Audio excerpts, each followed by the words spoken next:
Alrighty, everybody, what is up? I am back with another day of Spyro Gaming. I hope you guys are excited as I am always. The day today is September 16th, 2025, and I feel okay, honestly. I took the day off, kind of an impromptu day off yesterday. I just farted also, in other news. Let's head over to Dry Canyon. Actually, I should probably go to Town Square. Let's do Dry Canyon, then Clifftown, then maybe head back to Town Square, I think. But yeah, I just kind of wanted to take a day off. It's not that I was like super burnt out from this game or anything. I just like kind of wanted to just work on other stuff. I finally watched a bunch of clips that that Dio Chomp sent me back from when I was playing like Oblivion and Medieval and stuff. So just going through all that shit and you know, making thumbnails and stuff. Getting Dio Chomp to make more clips for me. That's pretty much all I did. And then I walked to the bar and had like beer and a Philly cheesesteak. So I would say pretty good day all in all yesterday. Macy, thank you so much for the first sub of the day. 14 months. Good luck today. Thank you. Turn this thing up. Come on. There we go. Infernal Parade with the 4 months says, let's go, good luck today. And thanks to you guys, actually, we just got a golden Kappa train. These are really rare, but I think if you sub right now, you'll get a golden Kappa for the rest of today. Not just in my chat, but you could like use it anywhere. But it's just for today. It's like rare. It's a very rare occurrence. It only happens like once every few months or so. I won't notice your comment, get noticed. Let me fucking switch to this. But yeah, welcome everybody. I hope you're all having a great day. Yeah, blessed golden Kappa train. If anyone wants a fucking golden Kappa, drop a sub, drop some gifts. Or don't, that's cool too. What's up, Voxel? Thank you for the good luck. Yeah, I did have a good one yesterday, Megan. It was quite nice. Today I'm hoping to like hunker down and just have a chill grind today. Why don't I do 120? Because I'm trying to get the I'm trying to improve my PB and record in any percent. Alright, let's go ahead and make a save state. What's up, April? Dog sitting a fat old girl.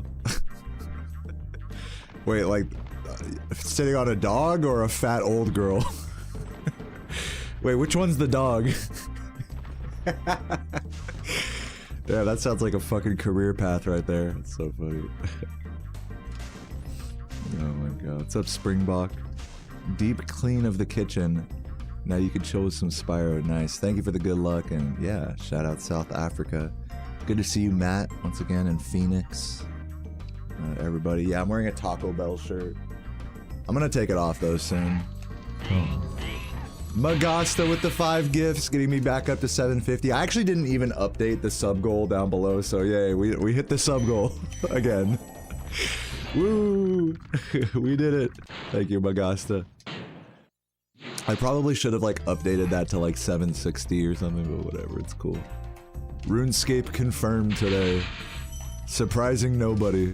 I know, you guys were on the edge of your seat trying to find out if I was gonna play RuneScape today. I know. Where's your Kappa? I don't know. You're supposed to have one. You just type Kappa now and it should be golden. What's up, Hunter Appreciator? Long time no see. Thank you for the $5. Always love the streams, dude. Hell yeah. Well, I don't know if it's like long time no see, but it's a pleasure to see you in any case. Yeah, we got the golden Kappa. I still don't see any golden Kappas in the chat yet, but maybe it takes a minute. I don't know. Is it a golden scam Kappa train? What's up, Kim?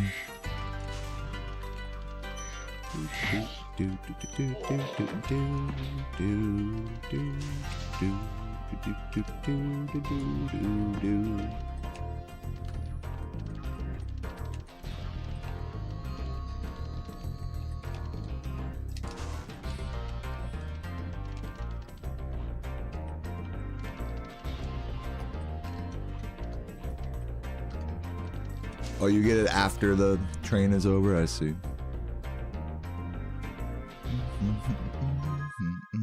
Let's head over to Clifftown.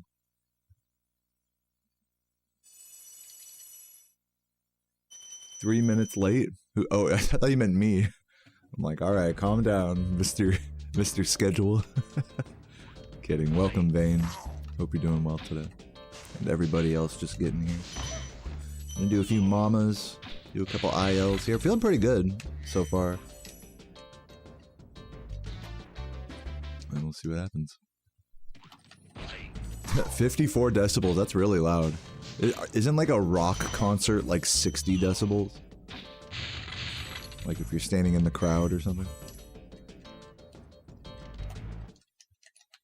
Like, isn't like 50 to 60 decibels is where you'll start getting like hearing damage if you don't wear ear protection, or is it louder than that? Oh, it's like closer to 100 for that. I see. It's still pretty loud though. What's up, Magruts?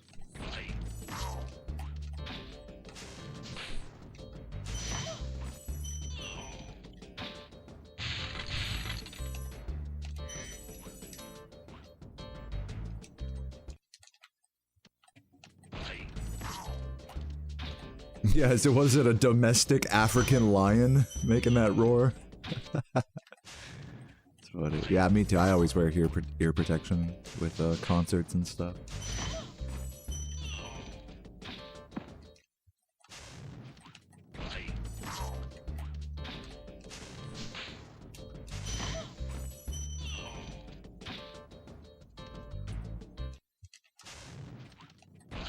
How's the old school grind going? Well, I did not play any old school. I really haven't been playing any RuneScape besides on stream. So we're up to like 84, I think, smithing. Just from degen streaming and chugging beers and stuff. But I have not done any offline work on that. Raindrops, thank you for the 8 months. Appreciate that. Welcome, welcome. And Purple Phoenix with the gift as well. Welcome. I think it's still a golden Kappa train right now. It doesn't tell me that it ended yet, so feel free to gift a sub on Twitch, like these amazing people here. Oh. Callie Strax, thank you for the 12 months. Says, woo, 1 year, good luck and nice cock. Thank you. Congrats on the golden badge, and thank you for 1 year. A golden Kappa train it'll change your Kappa emote that you just typed to a golden one. But I think you have to wait till after the train is over. But if you sub right now, you'll basically get a golden Kappa. And the cool thing is you could use it not just on my channel, but like all of Twitch just for the rest of today. It's like a temporary, like rare emote thing. G-Child with the gift. Thank you so much, G-Child. Yeah, which is kind of a scam, but I mean, that's like what makes it like special, I think. Or at least that's the idea.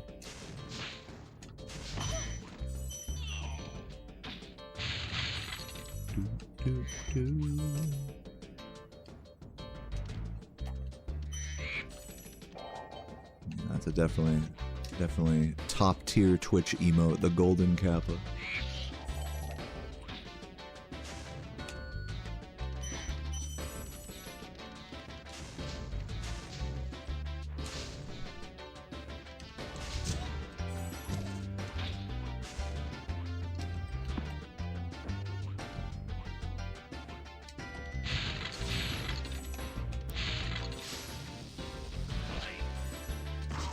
What's up, Crazy Comics?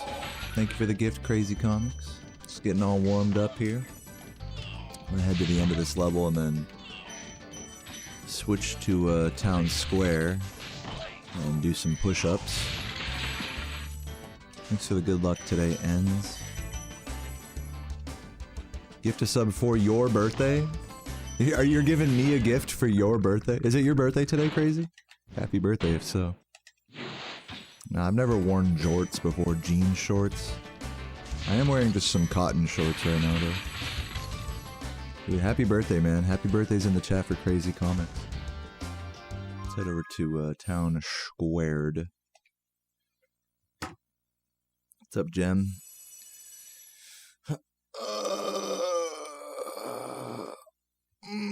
Alright, let's do it. Who's ready? 20 big ones. Take off the shirt. Ignore all the laundry there. Yeah. Here we go.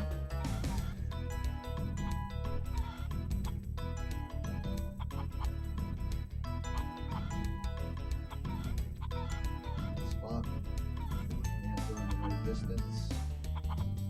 Alright. 20.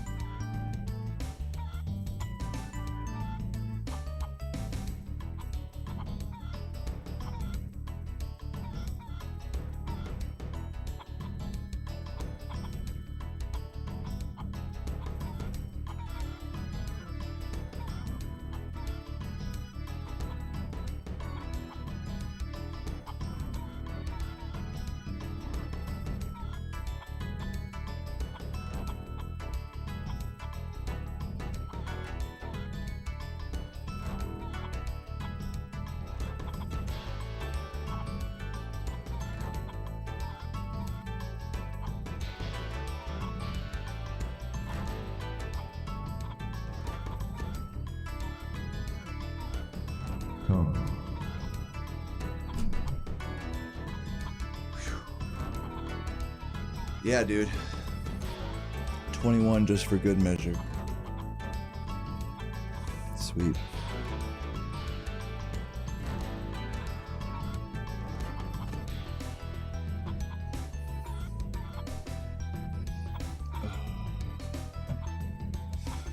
Yeah, dude. What's up, Andrew?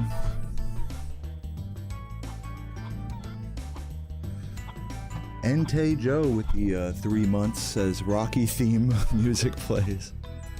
Thank you for that. I mean, the town square music is close, but it's not quite as inspiring, you know?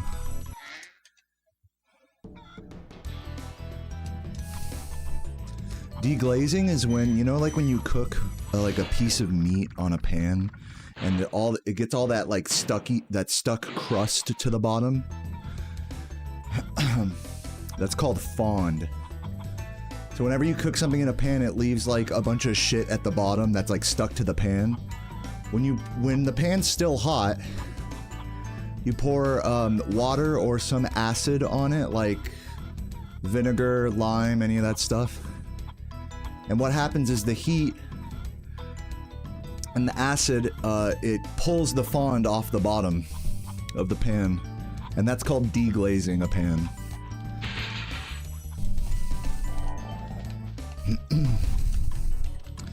Not to be confused with what people do in my chat. That's another form of deglazing as well.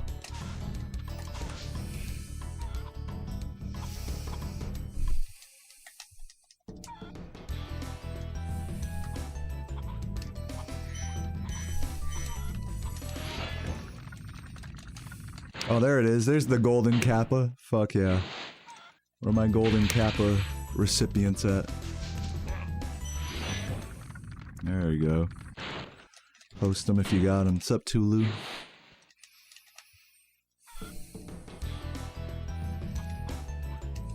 If you burn beans, deglazing is not gonna fix it. Once beans are burnt, it's just, you just gotta cut. The best thing you can do if you burn beans is to pull the non-burnt ones out of the middle.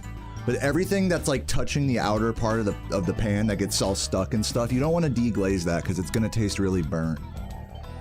In fact, with deglazing, it's like a really careful balance you have to have between searing like food on a high smoke point and getting a fond, but not burning a fond before you deglaze it. That's like part of the artistry of cooking.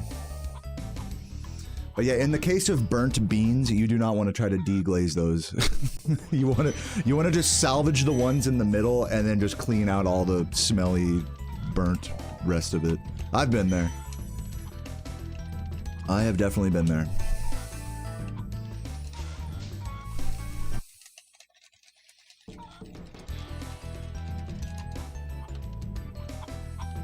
Yeah, you're supposed to be, the idea behind deglazing is you're supposed to be able to use that fond to flavor a sauce made from like wet, you know, wine or something. So yeah, you're supposed to be able to eat the fond. That's the point of deglazing. So if the fond is overly burnt, your sauce or what your pan sauce that you've deglazed is gonna taste like burnt shit. So you have to be careful.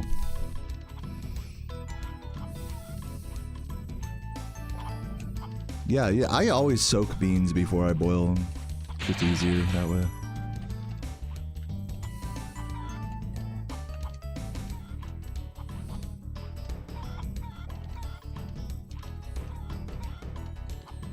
And when you're cooking beans, you have to make sure, you have to check on them every like 10-15 minutes and stir them and make sure there's enough water in them.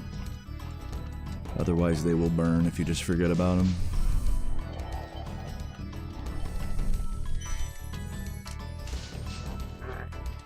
Okay, let's actually work on the strat here. Ooh, 5 quests left. Good luck to you, Jexy. I have to start. I have to make sure to jump early here.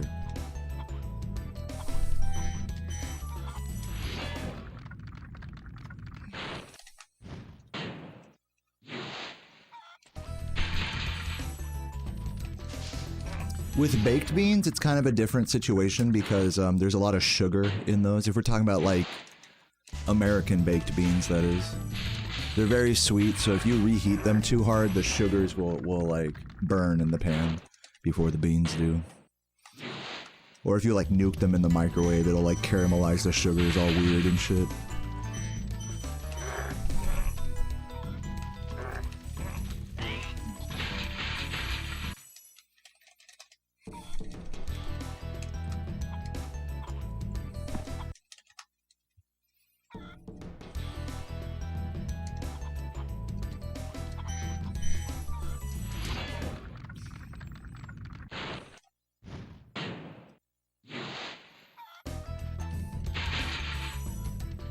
If it's something like chicken with fat and less sugar, it's fine. What's fine?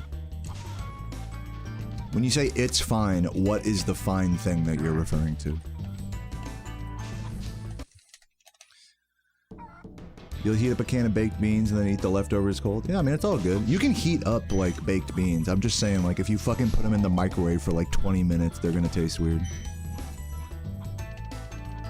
As is the case with most over-microwave stuff.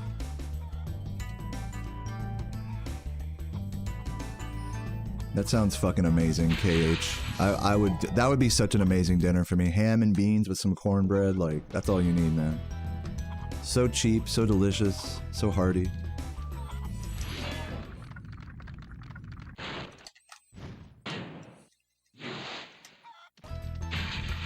To reuse the fond. So just to clarify one more time, the fond is like the burnt, not quite burnt, but like the stuff that's stuck to the bottom of the pan after you cook a piece of meat or anything.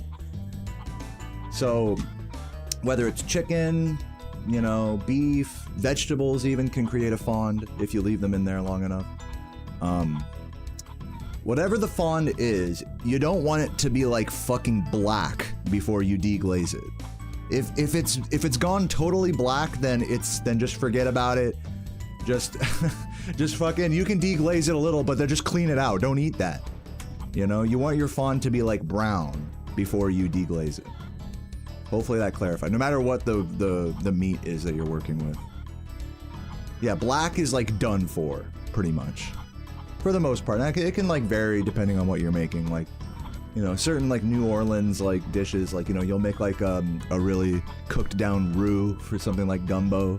So in that case, you do want like kind of a more burnt fond, but that's like a whole different thing. That's like gravy making stuff, which is a different thing than what we're talking about. But yeah, if you're cooking chicken and there's a brown fond in the pan, just pour some water, you know. Hopefully if there's not a shit ton of oil in there either, you gotta be careful when you're deglazing, because if there's a ton of oil in there and you just pour a bunch of water or wine or something, it's gonna start splattering everywhere. So just watch a YouTube video. Don't take it from me. Go watch a YouTube video about how to deglaze a pan, how to make a good pan sauce. Just YouTube that and you're good, you know. I'm done talking about this. You guys get it.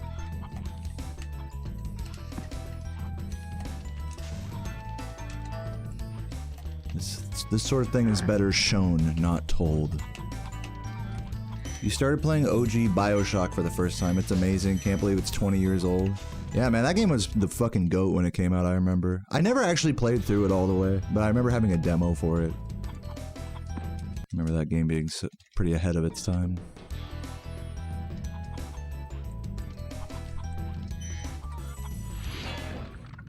Am I gonna upload cooking videos? No. Who's ready for deer season? Dude, I've never hunted a deer before, actually.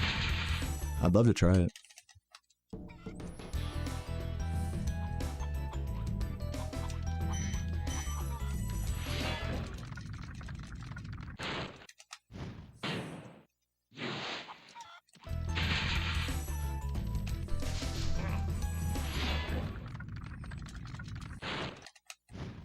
Just do this intro like a few more times. You have a Bioshock tattoo? That's cool. Dude, speaking of video game stuff, IRL, I ordered, don't ask me how much I paid for this, but I ordered some cheap-ass monk robes on Amazon and some RuneScape jewelry, like a party hat, like a 3D printed party hat and like an amulet of glory off of like Etsy, and I'm gonna wear that shit to the Renaissance Fair next month. It's gonna be sick. Maybe even for Halloween as well. We'll see. And just to really complete the look, I might like totally just shave the top of my head just for fun. Just to make it like super monk status.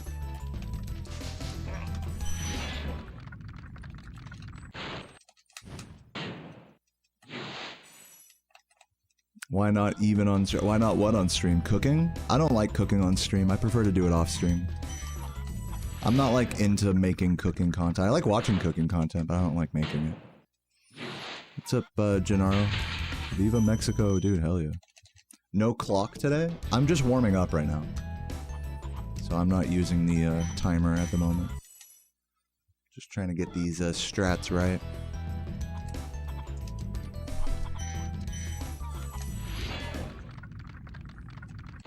Oh, wear the monk robes every time I play RuneScape? Yeah. True.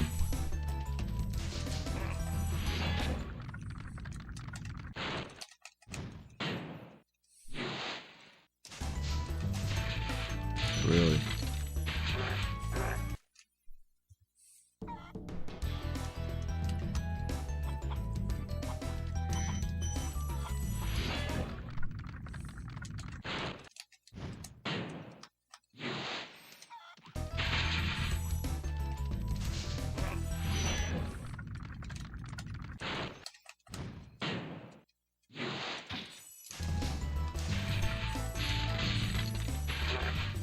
See if I can get the composer jump here.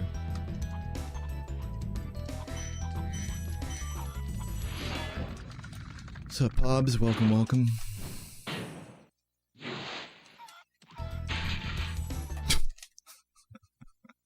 I should really not go for that. I don't think it actually is, like...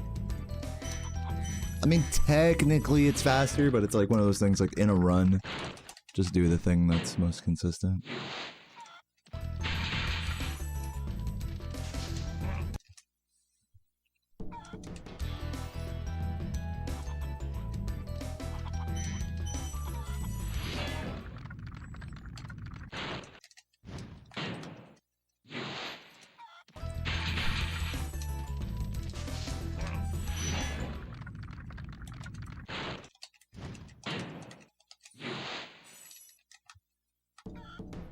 You got a countdown till Christmas? Nice. I'm assuming it's your favorite holiday.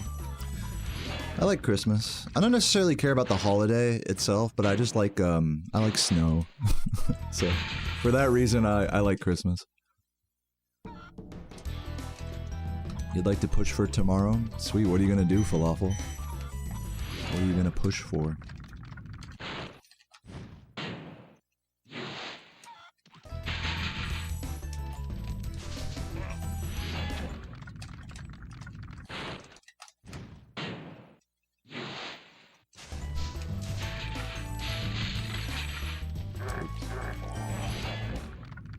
Alright.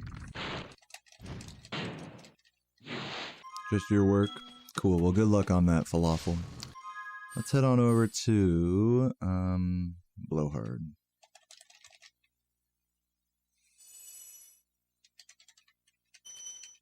Nice little background switch there.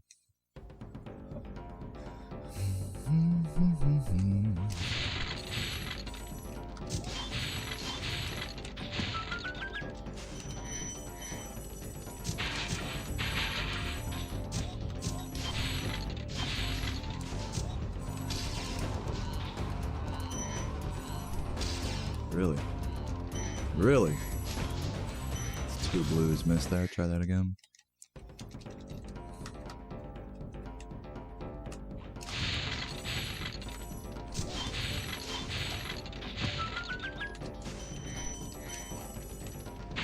Really? Stupid ass wizards.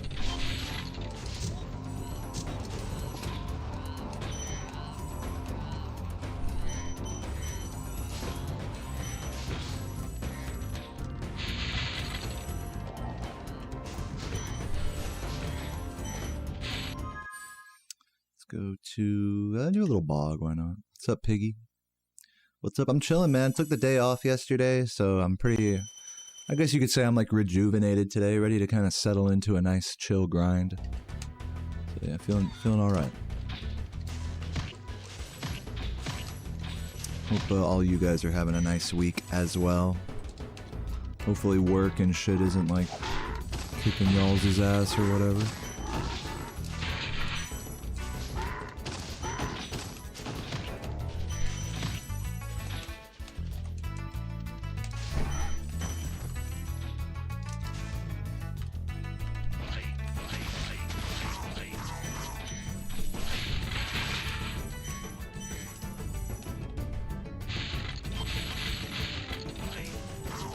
Really?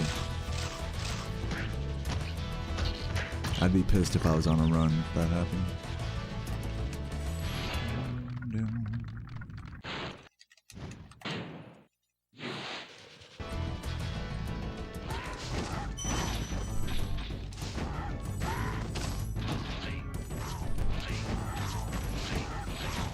I feel like I got a good grasp on the boar flame charges. Normally I kind of struggle with those.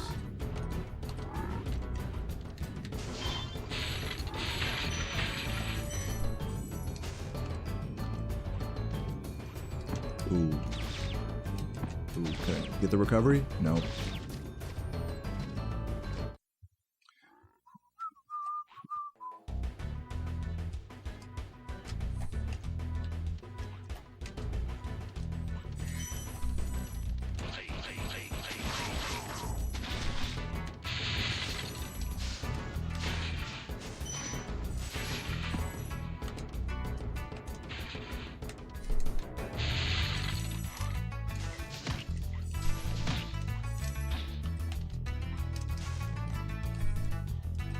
Ugh, come on. Stretching the movement a little too tight here, which makes sense because I'm just practicing anyway. Unlucky.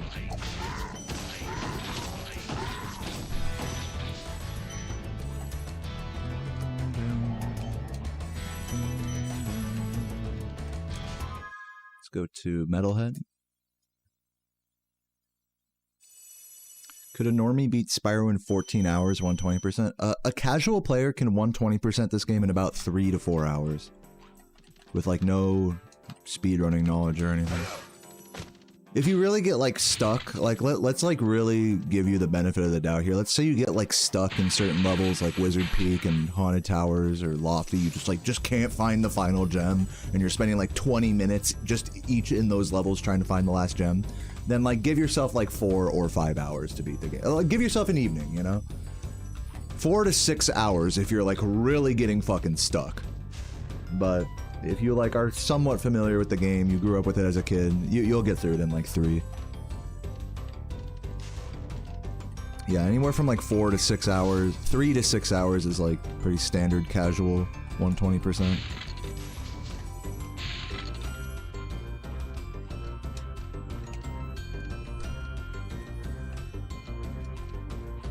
How did you end up at ESA sitting in a back while Spyro 2 speedrun when it happened?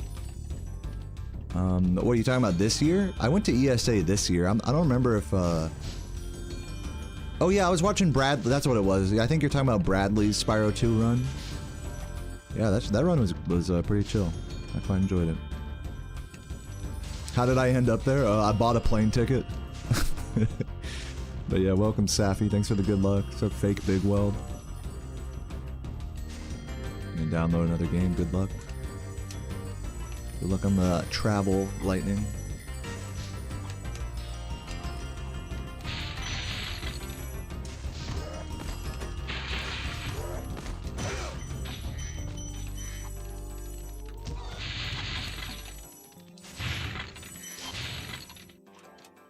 Do I care about fighting games? I only am interested really in Smash Bros. Melee. And even that is like a pretty fleeting interest of mine. I would not say I care enough to actually like go to a major or anything just to see it in person. Unless I went to like meet up with like Steven or some other people from my chat. I would only go if that was the case. I wouldn't be interested in like entering or anything. Yeah, sorry Smokey, it's links are banned. But yeah, talking about the ESA, Summer ESA 2025 Spyro 2 100% run. You guys can look it up if you want. Yeah, I'm in the back, in the crowd. You would ban links too? Good. You know, just in case. You know, back in the day, you know, I had to ban links because people were just like link porn. Like, it actually, banning links actually gets rid of a lot of bots. Because, like, if they can't post a link, they just won't even, like, type anything.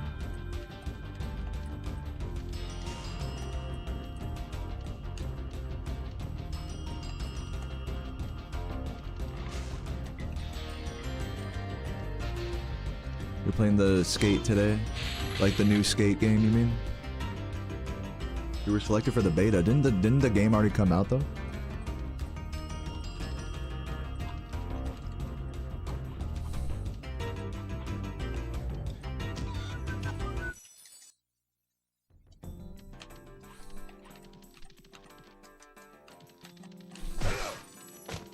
What's up, Jez? Not fully? Oh. Well.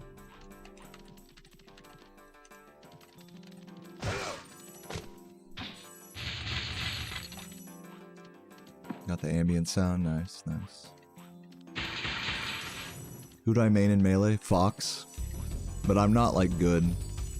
I can, like, wave dash and shine out a shield. And like go fishing for up smashes. That's like the extent of my abilities.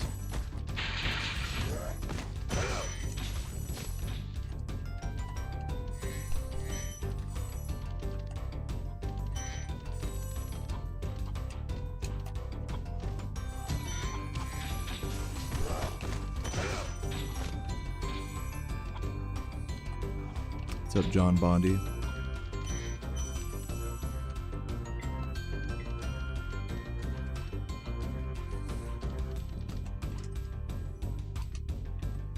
The best way to get to the EU from Richmond?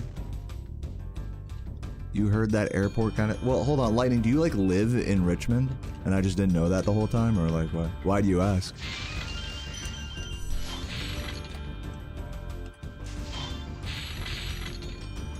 Because if so, we should definitely, like, hang or something, man. Have a beer. But yeah, thanks for the good luck, John Bondi. Who's my favorite Smash player? Dude, I don't know. I like watching top level, like right now in the meta, like top level Fox Marth is like really interesting.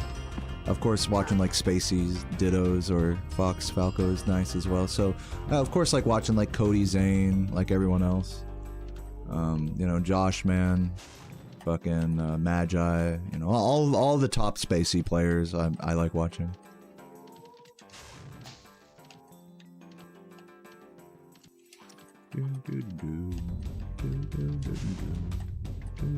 Axel be your guy. Dude, actually, what the composer probably knows this, but from the last major tournament that happened, I believe called Riptide, Axe got a really big upset on Hungrybox after losing after losing to Hungrybox for like 11 years straight. Axe finally got a win with Fox, actually, of all characters, not Pikachu. So that was like a really cool set. I really enjoyed watching that set. Watching a fox destroy Puff is really nice, really satisfying. Yeah, he played Fox in that set and beat Hungrybox. So yeah, that's a quintessential axe. No, and then the quintessential like axe pop off, where he's just like stunned. He's just like, he wins and then he's just like looks at the crowd. Like fist bump. Just the whole time, just mouth agape.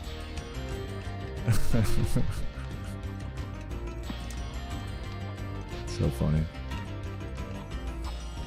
What's up, Garth? Yeah, the one where someone gave him pizza. Yeah. Come on. Or the one where the really old set where he like four-stocked who was it, like Silent Spectre or whatever, while wearing the Arizona jersey and then like holding it up like at Evo or whatever, like yeah. So funny. Destruction. Yeah, iconic. Kaiser, thank you for the prime. Welcome, welcome. Let's do some jock, do some rats.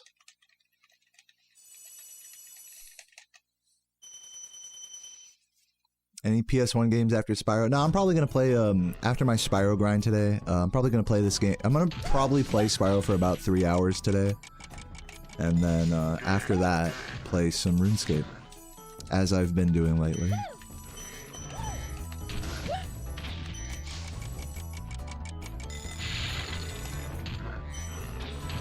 Try that again. Yeah, thanks again for the prime, Kaiser. Hope you're doing well today.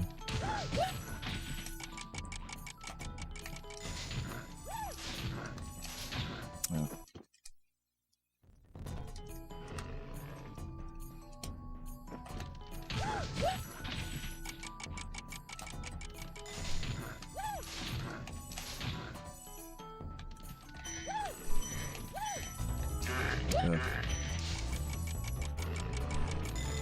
Hey Composer, I have a question since you're here. Is this flame charge jump bad? Like, I don't know if you've like looked into it. I know you don't do it, right? You like will do one of those or whatever.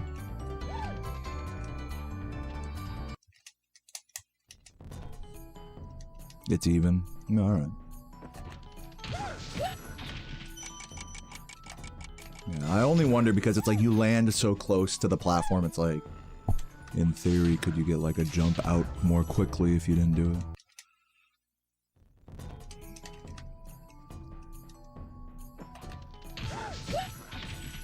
Oops. Thanks for the good luck, crows. But yeah, good luck getting back into the grind. Oh, you've been doing practice code stuff? Cool features? Yeah, I'll have to update my practice codes. I'll have to just go and like get a new PS2, honestly, at this point. Still rocking the 70K. It's like Composer goes through all this effort to like add features to the practice codes just so I could not use them on a 70K, you know? It's like... silly. I'm silly for that.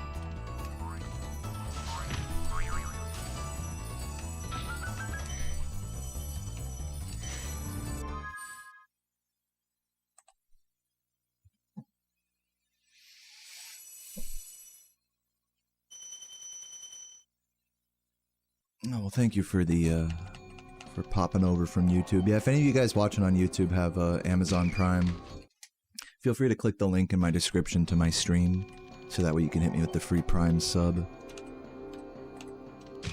But no biggie if not. Following Kaiser's footsteps.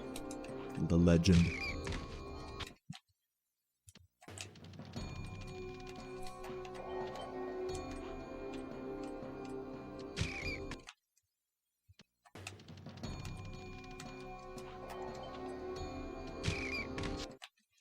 Hardest level in any percent? I don't know, Bog's pretty tough.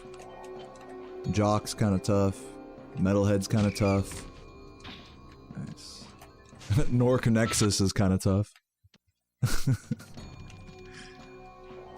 Those are just some of them. High Caves and Wizard Peak back to back, like as a section of the run, is kind of tough. To get like all the gems correctly and not fuck up the supercharges.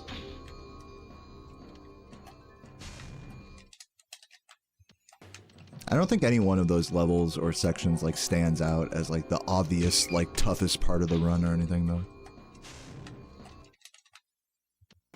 Yo, Zen Mode, thank you for the Prime, man.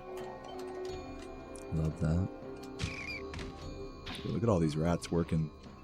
Love that. I'll do some reversals as well. Using up all my good rats right now. What's up, Fad? Welcome.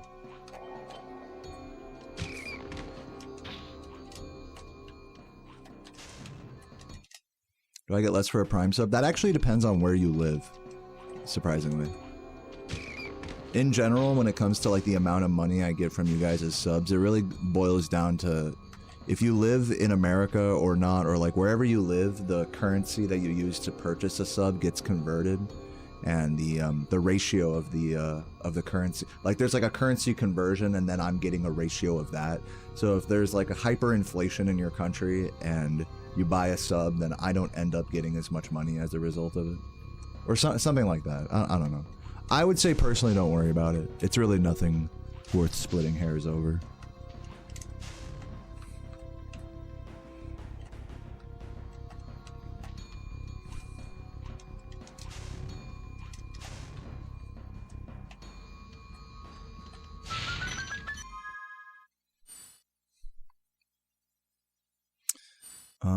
Alright, let's do a run.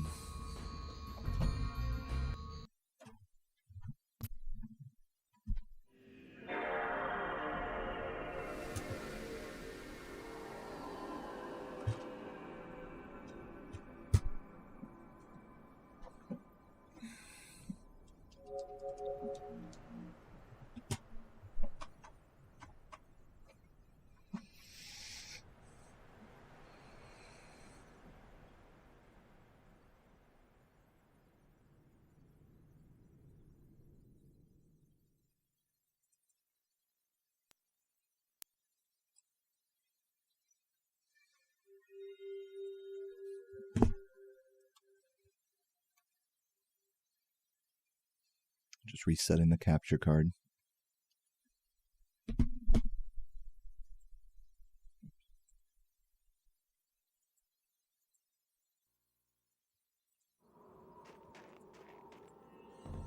Alright, let's get it. So yeah, took the day off yesterday. Sort of took the day off in quotation marks. I went through a lot of old clips that you know, one of my viewers made for me. And kind of just went through all that. Started like making thumbnails and stuff for that. I would like to schedule a bunch of like little funny clips and stuff on my second channel and just have that going in the background. So I worked on some of that yesterday, but mostly just kind of took it easy as well. Went for a lot of walks. Went to the local bar, had a Philly cheesesteak and a few beers.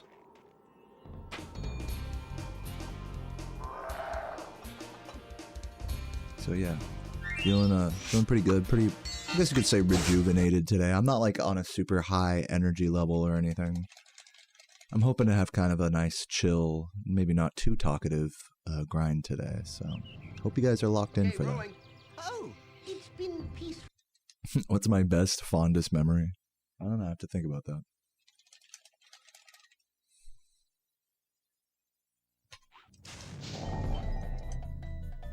Some of my favorite memories from live streaming are, this was like back in like 2020, 2021, you know, when people first started like really watching me more, switching very similarly to how I'll be switching to Runescape at the end of today's Spyro grind. I would switch to Morrowind at the end of my grinds back then when I was living in California.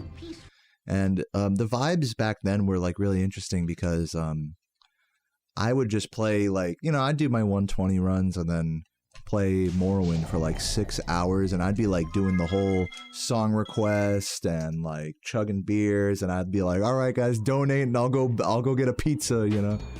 Stuff like that. And then I'd get up and then like maybe I'd BRB or something, and then I'll walk to the kitchen, and this would be like 10 p.m. at night, 11 p.m.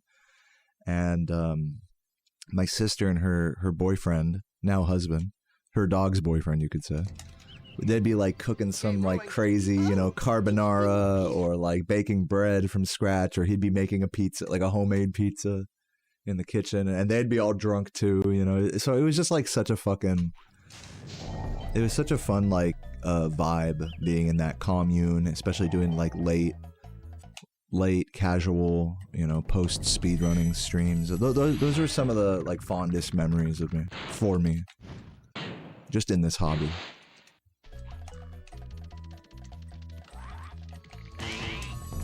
And I definitely get a similar kind of vibe when I'm playing RuneScape. Now, just have some beers, kick back, turn off your brain, you know. It's nice. You know, not everything has to be like this hardcore speedrun bullshit all the time.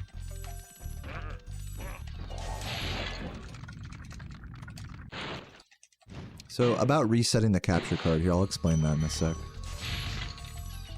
So I use an Elgato capture card, and for more info on my setup, type !setup.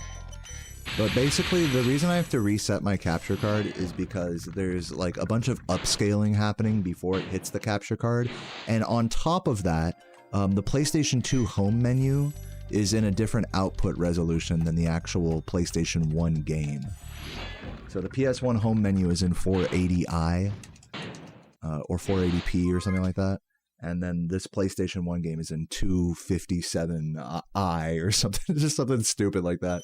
So because when it goes from the PlayStation 2 home menu to the actual PlayStation logo and the game, because the resolution switches on the console, that confuses the capture card and the upscaler and makes it crash basically. So I have to refresh it at that point. It all has to do with variable resolutions that, you know, switch between various menu screens. That's why that happens. Now, if I had a different capture card, maybe that wouldn't happen. So that's why I have to do that.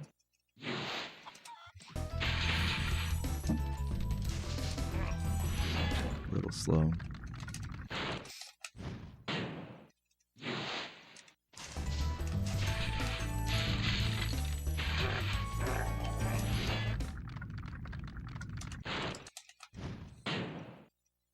That explains why your Spyro ROM doesn't work well on a PS2 emulator. It really has nothing to do with that. That is more about like the compatibility of the ROM and your emulator. And if you're trying to play a PS1 game on a PS2 emulator, that's your problem right there. Because PS2 emulators, like PCSX2 for example, they're not designed to be backwards compatible like a PS2 console is. So you need to get a PS1 emulator if you're trying to emulate this game. Like Duck Station. Oh, I forgot to like go for the thing I was working on there.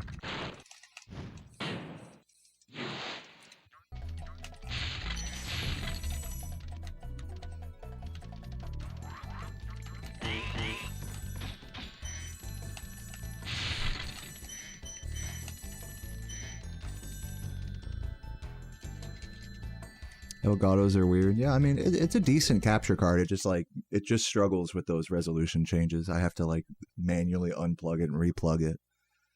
But besides that, the card works great. Like, when I tell people I'm a YouTuber or streamer, what's their initial reaction? Usually people are pretty amazed by that. They think it's like a pretty cool novelty. I've never had anyone like get really judgy with me over it. Everyone imagines it like, you know, like a dream job, and it really is. They always say stuff out like, my kid wants to do that, you know. You should meet my son, he loves, you know, Fortnite or whatever. Stuff like that.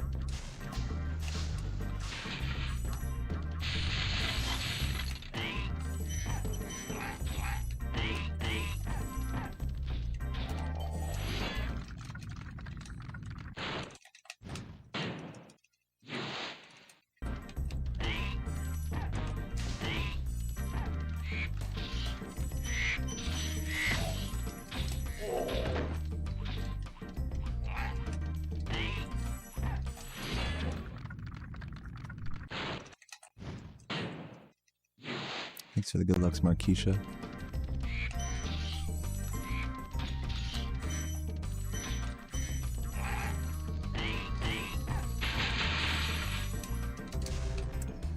Oh, wow, I got lucky there. Thought I was bonking for sure.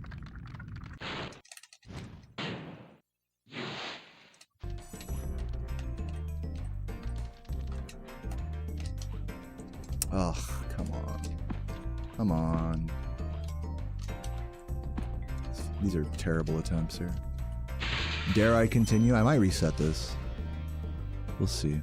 If it's like less than 5 seconds behind PB, I'll continue. Also, I haven't played this game like for over a day, so maybe I should reset this, even if I'm like 10 seconds behind or something. We'll see. See what the damage is. Just the way I'm playing right now, I'm not like super like that locked in on like, okay, fucking nailing everything. So just based off like everything up to this point, like the vibes and the focus level, I'm going to keep going. I think this is going to be one of those streams like after the first run, I'll probably lock in a bit more. So let's try to reset this one. Yeah, I got to get back into the flow a little bit.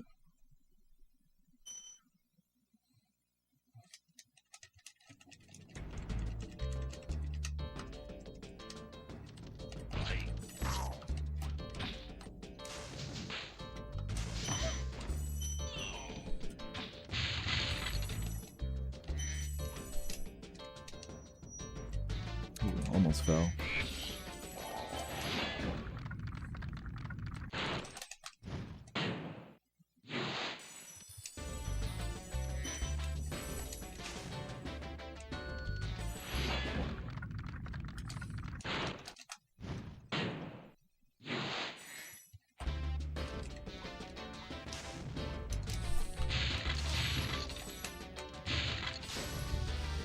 You'll make a note about my model Elgato. You know, one thing you gotta know about Elgatos is that they re-release like the same product with slight differences like every other year, pretty much. So the card I have is called the HD60S, but the one that you'll see on their website that's like the equivalent is going to be called something different, and compatibility can vary if you get like older model Elgatos for cheap. Like if you get like the really old like Game Capture HD, it's called Elgato, like that may or may not work as well as like a medium like aged one like what I have versus a newer one. Like those could all have different compatibility with what you're doing, just based on like drivers and, you know, support and stuff like that. Just stupid anti-consumer tech. And that's one thing you don't really have to worry about so much. Another reason why people kind of talk shit on Elgatos is you don't really have to worry about that so much with other capture card brands. They'll generally be like, you know, serving up the same exact, you know, product for years.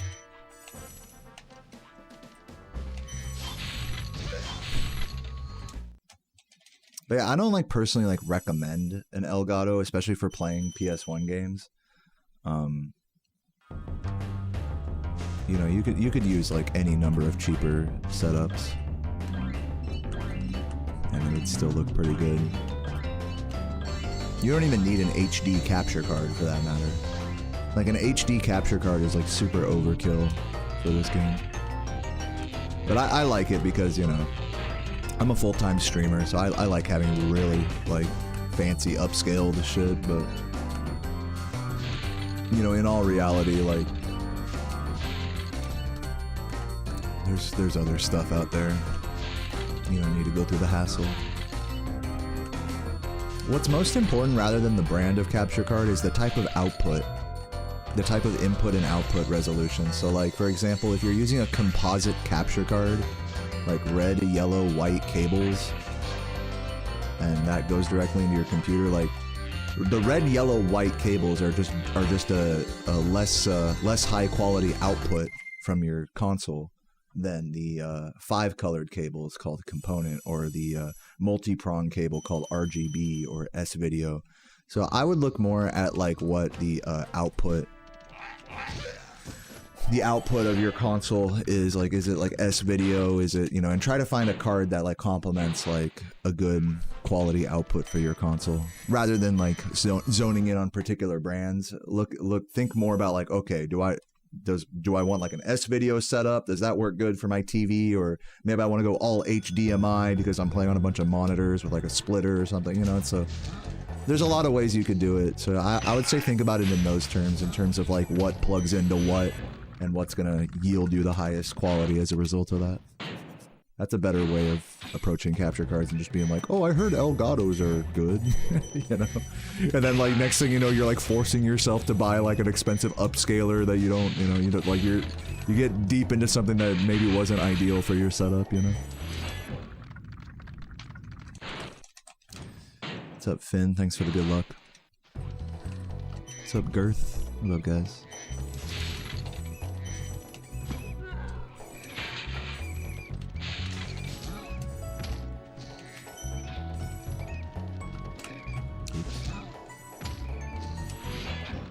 Retro Tink? Yeah, I'm sure people here use those. I don't have one myself, but I've used them before. They're good. They're good upscalers.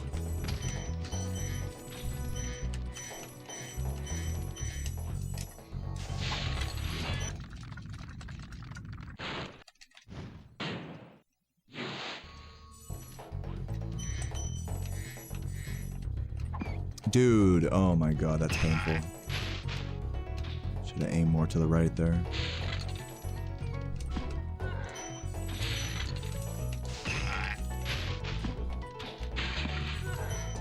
Oh my god, hello, here we go. No, I'm resetting, I'm sorry. That was too crazy. That was too bullshit. I tried to no reset that run, and I failed, but that's okay. After that dry canyon, it was on its deathbed anyways.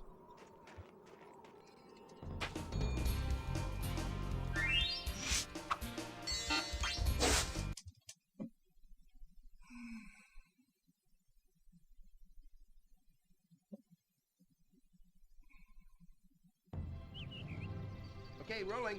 Oh, it's been peaceful. Thanks for the good lucks, guys.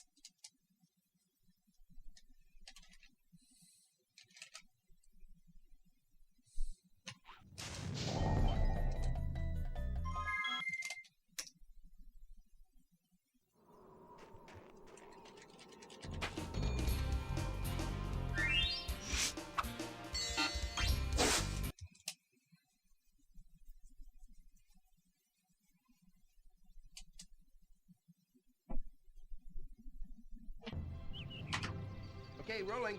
Oh, it's been peaceful.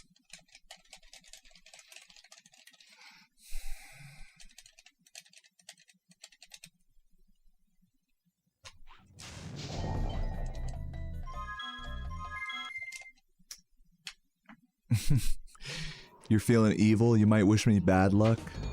Maybe that'll work, like reverse psychology on the game, and then I'll play good. Thanks for the good lucks, Kits, Halvati, Mori, Bane. Diddles is when people would sing the loot music in the chat by typing diddles over and over, which is actually like a third-party emote of Ned Flanders dancing. So like, it was just like hype spam for like the end of a 120 run. Diddle diddle diddle diddle diddle diddle diddle diddle.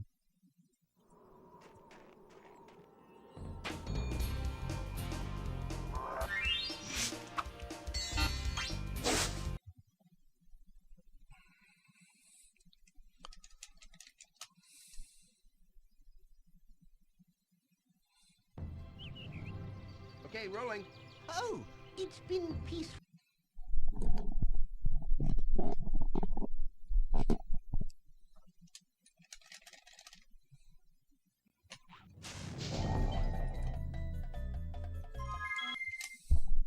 What's the difference in the 2 seconds I lose in the early game? Well, you know, in Stonehill, it's just Composer just played the level really clean. In Town Square, there's some slight strategy differences with how they start the level. Like Composer, one thing I noticed when I was studying is that like Composer can jump a little earlier. You can jump earlier than you think after the fly-in and flame the fan chest and bull after the first dragon from further away. So that's like one element of that.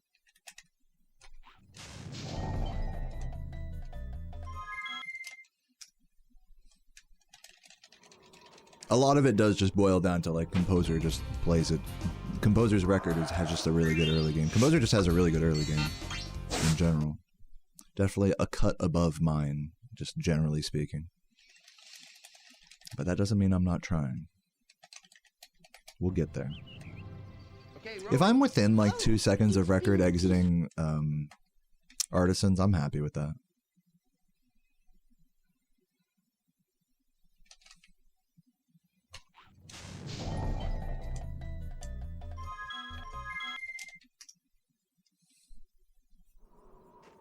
So the Ski Bobo sound, Ski Bobo, comes from the,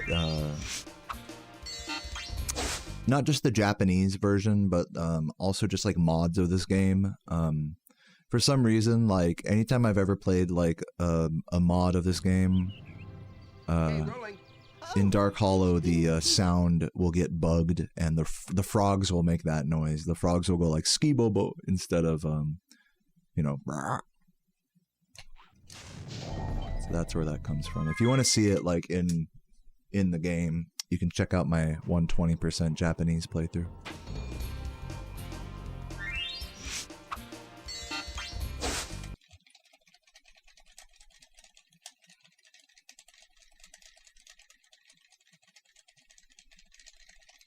Would I consider casual running the Resident Evil games? You know, to be honest, not really. I mean, in all reality, like, I don't want to talk shit on those games, but I think they'd be kind of a boring experience for me. I don't mind like watching people who speedrun those games, like, but for me to just casually play through like Resident Evil 2, like, sure there'll be like a jump scare here or there, but it'll be mostly me just like being lost and like running out of ammo and getting ganked by zombies and going through doors. I don't know, it just doesn't sound like the funnest idea of a casual playthrough for me personally. Not that they're bad games or anything, they're just very, very dated. Oh, it's been peaceful. Yatsa, right.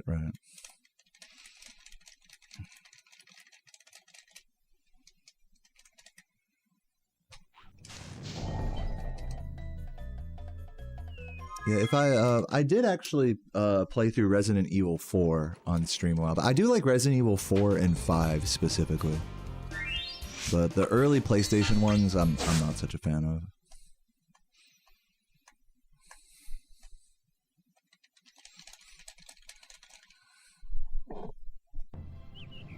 San Andreas speedruns, dude, hell yeah. Yeah, there's been some new records in San Andreas. I think P. Tourette got a new any % record, if I'm not mistaken.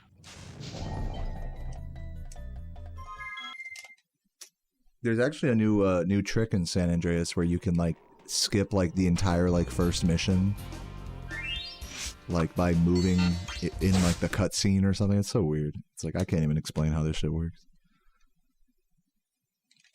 I've been watching Silk Song runs. Nice. I've never really been big into those types of games, watching their speedruns, but I'm sure they're pretty sick. Sup, Conjux? Thanks for the good luck.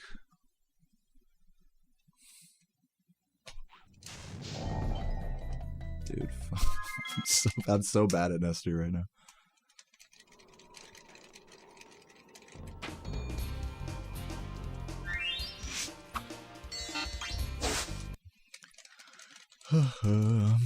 What is Runescape? It's a MMORPG made back in the day. You can look it up on Google. I'm not going to explain like everything about it, but it's basically just an MMO that a lot of us grew up with. No sub notifications? Well, there's one right there. Thank you, Joam, for the 9 months. He says, "What's up, Deo? I'm doing pretty good. I took the day off yesterday, so I'm pretty chilling right now. I'm not on any particular like wavelength. Like, oh fuck, like, you know, let me do this, let me do that in the game or whatever. I'm just kind of playing and just chilling." Conjux with the 2 months. Twitch being weird. Lol. Okay, Well, dude, thank you for the Prime, Conjux. It's been peaceful. Appreciate it. Your bones ache. Yeah, alright. I mean, RuneScape's a pretty old game. I mean, let's not mince words about it.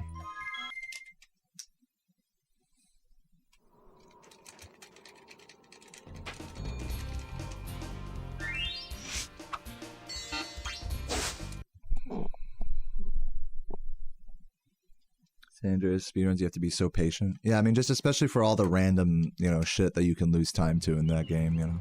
Okay, Like just a rolling. car, like, randomly, like, turning into you or something.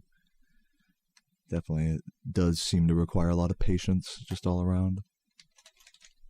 Failing a mission, like, basically just kills your run. And it's, like, so easy to happen as well. How to use Twitch Prime? You click the subscribe button, and then it should give you an option, use your Prime sub.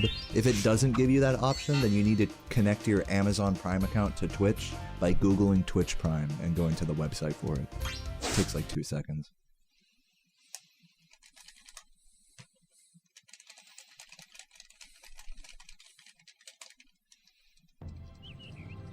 Okay, rolling. Oh, it's been peaceful.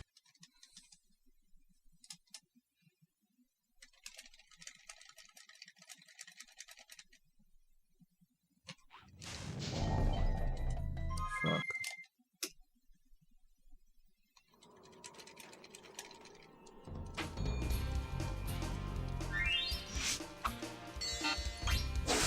Casual 101%? I don't know.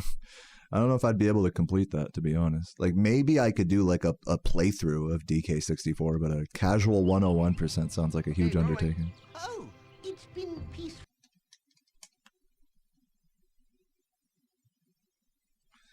Thank you for the good luck, agent.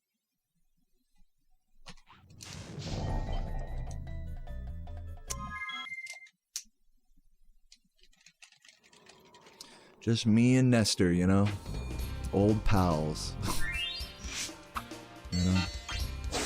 Hope you guys are vibing out, having a nice week.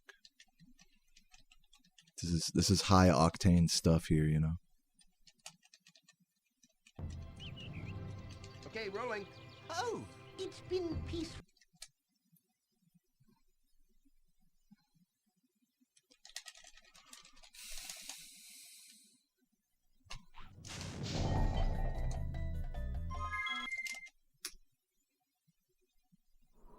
Yo, Ash, thank you for the good luck.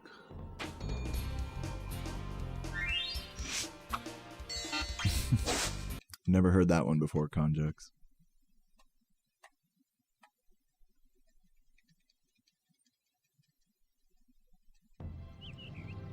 Okay, rolling. Oh yeah, golden kappa. Shout out to everyone who got a golden kappa at the start of stream today. We were blessed.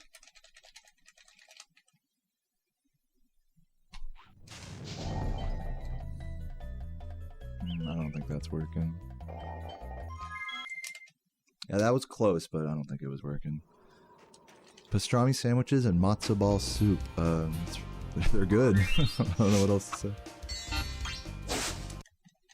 They're good. It's hard to actually find like that type of food, Jewish deli food that's not like really pricey. For some reason, like Jewish delis just tend to be like kind of more like upscale than you would expect. I mean, I don't live in New York, so what do I know? They're definitely more of a specialty food anywhere I've lived.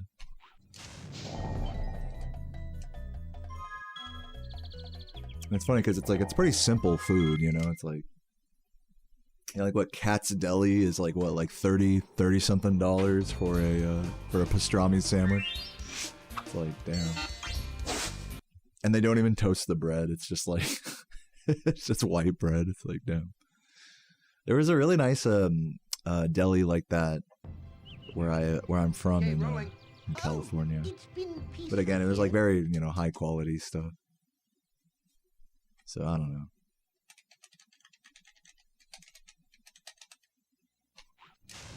Am I saying they charge more on average? No, I'm not actually saying anything. I'm just commenting on the general price of such a simple food.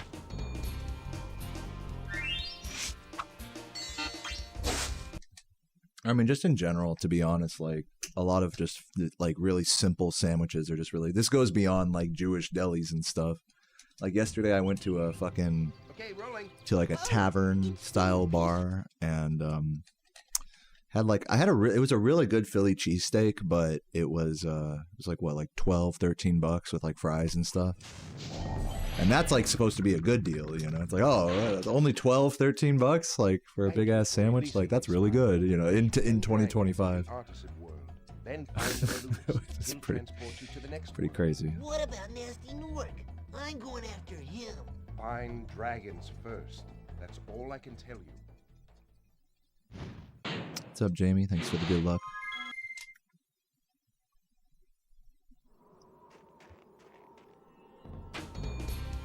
$2 McDoubles, dude. Didn't they used to be like $1 for a long time?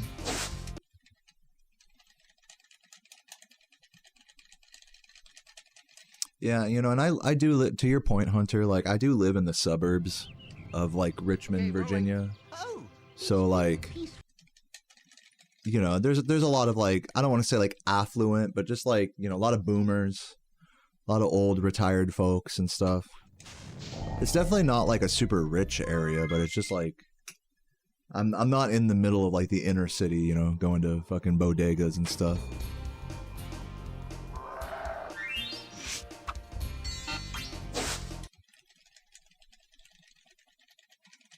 It's so nice walking around all the neighborhoods out here because there's just so much nature and, like, trees and, like, back roads kind of, like, neighborhoods, but they're all spread out, like, really nicely and made of all sorts of different materials. Like, it's just, like, just typical, like, American suburban stuff. And none of the houses are, like, super cookie cutter either, which I really like.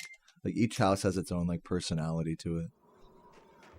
They're not, like, too opulent or crazy. Like, there's a couple of, like, really nice houses, but most of them are just, like, one story. You know, I don't think any of the houses here are, like, not even $1 million. But, like, in California, it's like, fuck, every house you'd go past, especially in a nice suburban neighborhood, you're talking, like, $2, $3+ million just for a fucking house, you know?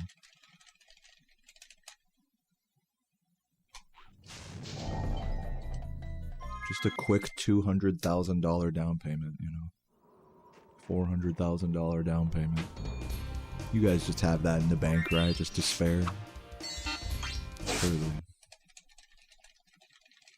So yeah, it's nice being out here in Richmond where it's not so disconnected from reality, at least with the living situation. Okay, rolling. Oh, it's been peaceful.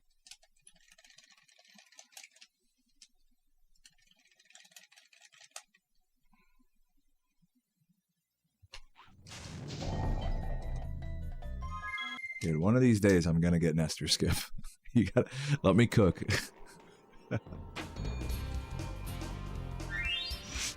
I am noticing I'm going kind of beyond him a lot, so I'll try flame charging a little bit more quickly.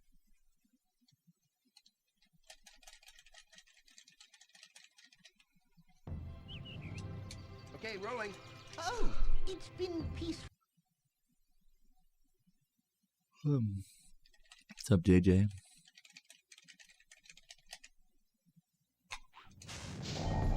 Nope. Maybe? No, I don't think so. No. Flaming makes a difference because it resets the dragon shaking idle animation, where it goes like, where it like wobbles, like that. So yeah, it resets that, which affects how the trick goes.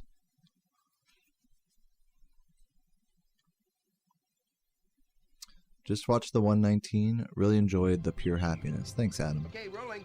Oh, it's been peaceful. What's fun to do in or around Richmond? A lot of the fun, kind of trendy places you can go to are in going to be in Carytown or in Scott's Addition. These are the places with all the breweries or all of the, you know, Thai food, restaurants, street art, you know, stuff like that. Like the really fancy French place that Sarah and I went to is in Carytown. Or, you know, they'll have like farmers markets, you know, all sorts of that stuff. Like a lot more of the actual like culture of the cities, and those is especially in Carytown. And then once you actually go to downtown Richmond, it's more like businesses, like in skyscrapers. And then Sarah used to live in a part of Richmond called Chaco Bon, which is like more ghetto, like old time. There's obviously, like, since it's an East Coast city, there's like chunks of the city that are like really like old school, like early 20th century, like falling apart, like brick buildings and stuff, and or like projects and stuff in or around there, like really low income housing that's like kind of low key just falling apart. So there'll be like those like little spots around the city. So it's like, of course, just like in any major city in America, that's like that juxtaposed with like the opulence of like the downtown area and the infrastructure of that, all kind of converging into like a fun, like kind of cultural center in a place like Carytown, or Scott's Edition has all the breweries and stuff. So yeah, it's a nice place, you know. I like it. It's got a little bit of something for everybody. That's not gonna work.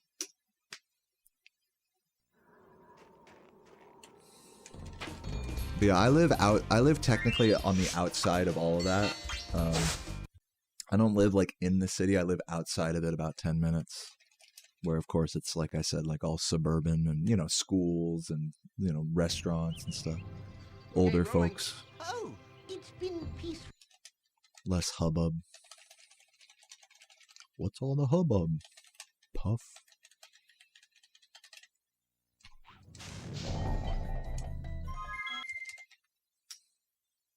Yeah, the thing about living in Richmond is that if you ever want to go to like really big like events and stuff, a lot of those, like if you want to see like an artist or I don't know, like a lot of times you're going to find yourself driving north, as Lightning pointed out.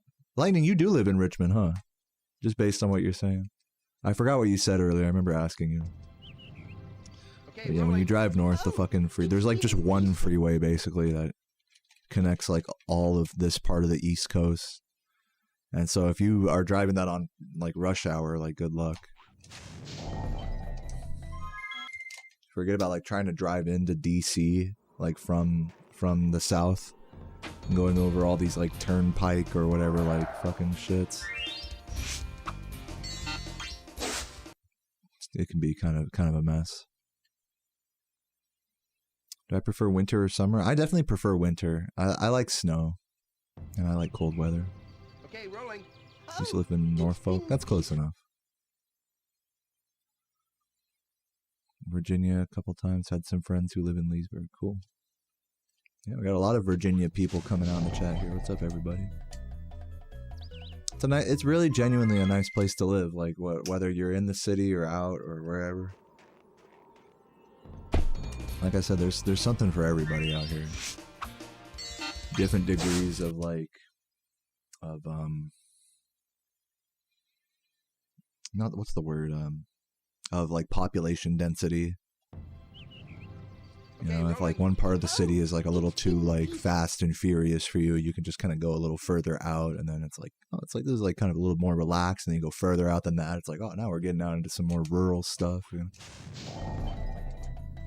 It's nice.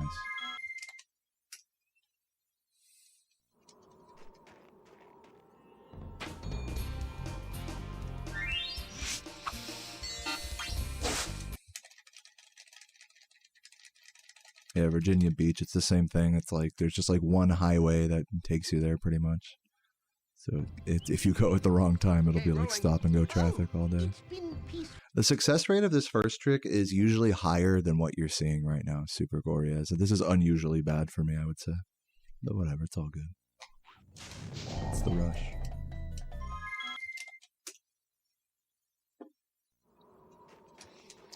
You love passing through Richmond on the way to Busch Gardens or King's Dominion. Yeah, those are really fun amusement parks. Sarah's taken me to both of them, and I quite enjoy them. I still haven't like rode every like roller coaster there though or anything. What's up, Chicago? Thank you for the good luck. Rolling. Oh, it's been peaceful. It's like a police state. What, in Norfolk? Oh, I can't say I know. What's up, Freeze Champ? Oh, is this gonna work? No. Close, though.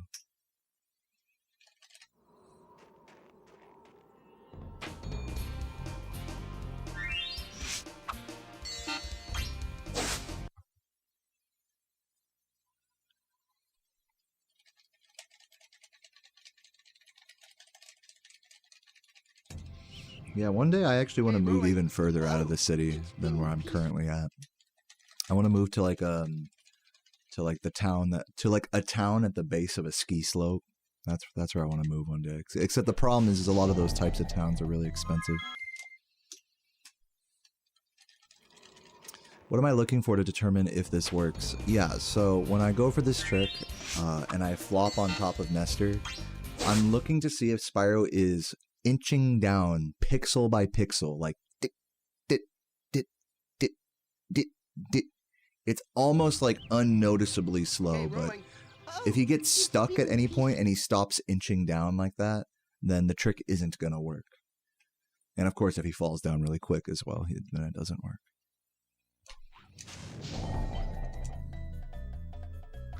See how he's stuck here? He's gonna fall early, and that's gonna not work. So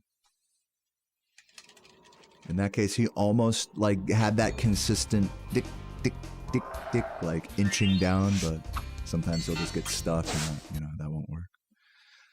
Thank you for the good luck, Beard. But yeah, that's what I'm looking for, is like a very consistent inching down from the flop. Okay, rolling. Oh, it's been peaceful.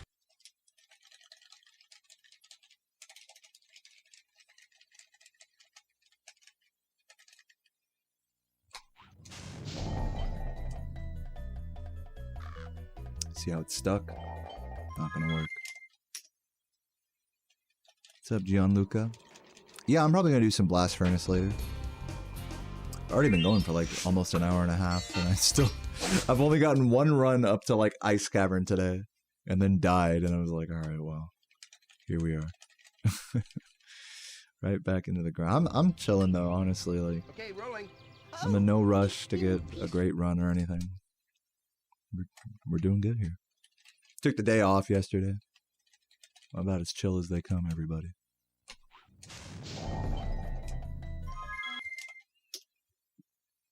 Yeah, any dragon can be collected this way, technically. But on any dragon that's not Nester, you gotta weigh the amount of time it takes to do this flop versus just pressing X to skip their dialogue, which is about the same amount of time, roughly. But with Nester, the reason we do this is because we can't skip his dialogue, which is 16 seconds long. So that makes Nester the only like really viable dragon to do this on. Or valuable dragon to do this on.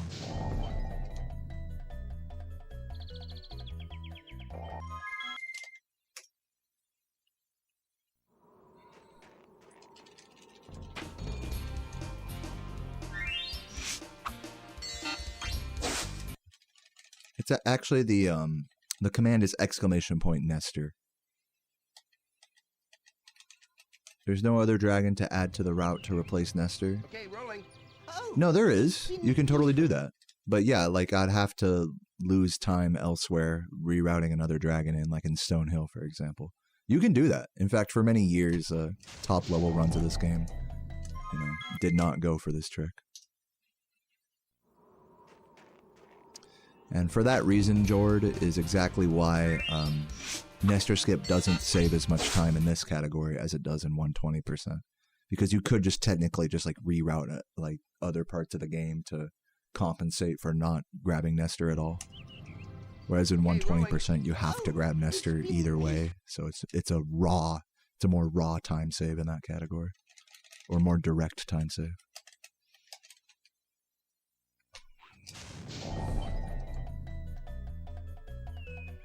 Another stuck.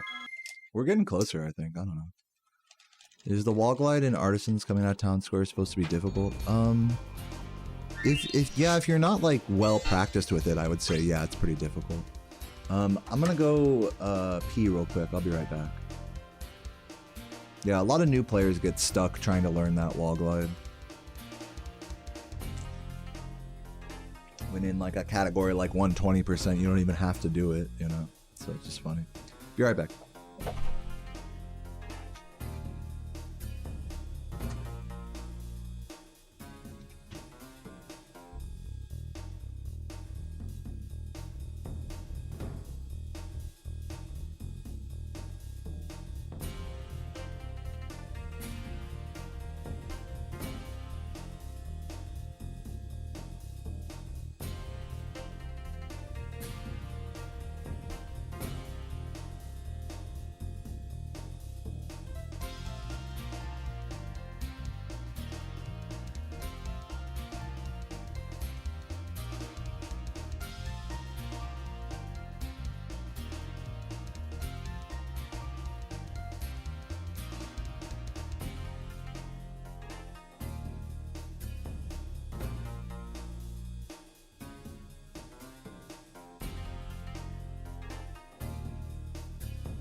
Why Nester skip saves more time and 120%? I just answered that before going on break. You can skip back in the VOD if you want to see.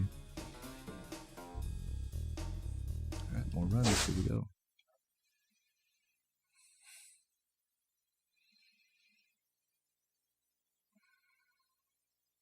Yeah, you keep flopping on that wall glide. You know what a lot of people don't realize about that wall glide is the wall curves, so you need to be tapping left as you do it. You don't just like pick one angle and stick with it.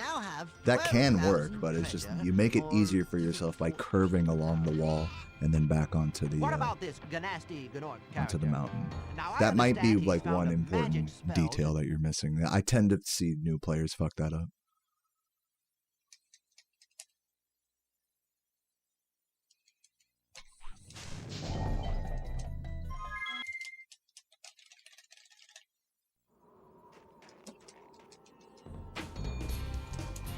No problem, Chicago. Make sure you bring up, if you're ever struggling with a trick like that, bring up a video of someone doing it. And you'll see, like, especially with, like, me, I have my input display, you'll see that tapping there, you know.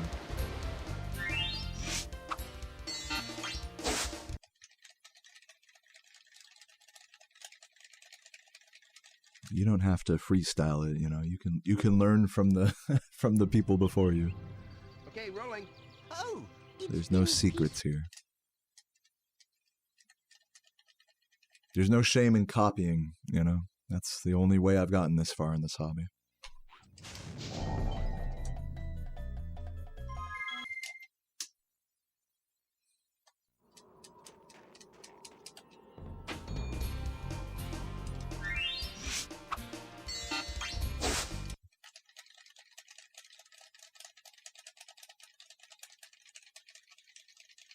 You join the Spyro Discord? Yeah, go for it. I think I have a command for it. oh, it's been peaceful. I don't know if it's like ! speedrun Discord or ! Spyro speedrunning Discord or something. Either way, if you can find the link to it on speedrun.com/Spyro1.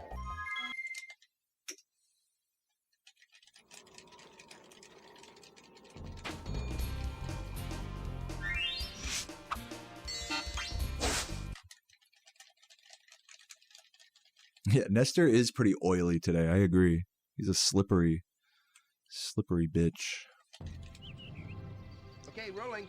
Oh, it's been peaceful.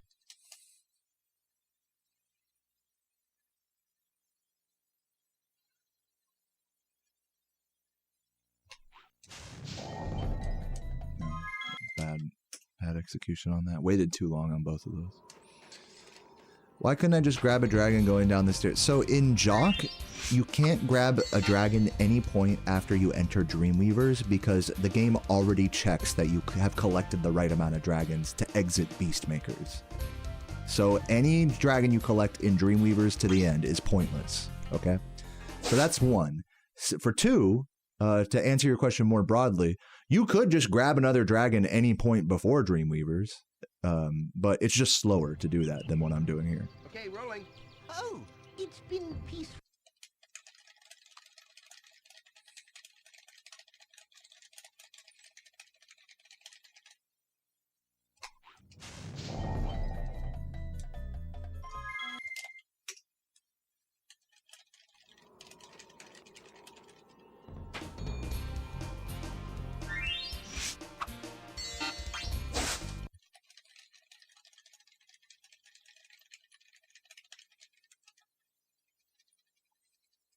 Well, Chicago, you know, like, at this point in the meta for this game, even if I were to just ignore Nester and not go for him at all, I would still leave Shemp out of the route and just replace Nester with like a Stone Hill Dragon.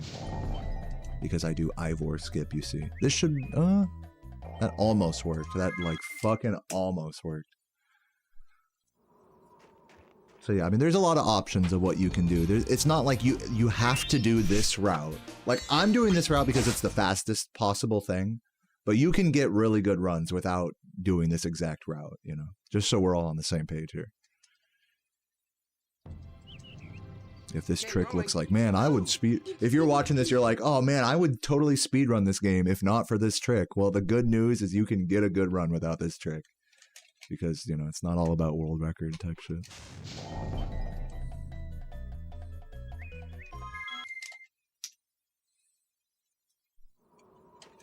What's up, Gillette? Thanks for the good luck.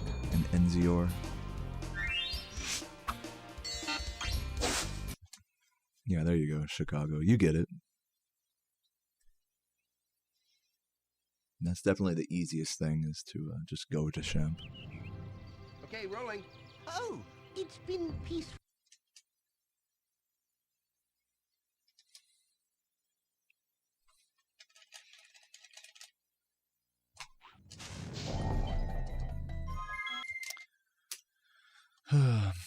Try flame charging a little quicker. I am starting to get a little... I'm starting to lose my patience a little bit with Nester right now. I was like chilling up until now. It's just kind of getting like, are we going to get this eventually or what? Probably done this trick like... Probably failed Nester maybe 30 or 40 times at this point. Okay, rolling. Oh, it's been peaceful. Pretty unusually bad for me. Skill issue.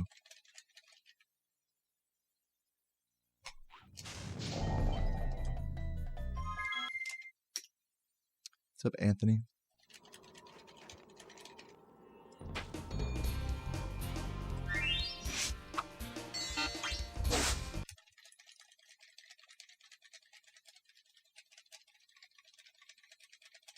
I don't know what I'm going to be doing for dinner tonight.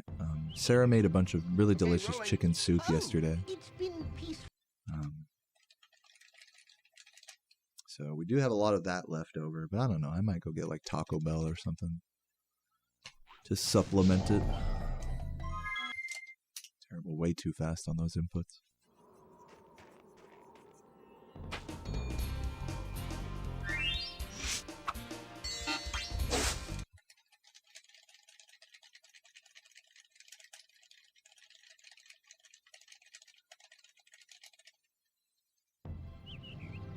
Okay, rolling.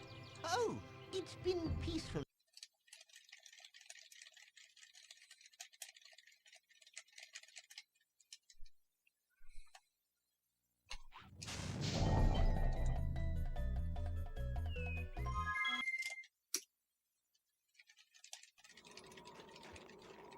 Been snacking on saltines, nice.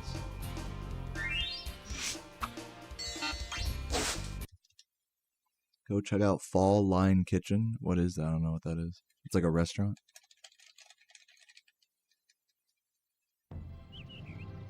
Okay, rolling. Oh, it's been peaceful.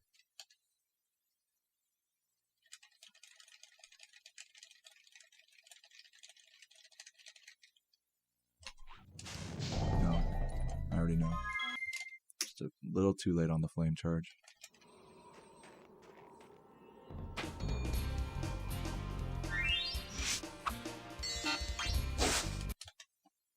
See, I mentioned this earlier today, but I bought a outfit for the Renaissance Fair next month.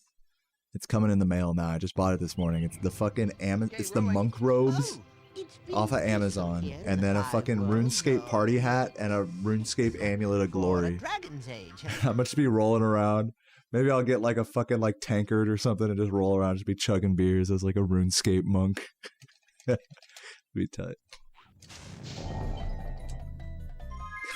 Damn, dude, when am I gonna get this fucking trick, man? But yeah, that's not gonna be for a while. That's not till like October.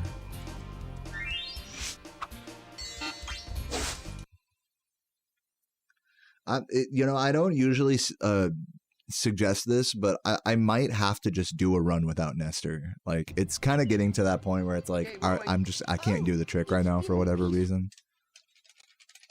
So I'll consider it. Like, the idea is in my head that I might just do a no reset without Nester.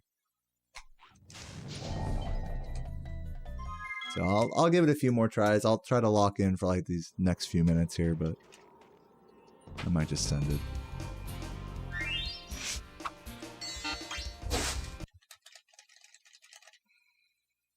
I'm not trying to rush anything here.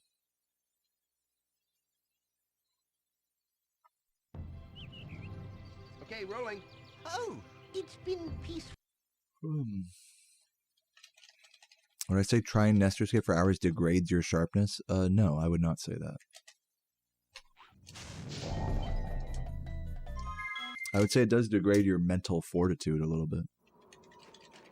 Probably has more of an effect on your confidence than it does on your actual abilities overall. But really, it doesn't matter. Well, once you eventually get this trick, it's like, all right, now you kind of just wake right up immediately. Even if I am getting all tired and like, oh, whatever, fucking Nester. Okay, The moment I get the trick, it's like, oh, okay, here we go. You know, it's actually really good. It's really good for you in that way because it gets you perked up for like every run, like right at the start. It forces you to like kind of lock in right away because it's like you don't know when you're gonna get another run with Nester. Zombie Gangsta, thank you for the YouTube membership. Welcome to Spyro Gaming Legend. Which dragon would be collected in place to compensate? On my route, I would grab an extra dragon in Stone Hill. So basically, I would do the old Stone Hill route, and then everything else the same. Okay, rolling.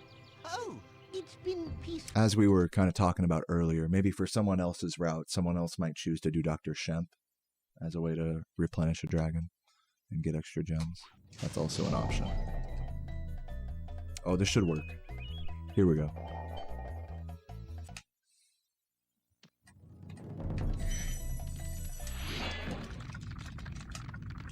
Hallelujah, we get to play the game.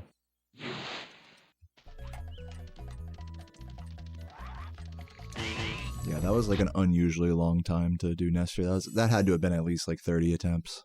30 or 40 attempts.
What's up, JD? Thanks for the good luck.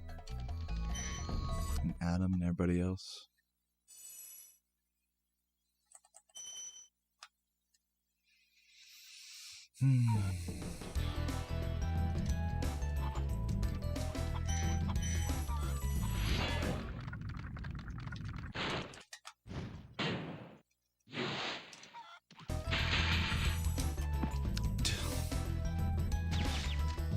How, bro? How did that not work, bro? That felt like a totally fine jump. There we go, back to Nester. That was just unlucky. I don't know how else to say it. Your Zumba class is in 30 minutes. If I could finish before that. I don't think I'm finishing before that.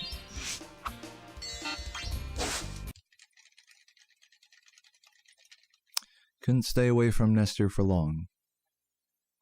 But yeah, to be fair, that bonk was pretty bullshit. What's up, Giorgio? I'm doing alright. You know, spending a lot of time on Nester skip. Took the day off yesterday, so feeling like somewhat rejuvenated today. Very chill overall. Hope you are as well. Almost.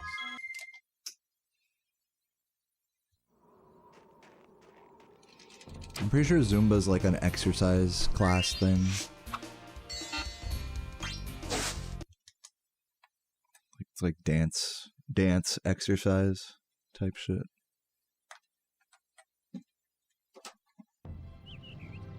Okay, rolling. Oh, it's been peaceful.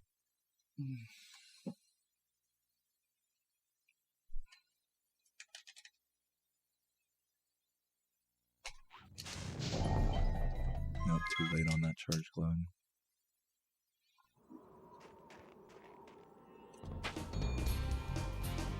You missed me yesterday. You worked until late today. Can't even walk. Well, hey man, I hope you have a nice, restful evening.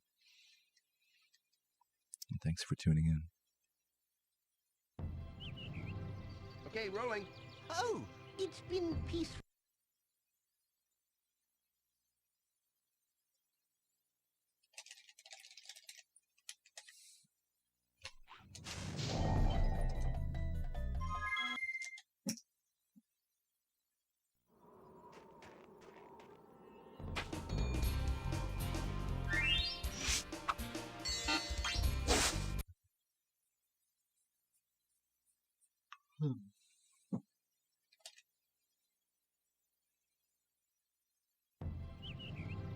Okay, rolling. Oh, it's been peaceful.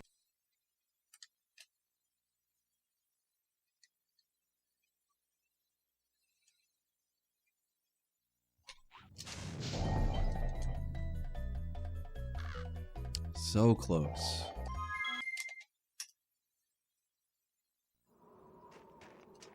I've had a lot. In my defense, I've had a lot of really close attempts today.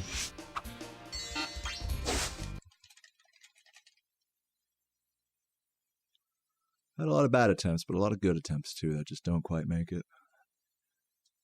So we're on the right track here. Okay, rolling. Oh, it's been peaceful. Just gotta get lucky.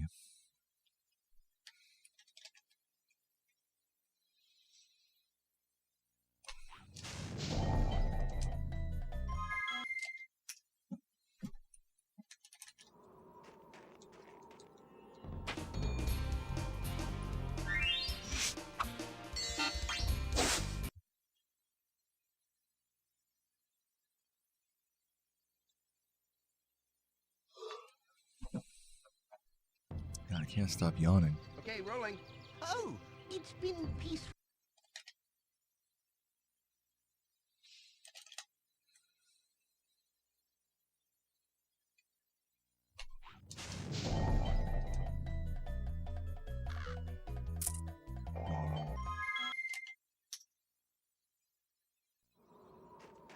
Celebrate with goldsmith gauntlets changing to ice gauntlets. Yeah.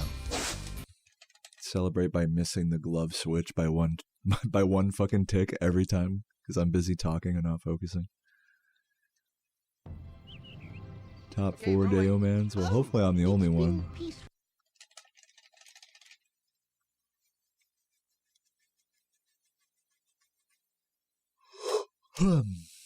Oops. Forgot to start the run. No, I don't plan on doing any races with anyone anytime soon. I know Composer really wants to race me. But, you know, I'm like antisocial and stuff. I'd rather just sit here and grind in solidarity. It's just my style, I suppose. Okay, rolling. Oh, it's been peaceful.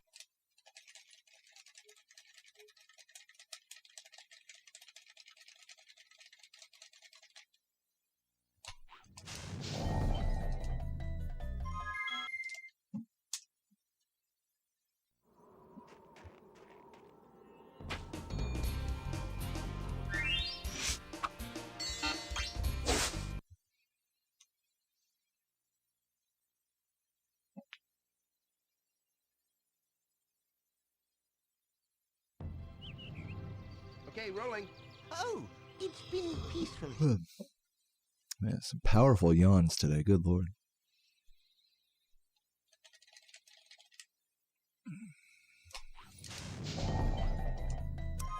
Bad, I'm just charge gliding too quick.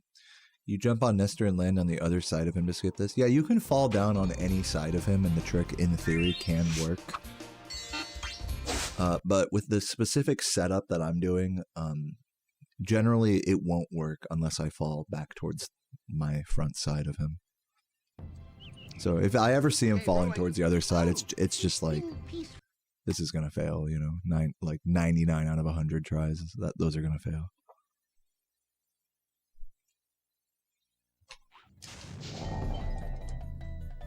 But it just all depends like how you do the trick. With my specific setup, that's the case, but maybe for someone else's, it's not. Popped out for a sec, came back to me about talking grinding in solidarity. Yeah, I mean that in a... I mean, solidarity is like the wrong word, but like, just in my own, like, way, is what I mean to say. Okay, rolling. Which is to say it in a not very social way. Besides just talking to people in my chat room. That's like my version of grinding in solidarity, whatever the fuck that means.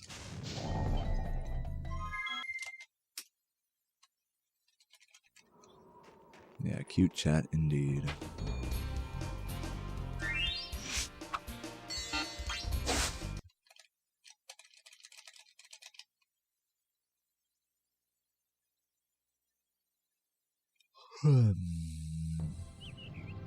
Okay, rolling.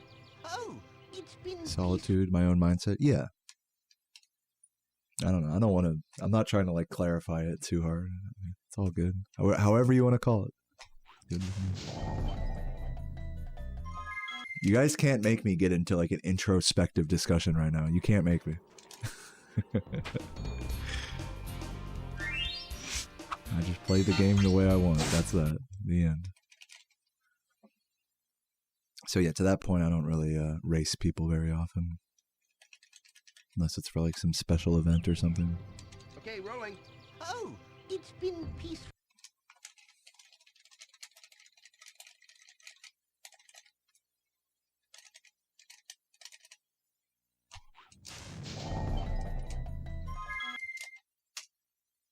Should I just start doing runs without Nester? Like it's looking pretty futile. Yeah, I don't mean to be like doomer about it. Like I'll give it like one more try here, but if this try isn't close, then my next run I'll just skip them. Okay, rolling. Oh, it's been peaceful. I don't know what it is today. I'm just like not that. I don't know. I don't want to think too hard about it actually. But yeah, it's just trick not really working today. No.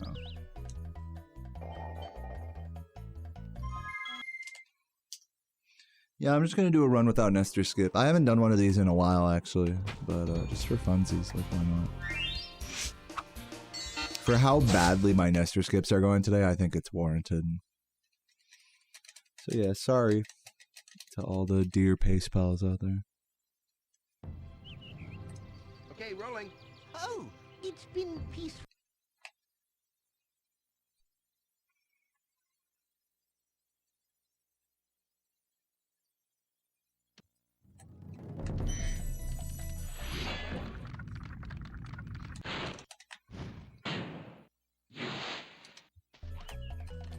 How much time does it save? It saves like about 5 seconds, depending on how you measure it. Oh, did I not start the timer? Alright, hold on. Let me reset this. My bad. Sorry. Man, I'm really fucking up today, aren't I? I can't even do a no reset.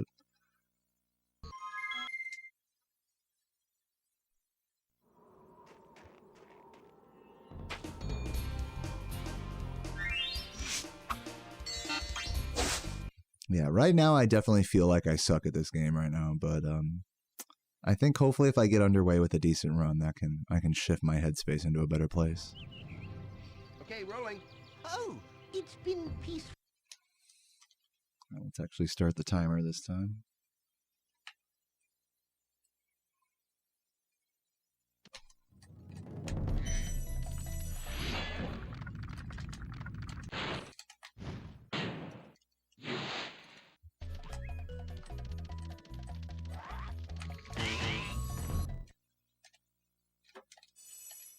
What's up, Cray? Thank you for the good luck.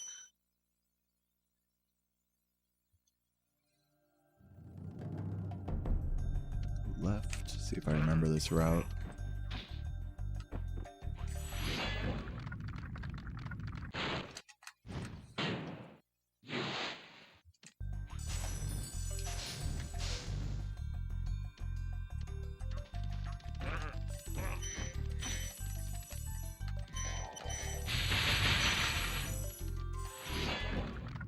Thanks for the good lucks, guys.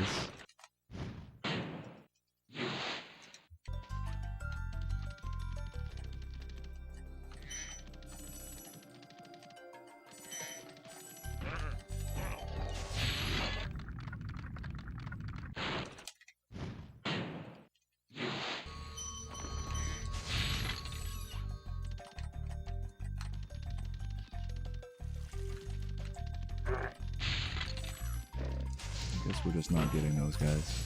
What's up, Patrick? Thanks for the good luck.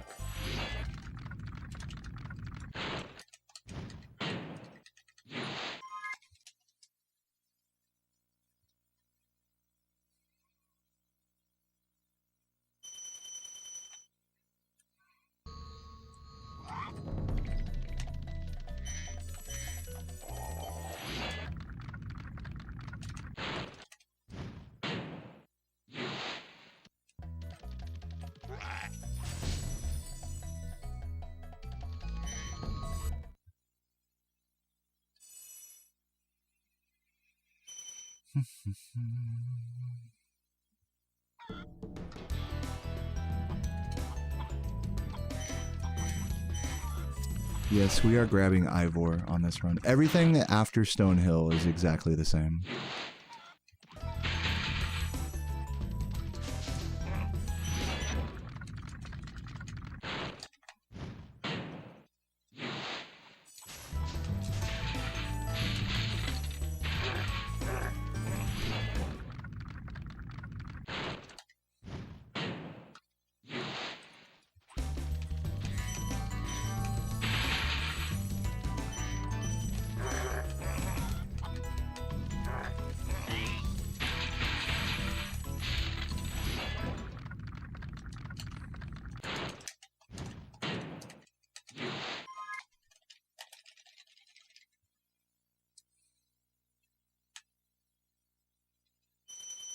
If I can get my strat here.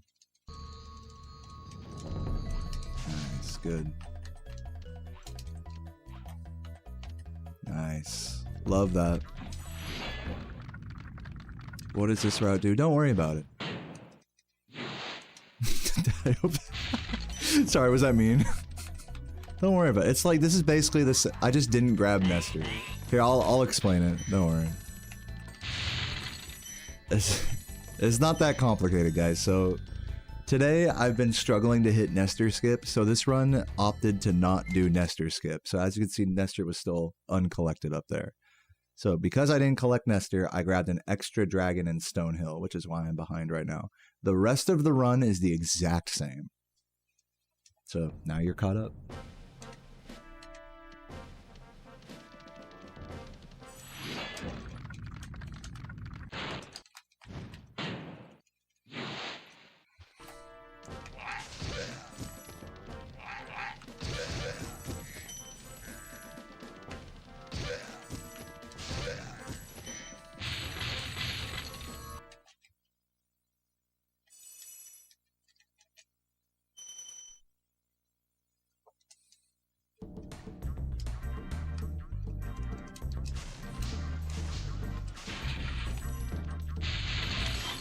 Ooh, unfortunate.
Hello.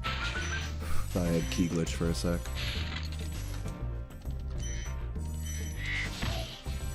I got scared. A little sloppy there.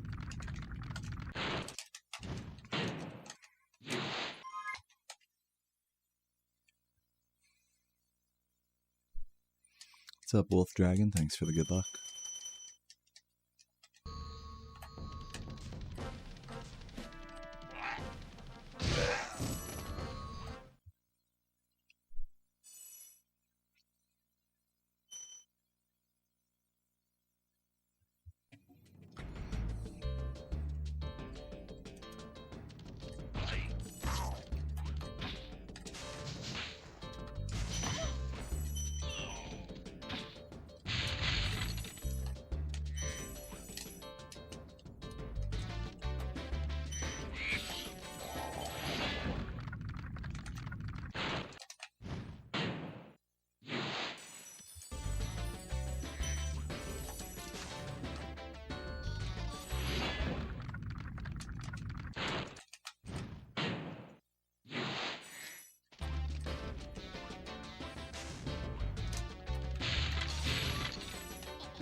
What's up, AR?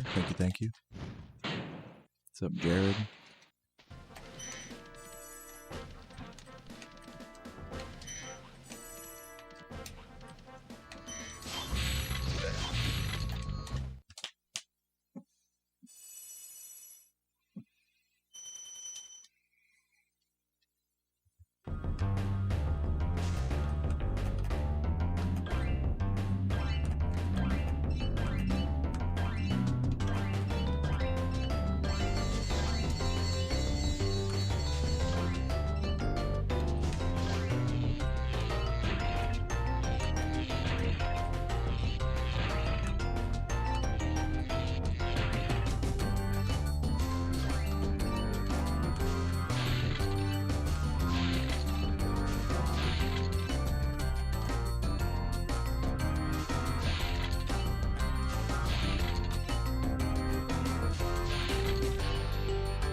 What's up, Zach?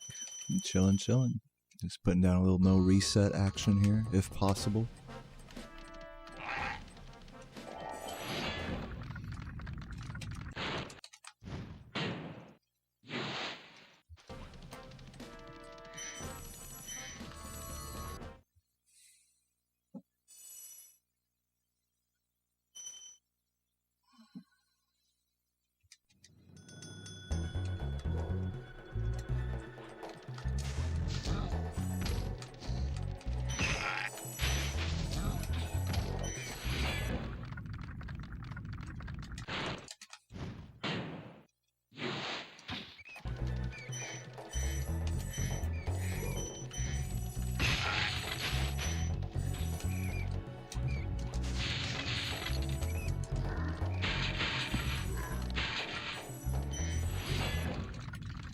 Guys, don't get too ahead of yourself. This run is probably not going to PB, and almost certainly not going to world record.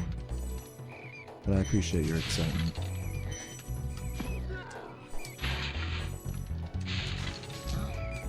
I'm just hoping this run's good, you know? Keep it 36 pace, I'd be happy with that. Don't gotta change the world.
What's up, Oka? Thanks for the good luck. Welcome. Yeah, pretty much if I'm not like even with world record at this point or slightly ahead, then my chances of getting it go down significantly for how good world record plays between here and the end.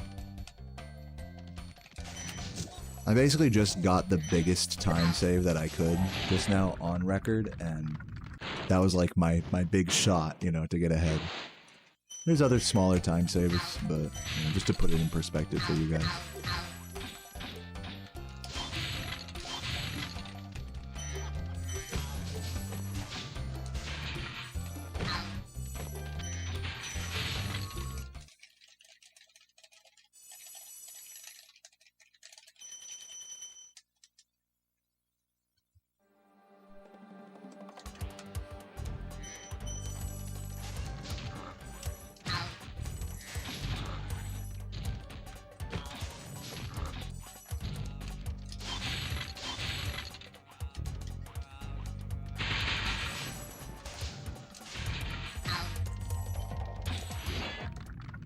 But dude, this run's still pretty good, man. Like, for no Nester, you know, only 5 seconds behind. Chillin'.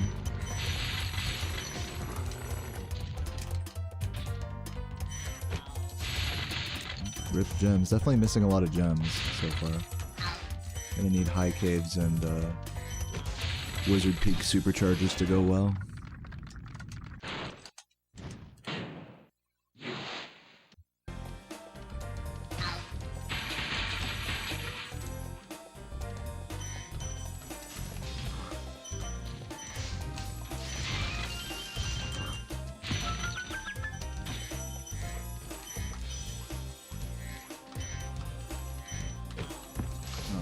Come on.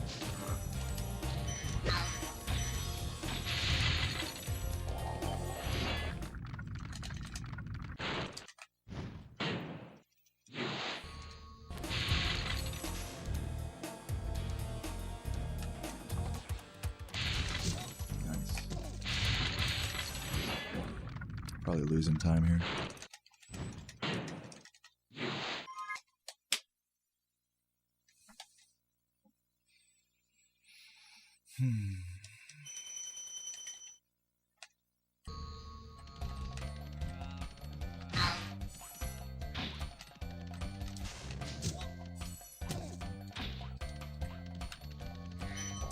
so many missed gems so far. Like, this is not looking promising, everybody. Like I said, I need the gemming in these next few levels to go really well if I don't want to be fucked.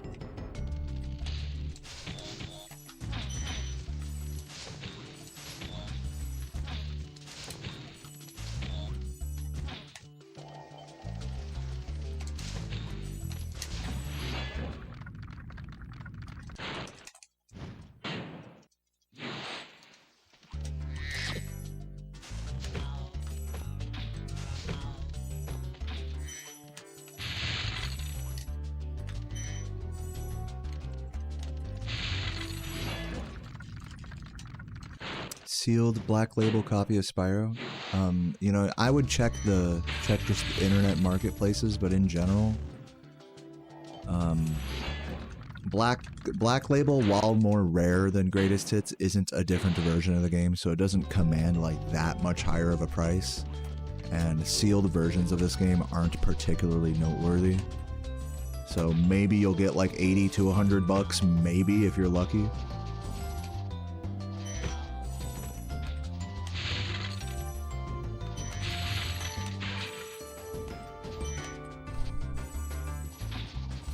If you like put it up on like Facebook Marketplace and like really wait for a while. If you just take it to a retro store, they might give you like 20 bucks for it.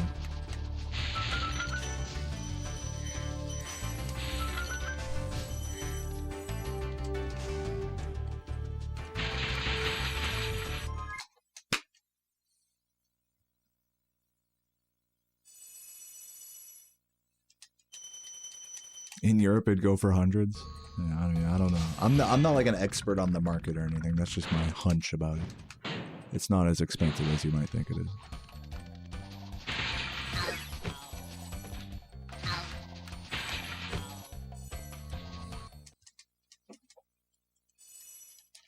8.5 graded on for 700 bucks. Ah, that sounds like a steal. What a good deal.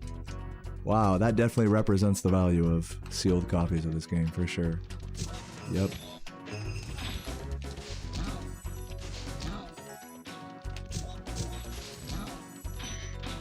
Yeah, if you're not talking sold listings, we're not even talking about anything.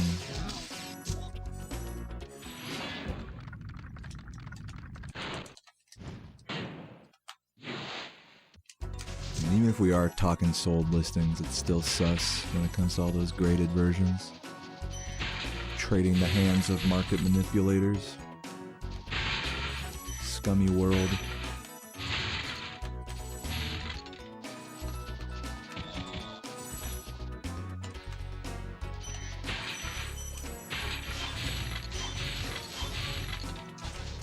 So the good news is I have gotten pretty much every gem I meant to here. If I get this blue one here, then I'm happy. Yes. So yeah. After fucking up a lot of the gems in Peacekeepers and early Magic Crafters, we actually brought it back with our gemming, so we should be okay now, I think.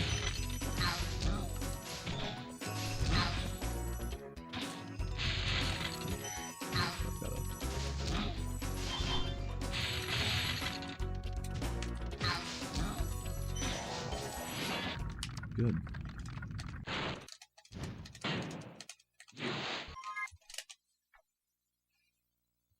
Oh yeah, bringing it back.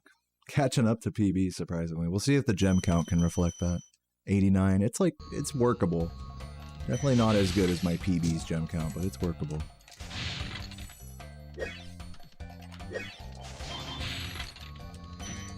Oh my god. Oh no no no no no no. Here goes all my time loss. Okay, there we go. I had to do that. Otherwise, it would have been an additional like 6 or 7 seconds lost for missing the dragon skip. Yeah, right back to +5, +6. Right when it was looking like I was catching up to PB.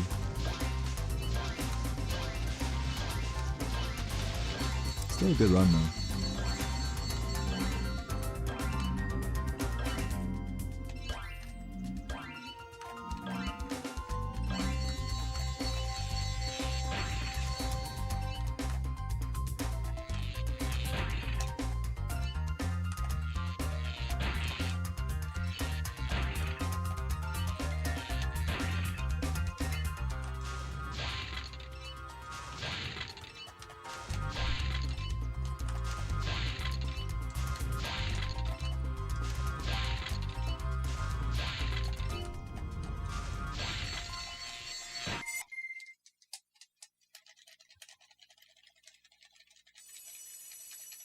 Giorgio, you're not the first person to ask that question. It's because I grabbed the blue gems. You know, behind the wall, there's a thief there that I kill on that island.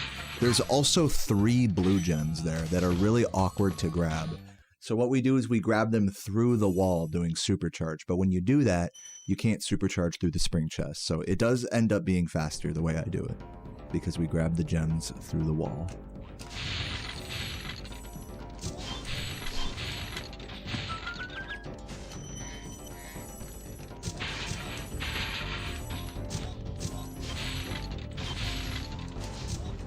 Unfortunate blue miss. Every gem I miss at this point is just time loss. Like I said, it's not like an atrocious gem count, it's just not as strong as PB, so we are going to probably lose time as a result. But it's okay, nothing to stress out about.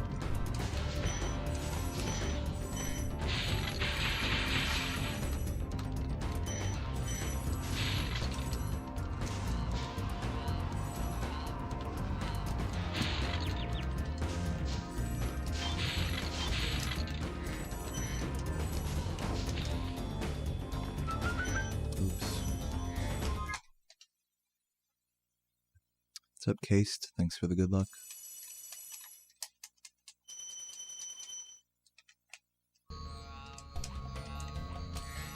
Oh my god. Dude, I've probably missed like 6 or 7 greens on this row. A lot of small gem misses, which at this point are kind of adding up. Like I said, I don't mean to like I think in this category it's easier to overblow like how bad the gem deficit is. It's really not that bad, it's just not like world record level gemming. So it's not as big of a deal as I'm making it seem. I'm probably gonna lose some time for it.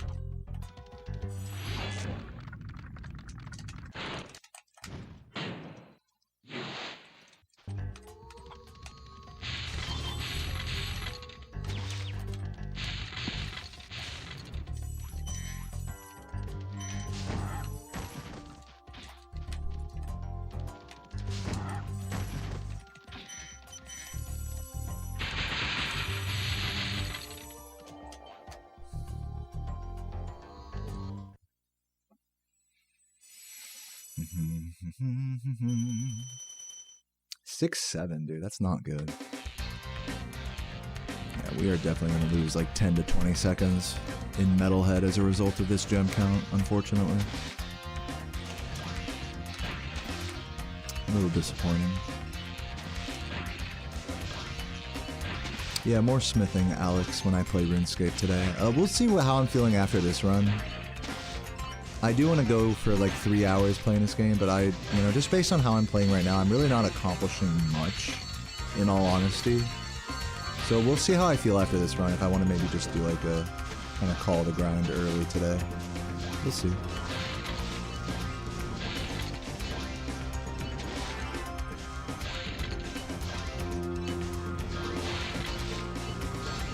Because yeah, another run after this does not sound very fun to me. In all honesty, after doing Nester so many times and whatnot. I don't know, call me lazy.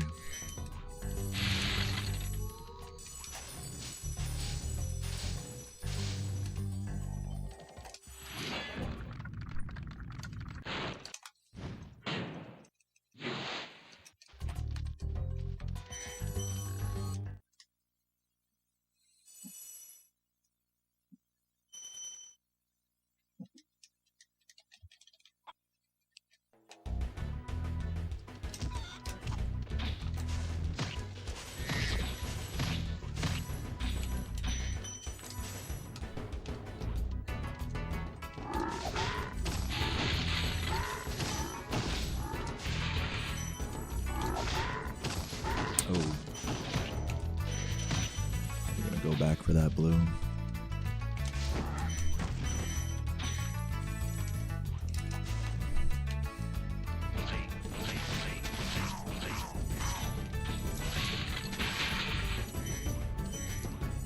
I should probably go for these as well.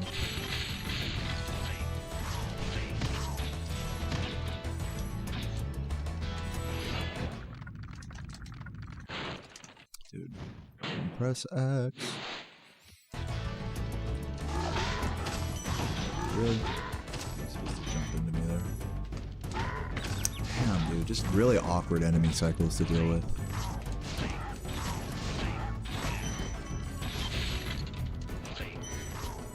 Awful. Already losing like 5 to 10 seconds here. Already.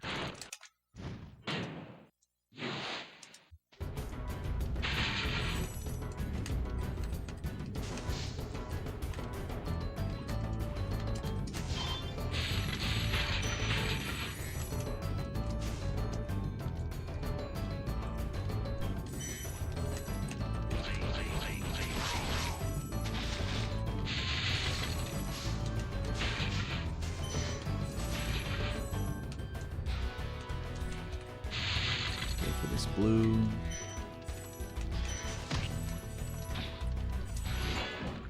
What's up, Shimmer? Thank you for the good luck.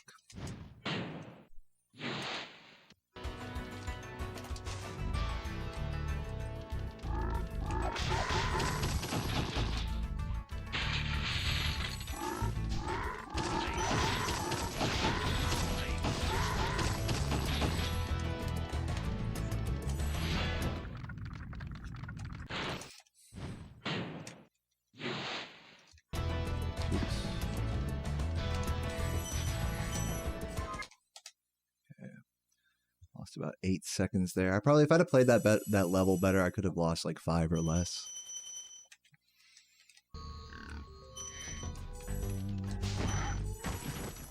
But all good. At least we did recover some gems. Hopefully making the damage in Metalhead a little more stomachable.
Go for the Daze Supercharge, because fuck it.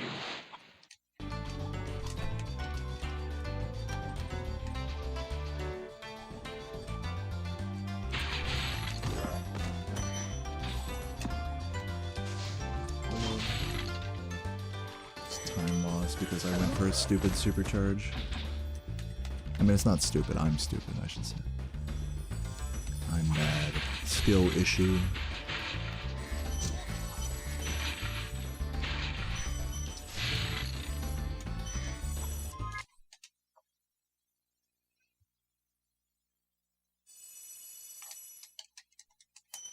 Still 36 pace.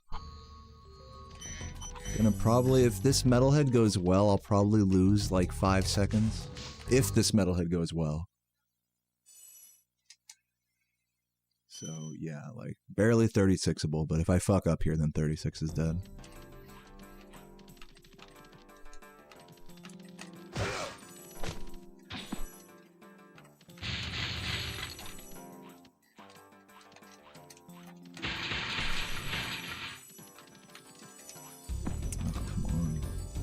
I love bonking.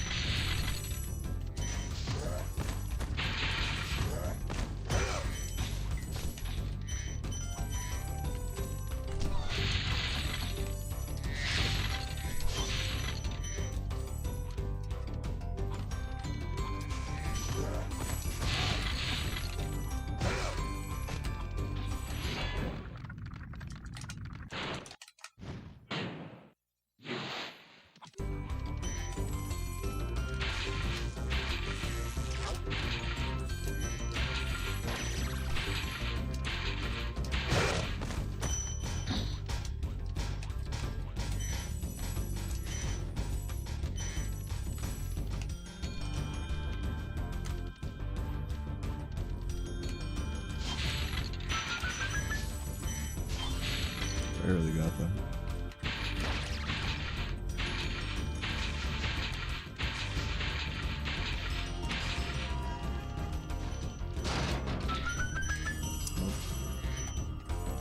Charging too far forward again. I would have had that.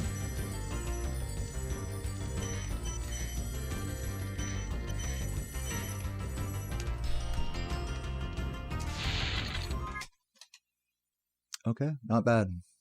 It's about what I was hoping for.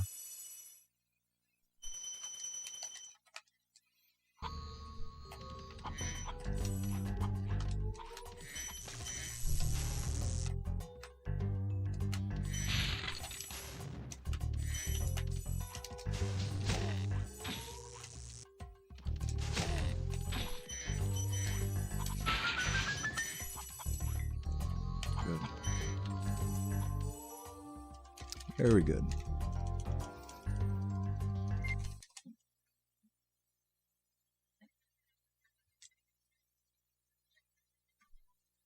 So yeah, so no Nester, kind of a sloppy gemming, sloppy bog, and still 36 pace. Really good overall. Good recovery on this run, I'll say.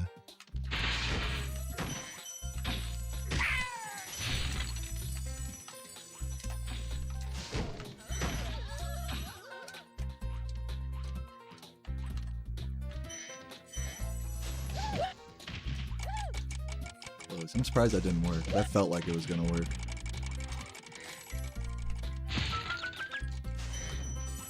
Ooh, I missed the blue. Oh, that's tragic. That's actually so tragic.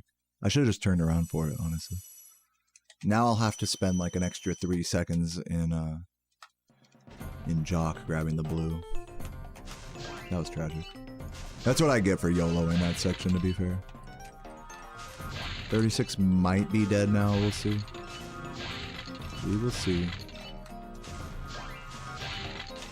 Like, you know, you can only take so many, you know, fuck-ups. Laura, thank you for the raid. Welcome. For that camera. Epic camera.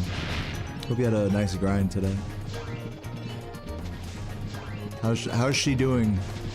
Everybody in the chat, is she doing good? I don't want her to say it. I want you guys to tell me. How did Laura do today? Or how is she feeling today? Her feelings are you guys' voice now. I'm just kidding. 36able and Jock, nice. She was complaining. Oh my god, ban Wolf. No, I'm kidding. Dude, I missed that fucking blue gem over there. I should have probably just gone for it, but whatever. That's why that weird sound effect played when I exited. So I'll just grab the extra blue, like right here, I guess. After the yellow. This is probably lights on the 36. We'll see.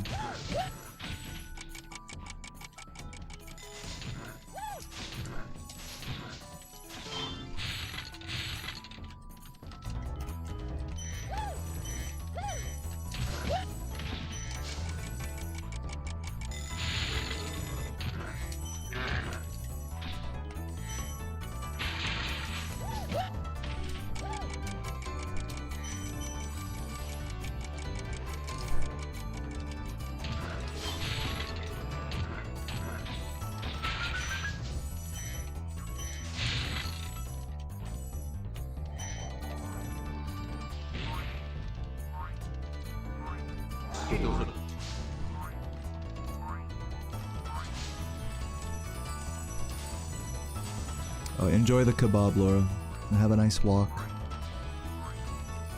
I had a Philly cheesesteak on my day off yesterday. I walked to the fucking bar, had some beers. Channel that energy. Plus 25. Yeah, this is exactly like on the second barrier of a 36 right now. Unattended bag, thank you for the 6 months and the good luck as well. Enjoy the new purple badge in the chat. What's up, NG? Thanks for the good luck. So if I have a really quick rat, this could like barely 36, basically.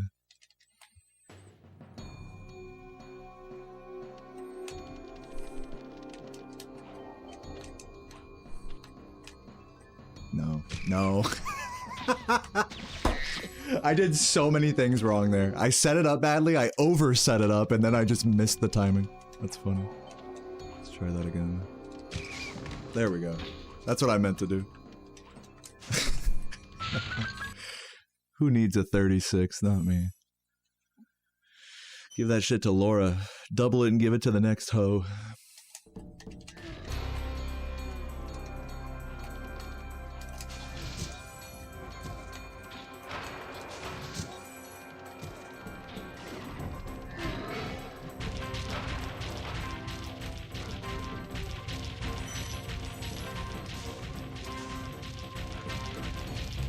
Well, all in all, not a bad run. What do you guys think? For, like, missing Nester skip, like, 30 times in a row today, and, like, not being able to get a run going at all, and having to finally be like, alright, I'm not gonna do Nester skip anymore, and just overall not playing on, like, that high of a level today, I would say I did pretty good, like, given the context of everything today. Like, attitude good. You know, I should be losing my mind right now. I should be, like, pissed as fuck. But, I don't know, this run was, like, overall pretty good for everything. All things considered.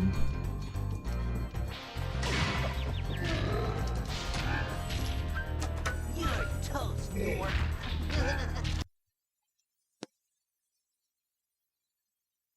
Sorry I took so long.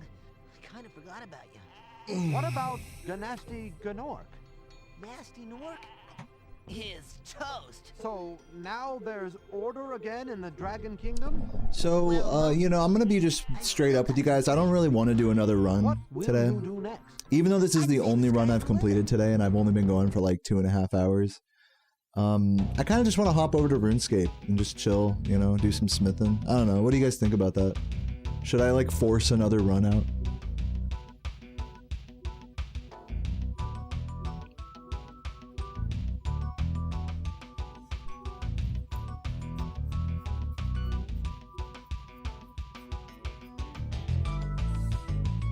You guys are saying don't force it. You guys care about my happiness? That's very sweet of you guys. Don't force it. Come on, isn't there one person here that's like, bro, fuck your feelings, you liberal pussy. Do you want world record or not? I need some like really passive aggressive messages like that. Force it. Force the fucking round thing into the square hole. Bro, fuck your feelings, man. The fuck? You think world records are made out of feelings and shit? No. It's funny. Yeah, no, I know if I do another run right now, it'll just be like less fun. I don't want to say I'll be miserable, but it'll be like less fun than this one, so I'm gonna call it here on the Spyro. But I will switch over to RuneScape.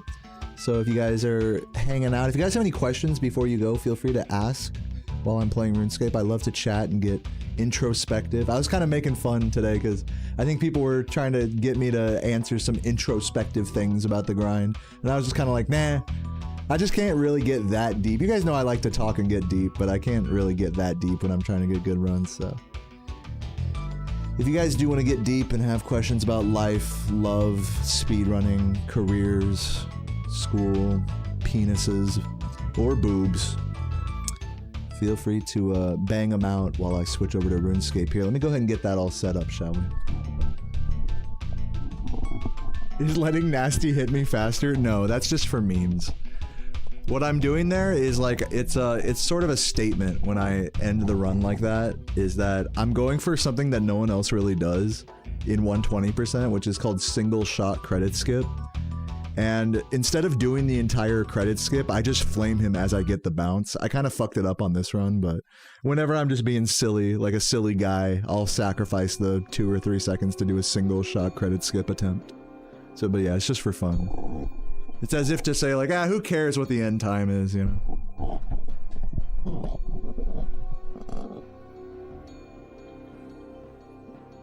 But no, certainly going for single shot credit skip on an any percent run is not faster.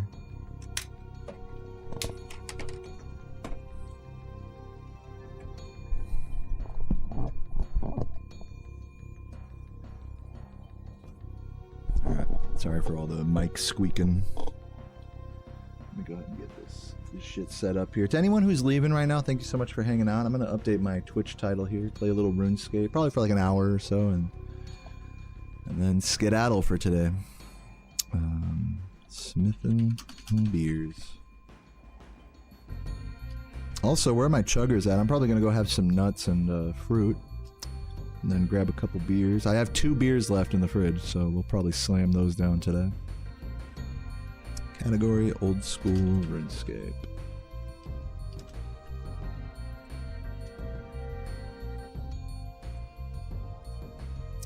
Move my chat over.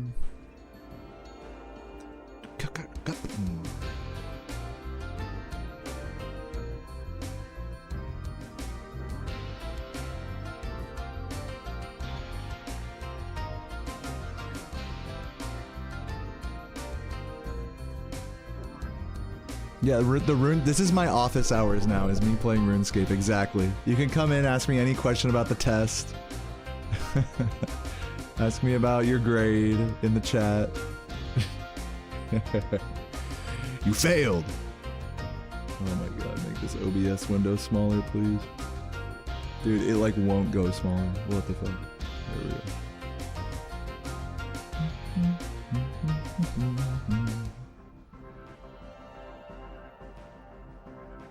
There we go. Get that OBS over there. And let me exit my splits and stuff. Save splits. Sure, why not? Close that. Open up old RuneScape. And let's get into it, shall we? Turn off my game. Turn down my TV so it's not crazy loud for me. It'll be a little loud for you guys. Let the music play here. I'm gonna run grab some food and stuff. Enjoy the music. Enjoy the fucking vibes. I will be right back to do some smithing and hang out. Please feel free to stick around again. I'm happy to chat and vibe out with you guys for these RuneScape hours of the stream. Short Spyro sesh, but love you long time. BRB.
Alright, what up? I'm here. Let's go ahead and log in and get some more iconic music going.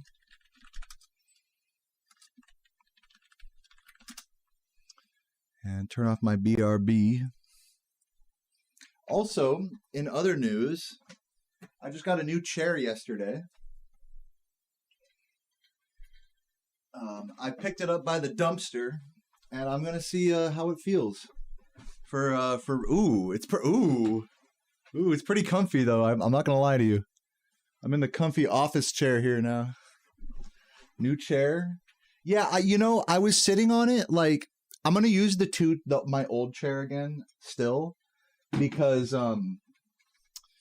for Spyro, when I'm sitting forward, it has the butt pad for so it doesn't actually hurt my spine. But with this is like a better one to sit back in and be like a lazy fuck. So yeah, dumpster chair, hype. Oh, except, hold on, it's a little weird because actually this chair might not work because the armrests collide with my fucking, oh, that's unfortunate. I need to take the armrests off or something. Yeah, unfortunate. The armrests collide with my fucking keyboard. So, hey, it was worth a try. Get that fucking music going. Yeah, the lock-in chair and the lock-out. Right.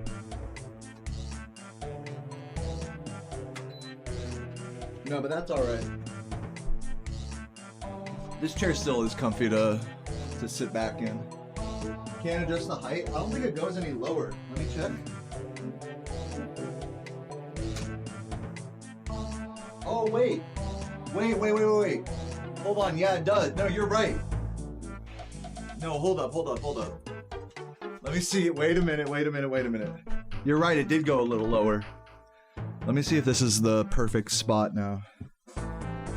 It's still kind of colliding. Hold on, let me see. Let me see if we can make this work. Nah, and it's a little low as well. It's a little low. Nah. I want to like this new chair so badly, guys, but I gotta be so real. It's just not it. It's not the play. It doesn't breathe either. Raise the desk? No. Now you're getting way too extra for my taste. I'm more about doing less shit than more shit at the moment. Alright, let me do this. What's up, HP? Thank you for the good luck. Hey, dude, Hayden, when are we gonna fucking rewrite the entire chat room? When's that happening? I'm just kidding. But for real though, the drop messages, I mean, you already know. You already know the deal. So yeah, let's just recode the entire thing. Just take the code and put it over there. Like my brain. My dumbass brain. Alright, we take all the bad code and we put it over there and we replace it with the good code. Easy fix. It's an easy fix. No, I realize it's probably a very complicated and long fix to do. Oh, you did the first round last night? Oh, wow. Okay, hey, dude. Fucking chuggers in the chat for that. To anyone, I know some of you guys might not know what I'm talking to HP about. HP actually made the on-screen chat that you see called Illora chat. And we got a couple other devs working on it too, but it does, as you guys may know, sometimes it'll drop your message, so HP is working on fixing that feature where it drops messages, or there's also that other bug where it'll just repeat messages from an hour or two ago. So yeah, but of course that requires a lot of very intricate coding and rewriting of things, so good luck to you on that. Cheers, chuggers, for working on it, man. That really means a lot to me. I'll definitely make sure whatever effort is worth it for y'all, so cheers.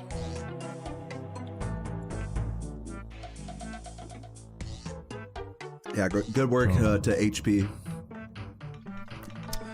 Squilliam, thank you for the 15 months. Grateful for you, my brother. I'm grateful for you, Squilliam. It's always nice having you in the chat. Seeing your name always fills my soul with joy. I say that in no uncertain terms. Let's head over to the Blast Furnace world. Oop. I think I clicked the Castle Wars one. Idiot. Alright, look, it's about to be like a sea of players right now.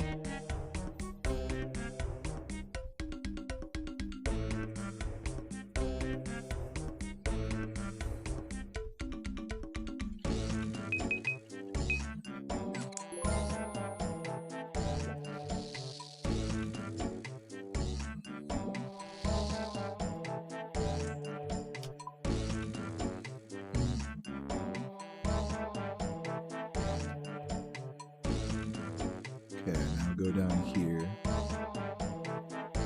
Wait, hold on, I gotta go to the boner tab. I'll make it like, I'll put a addy bar there, so it's like my smithing tab. Go down here. HP with the prime, yeet! Thank you for the yeet. Let's get this fucking gold ore up in here. Chuggers in the chat for HP and a Squilliam. Love a good RuneScape sub.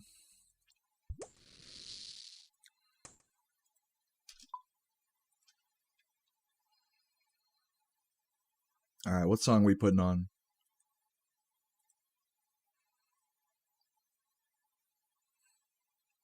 What's this one? Forever? Oh, bro. No, I'm gonna do Flute Salad. Yeah, this is the one. Oh, yeah. Now we're talking. And my first missed glove switch, by the way, of the session. Be prepared for many more of those.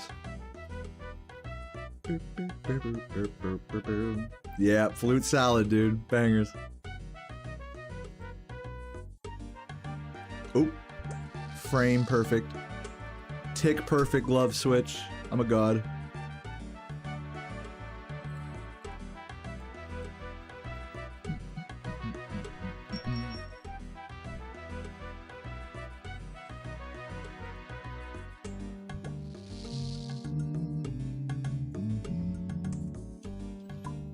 Yeah, flute salad. Doo, doo, doo.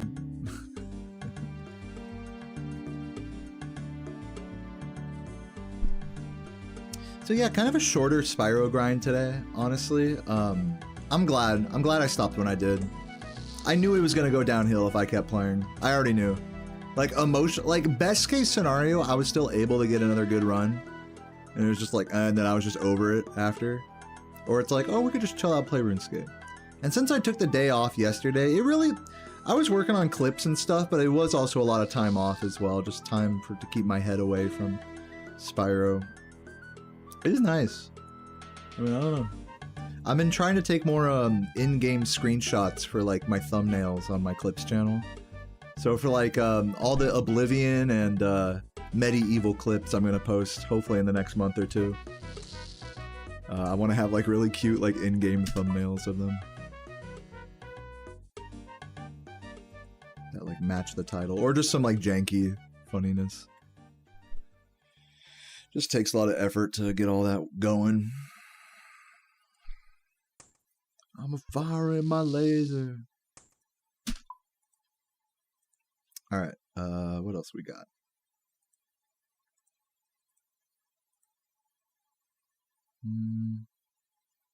Forgotten Tomb. Ooh, spooky. I'm just gonna put it on random. Yeah, I kind of fuck with this a little bit. Let's go. I like the little bongos.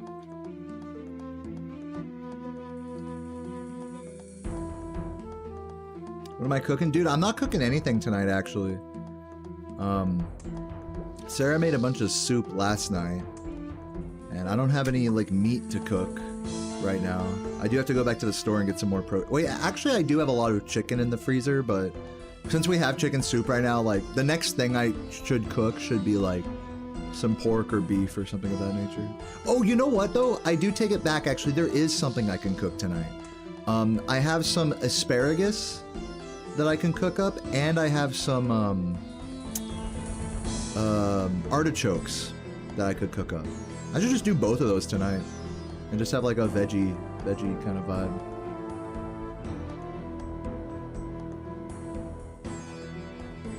So yeah, after I get offline, I might try cooking one or both of those.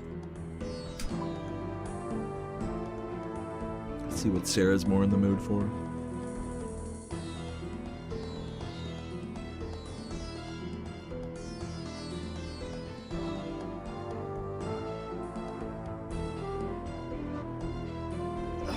Yeah, you're definitely right about that, Megan, about discipline and shit and mentality. Yeah, like, I think what I was trying to say earlier is that, I've been really, like, mentally, like, since yesterday, it's just hard to describe, like, I've just been, like, really either mentally on or mentally off with Spyro. And whenever I'm mentally off, I still want to be able to play and enjoy the game. And I feel like today was kind of a good example of that, of like me being kind of mentally off, like not getting the nesters. Or like physically off, I should say. I was like more physically off with the nester and I was a little tired and whatever. But the actual like fun was like, it was fun playing today. It's hard to do that on days where you're not like playing that good. And because of that, kind of like, to get back to what you were saying, because of that, I was still able to get like a really good recovery run, just because my head was in such a good place overall. And that's been how I've been feeling yesterday when I chose not to stream. And then day before when I was like really giddy about the game and figuring out strats and stuff. It's just every day has really been different with me and Spyro lately. There hasn't been a lot of like the same vibe 2 days in a row. Like I think on any given day I'm trying to keep it chill and shit. And like how chill my grind is able to be, whatever, like in whatever way that means, however chill it can be is like the best case scenario. Sometimes just grinding hardcore and like getting like agitated at runs, sometimes that's the vibe. I know it sounds weird, even though that's not like chill per se. Sometimes like you're just so amped up on the game, you want to just like, you know, fucking grind out some really sweaty resets and fucking yell anytime you miss like the stairs in Ice Cavern, like fuck, you know. Some days, you know, you want to be in that headspace, but I think lately I've really not been. So yeah, chill vibes, chill vibes. I'd say I'm doing good in that department. It's funny that I have to constantly like reaffirm that to myself to be like, all right, am I doing this right? Am I doing this right?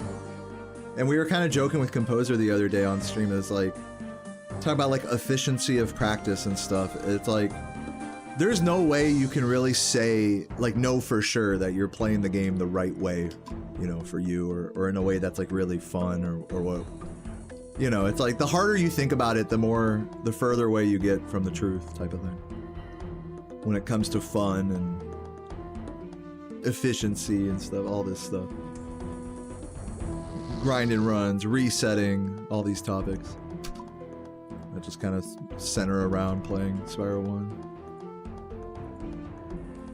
I still forget that I've been playing that shit longer than anyone else who actively has ever speedrun that game.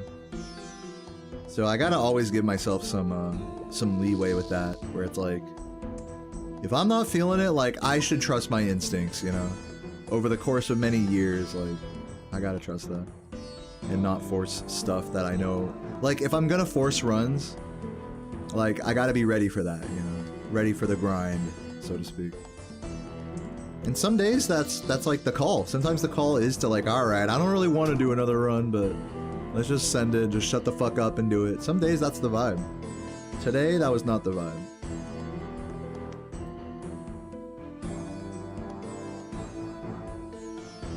Yeah, so long term, definitely a lot of time played.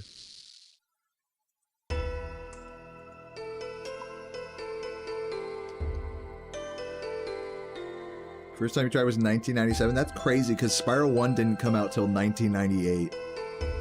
So that's crazy. You're like a time traveler. Bro was ahead of the curve.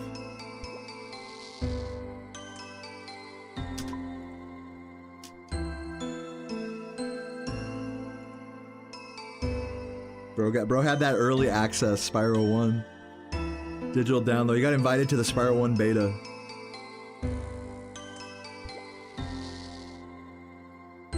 We all want to see, but it needs to wait for me to see it. Let me make sure I didn't miss any subs or anything. Okay.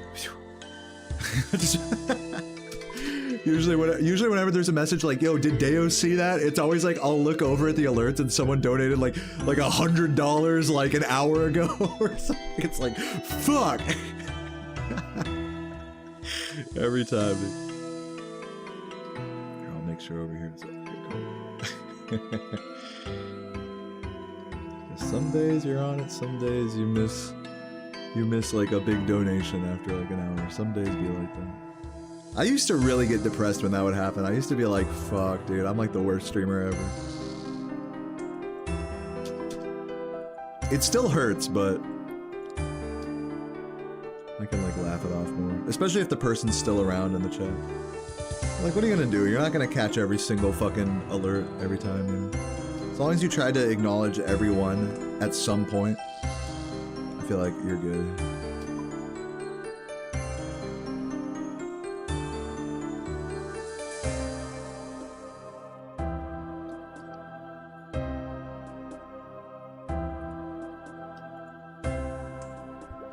Autumn Voyage? Cool. I'm down. Yeah, after this song, though.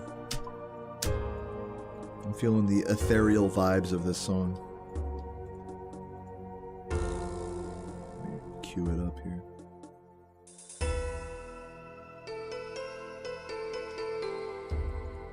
Got that glove switch.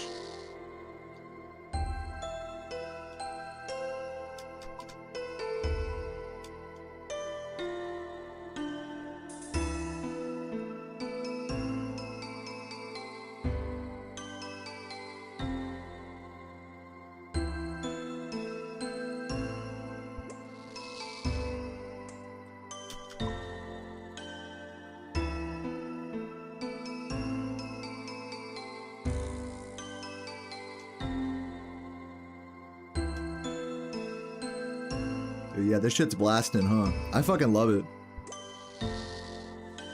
I love blasting the music in this game. I know some people might find the music in this game pretty goofy, but I love it. It totally gets me into the game world.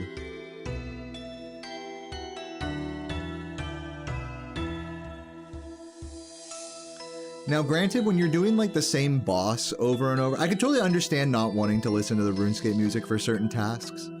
Like when you're bossing, you do not want to hear the boss fight that like the same boss fight music over and over. That just gets so grating.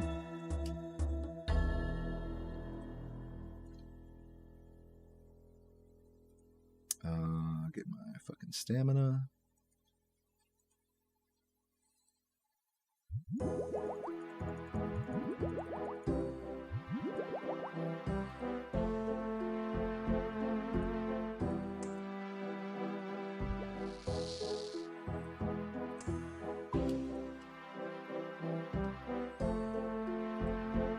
Fantasy synth, dungeon synth. I haven't heard of that particular genre before, but it sounds like I'd like it. I like fantasy game music and I like synths. Yo, Sakura, thank you for the 14 months. Your only experience with old school RuneScape music is a high school friend who paid you $5 to run the login theme through a high quality sound font. Oh, do you still have that? Is that like on YouTube somewhere? I'm totally down to listen to that. You did like you changed the sound font of it? I'm sure there's a million remixes of the old school title music. Dude, even in the game, there's like a million versions of that song. Like Scape Original, fucking Newbie Melody, fucking all that. It's like the motif is everywhere. But that's still pretty cool, Sakura. GG's on that.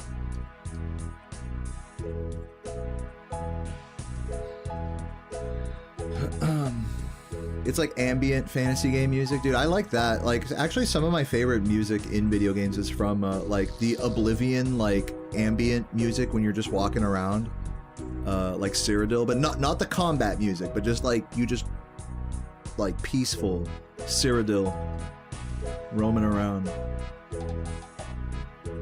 I love listening to that shit. Just bring that up on YouTube.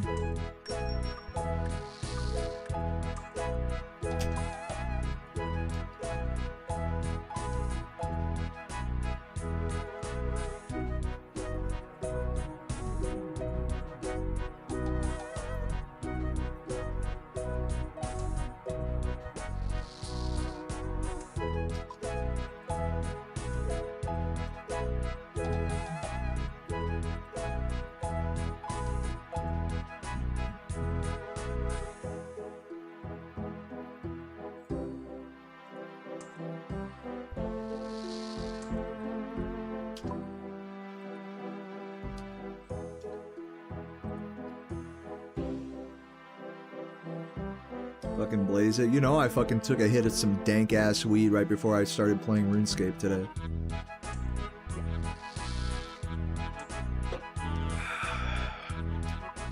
And if I'm being so honest, I think part of the reason why yesterday I didn't go live was because like I got up in the morning, I was like, fuck it, I just want to smoke a bowl today and just do something different. Like work on these fucking clips that I've been saying I was gonna watch. Like I haven't watched these clips that this guy sent me for like 2 months. And I was like, I need to just go through these clips and see what I want to do with them. And I'm so glad I did that. You know? And the catalyst for that was me like this morning or yesterday morning just being like, fuck it, I just want to smoke weed with my coffee and just chill today, you know? I don't do that every day, but every few days or so, having a day like that is so nice. And I'm definitely not, like, coming back now, I feel like I'm not, like, going super hard on Spyro yet. Like, I'm really easing into it today. But you know what, though, guys? You know what? Composer said in my chat today that they're gonna come back to grinding. And when Composer grinds, a new world record is set. Like, that's just how it works, guys. I'm just telling you. Like, whether it's today or tomorrow, in a few days, a week, whenever Composer decides to start grinding Spyro 1 again, it's gonna be like, oh shit. It's just like nervously waiting for the next record, whether it's a 1 second or a 10 second or what. But at this point now, I mean, I think Composer will probably get another, maybe 1 or 2 of those types of PBs that just come like super quick from some hardcore grinding. I think Composer will get one, but this is my theory, is that they will get like 1 or 2 more of those. But once we start getting into the mid 3620s, low 3620s, and even 1Xs, it's gonna really slow down a lot at that point. If it doesn't now, then it will then. And I think Composer and I both in our heart, we both know that that's the... I'm already slowing down with the rate that I'm getting PBs. I'm just slow with that in general. But in terms of Composer banging out the PBs like they have been this last month or two, I think that's when it's... I think they'll get 1 or 2 more of those and then it's going to slow down. That's what I think. Unless they pull an Ash and just get like 5 1-second PBs back to back or something.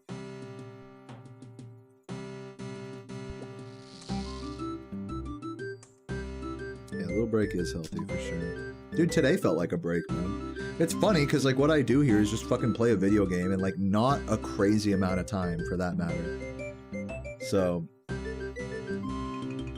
you know, my whole life is a fucking break if you think about it. Working hard for me means something different than the average person, I think.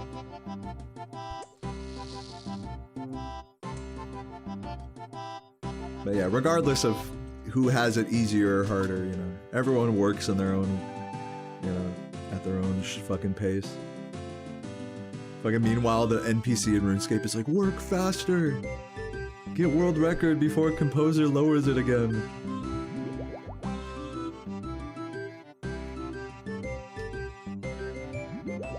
What was my biggest Spyro grind year? Like, what was the biggest year that, like, the most hours grinded of a single run, like 120%? I think that's what you're asking. Like most hours in one category. Probably 2020.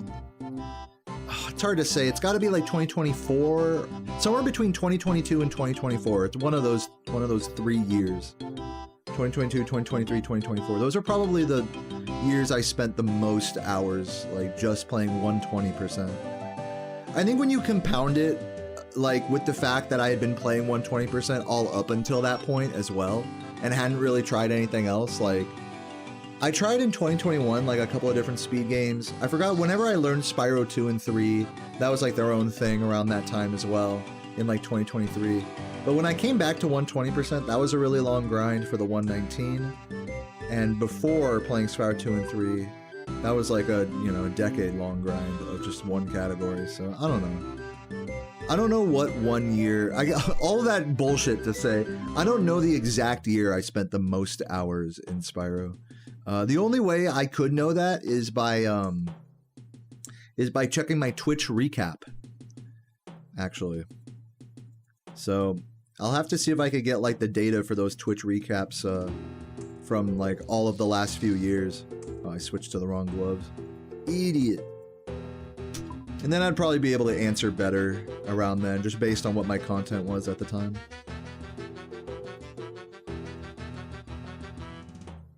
So yeah, next time, and next time there's a Twitch recap, maybe I'll try to do that. Yeah, statistics are cool for sure. I wonder if you have access past recaps, maybe in your email. Maybe there's like a recap in your email that you can look up. Probably not through the website, I don't think. Unless you're actually, you could probably just look at your analytics page on your dashboard. And you could probably, it'll like let you set it back to a certain calendar date, like, or a certain range of days. That'll probably help as well.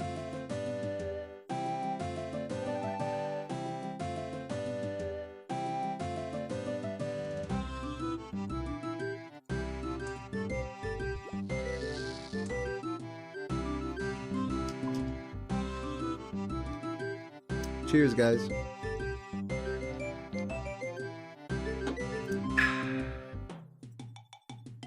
Got 25K left in the coffer. I'll pull out another 100K, no biggie.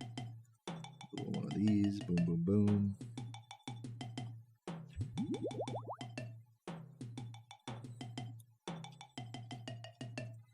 Oops.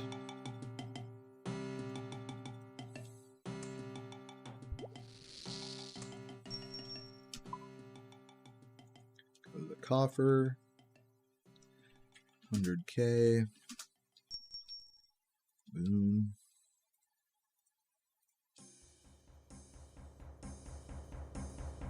Oh, didn't someone say Autumn Voyage earlier? Let me put that shit on.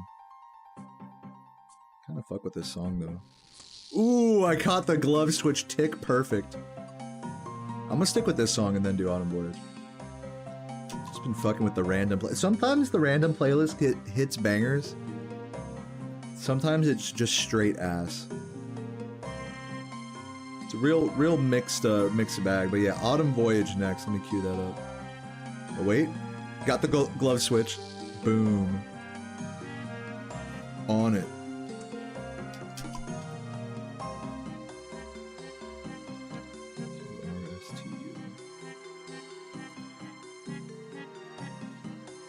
There it is, Autumn Voyage.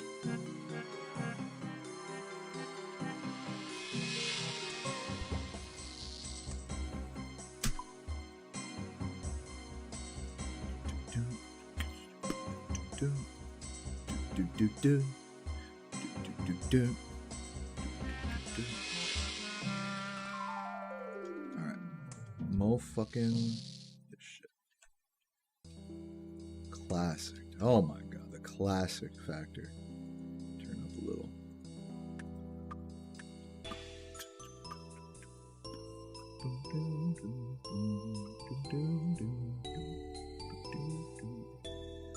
Chuggers to all the nostalgic gamers in the chat.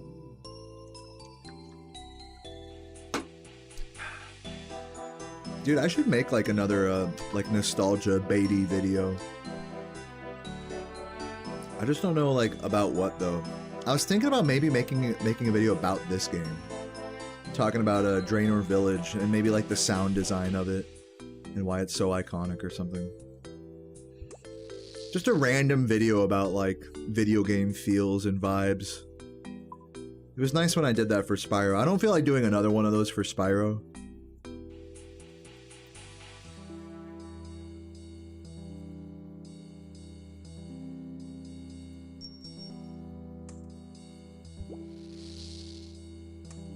But yeah, I was thinking about making a video like, what do you guys think about this?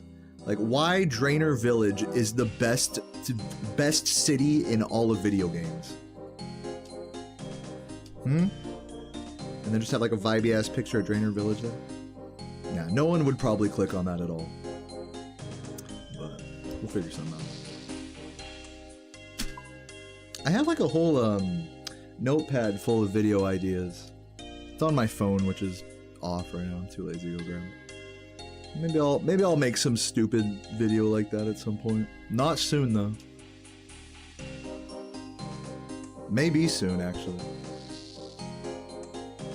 Who knows? I don't know. I don't know shit. Runescape Skybox video, dude. Yeah, some shit like that. No, I want to do one about the sound design of this game, because I think it's like really just an interesting topic. You get 3 sound bars, and in fact, if I turn this on, you'll hear people fucking putting shit into the, you know, you'll hear this machine going, which is so fucking annoying. Like, listen to that. Oh yeah. So like for certain activities, you have to turn off certain parts of the sound. And I think a lot of people just play this game without really like super listening to the music or getting the full sound design experience, especially streamers, I noticed. People just play this game with like fucking song request blasting, which is a vibe, don't get me wrong. But dude, the game noise of this game is like so good. It just complements it really well. A video exploring why that is would be interesting to me. Why RuneScape's sound design is goated.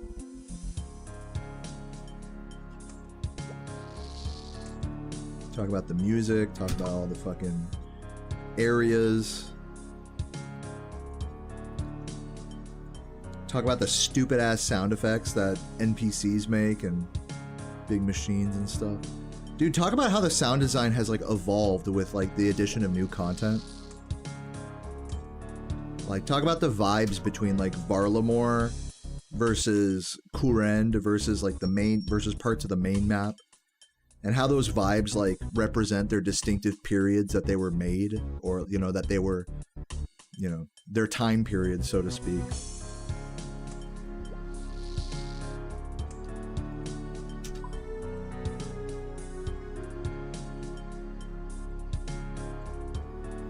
Not just like when they were added, but like in terms of progression for your account as well. Like how you'll start in a lot of these early game places, a lot of free-to-play areas, and that's where you get your first exposure of this game's music and shit. It's all very peaceful and serene, I would say.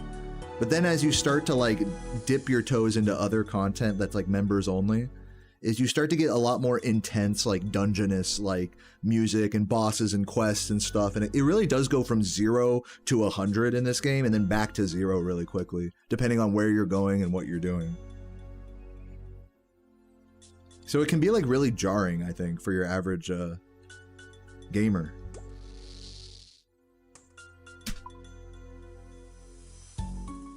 But it just all feels really raw, you know, and like an unfiltered, like, okay, this is the vibe, you know. And I will say this, like a lot of music in RuneScape, it's not to say it's all great. A lot of music in this game is fucking ass. Like, it's just grating to listen to and terrible. Like, this is just cheap MIDI sound font, you know, Java, you know, game sounds, you know. So for as good as they can sound, they can also sound fucking awful. So it wouldn't be a video just glazing. It'd be a video like critically looking at it as well. So yeah, I want to make a video like that, I think, at some point.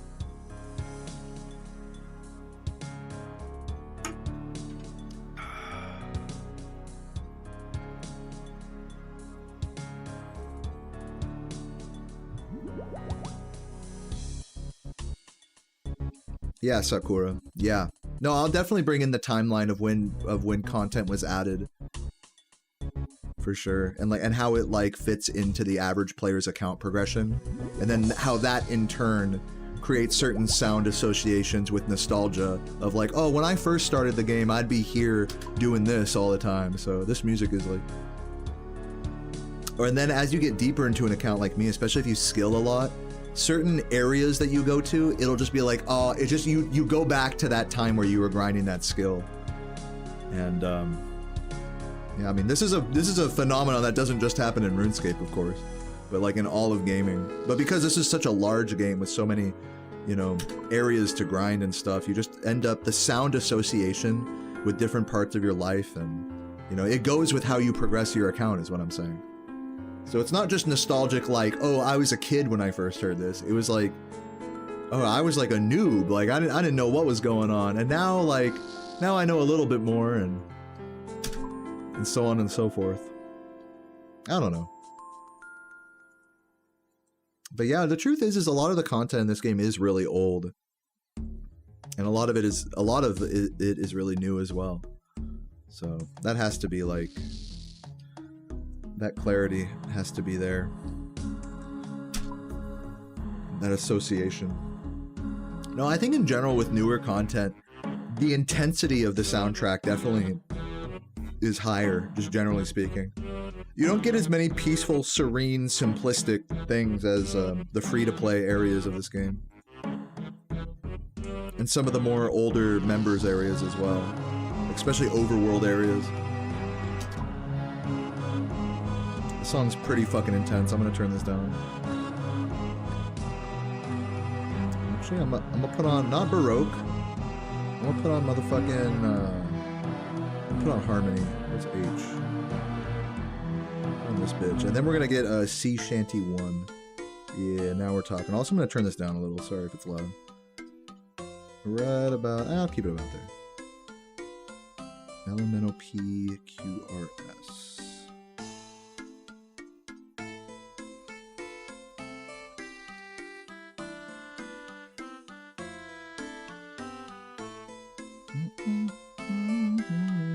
Miles Away, yeah, I'll keep that one on the docket. Oh shit, I glove switched bad. I'm a pro blast furnace user. I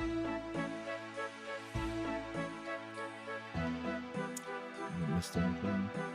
Take a sip of this Coke right here.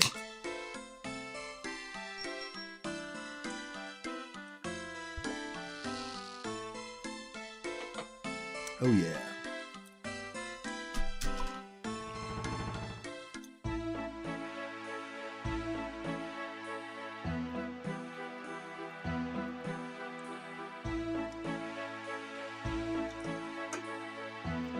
Beer number 2. Guys, can I be honest with you? I've been consuming so many processed beverages lately. I'm on beer number 2 today. I actually drank, I gotta come so clean with you guys. I had like 5 beers yesterday. I drank a lot yesterday. I was at the fucking, the tavern place and I met this is what ends up happening is I'll go to these like suburban like bar, restaurant, tavern places. And I'll meet like an old couple there that like, you know, is drinking beers, is telling me, oh yeah, we used to live here back in the day and we're retired now and we do this. And in all honesty, and this might sound kind of weird, this might kind of sound parasocial, but like, it's so easy for me to talk to people like that because they remind me a lot of my parents.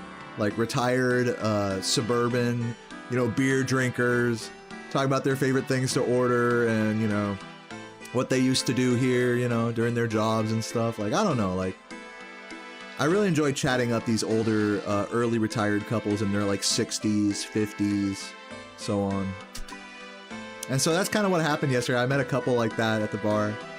And, you know, it's always quiet at this bar on an afternoon, on a Monday afternoon. There's, like, no one out anyway, so it was just this really beautiful, serene day. But, yeah, I ended up having a fucking Philly cheesesteak and, like, 4 beers at the bar. Then I had a cigar on my way home. There's a cigar shop right there, so sometimes I'll pop my head in and get like a fucking little tiny cigar. And yeah. And then I'll come home and I'll be drinking all these like Gatorade Zeros and this Coke Zero, for example. Beers as well. I had like one more cheap beer later that night. It's just I look into the trash can and I'm like, holy fuck, like I drink so many of these fucking beverages. I'm just like addicted to them.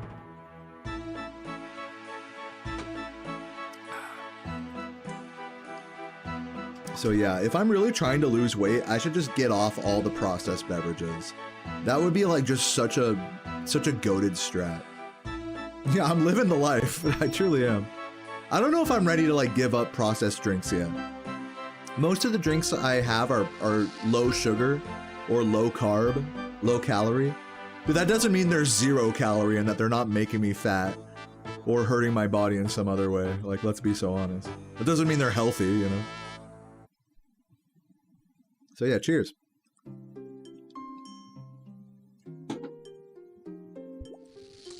Nice, I clicked the gloves just in time.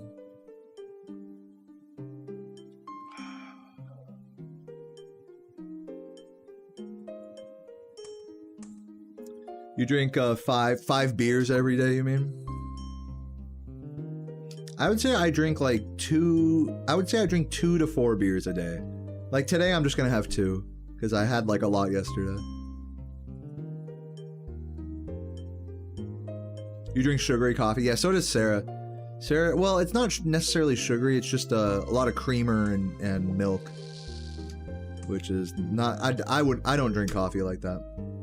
I'm actually super good about keeping sugar out of my diet, but the problem is that sugar doesn't just take the form of refined processed cane sugar. Like, yeah, sure, I don't eat much of that, but I do eat a lot of simple carbohydrates, which are basically sugar. You know, I do eat, I have a lot of artificial sweeteners. And just in general, I just operate at a calorie excess. So, like, whether there's a lot of sugar involved in that, like, I'm still gonna get fat, you know?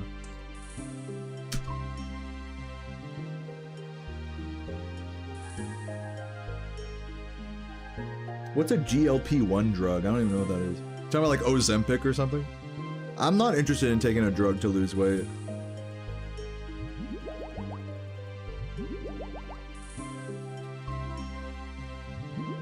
I feel like you can't justify taking a drug to lose weight unless you prove that you can, like, lose weight without, you know what I'm saying? Like, you could prove that you're, because I'm pretty sure that's how doctors prescribe them. You have to, like, lose a certain amount of weight before they'll even let you take a drug like that.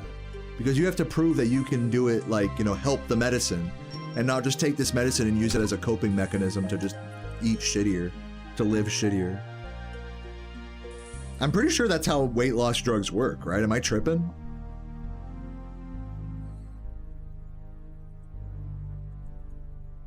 Or medical procedures. They can't just go to the doctor and be like, all right, just give me lipo now. Like, maybe you could go to some fucking doctor, you know, in Argentina or something. Go to some Guatemalan, you know, doctor. Where do they, actually, I forgot, where do they practice, like, medical, like, the shit that, you guys know Brian Johnson, the guy that, like, is trying to live forever, the billionaire guy, the don't die guy?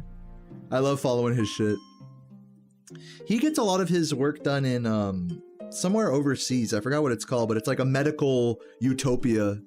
Like, you know, you could do stems. It's like one of the few places in the world you could do like stem cell therapies and stuff. Does anyone know what I'm talking about? It's not Argentina. It's not Ethiopia. I know Turkey is a bit of a haven for cosmetic surgeries. Right? I don't know. If anyone's more knowledgeable about this, someone ask Google AI. There's a name for it, like a medical free practice zone or something. Or medical paradise. Bahamas sound right? I think Bahamas, maybe. It's not medical paradise, but like, there's like a name to describe what I'm talking about. Describe those types of places in the world. Like medically progressive places.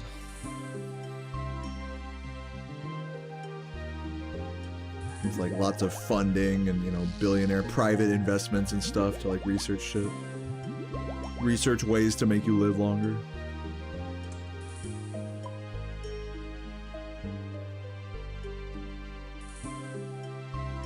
Every time you hop on stream, I'm playing RuneScape. Well, it doesn't help that you log on when I'm a little on the later side. I've been sticking to my 1 o'clock. By the way, what up, Beppis? Good to see you, man. Dude, cheers. I've been doing a good job of like sticking to like 1 p.m. like stream start times, Eastern. So, my Spyro grinds have been about like an average of 3 hours a day. Today I was a little less than that.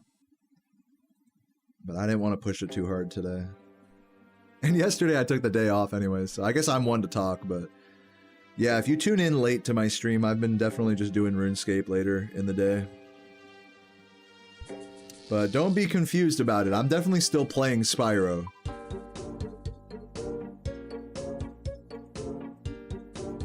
My rule is that I'm not allowed on any given day, this is my rule, is that for any given day that I broke this rule, by the way, the first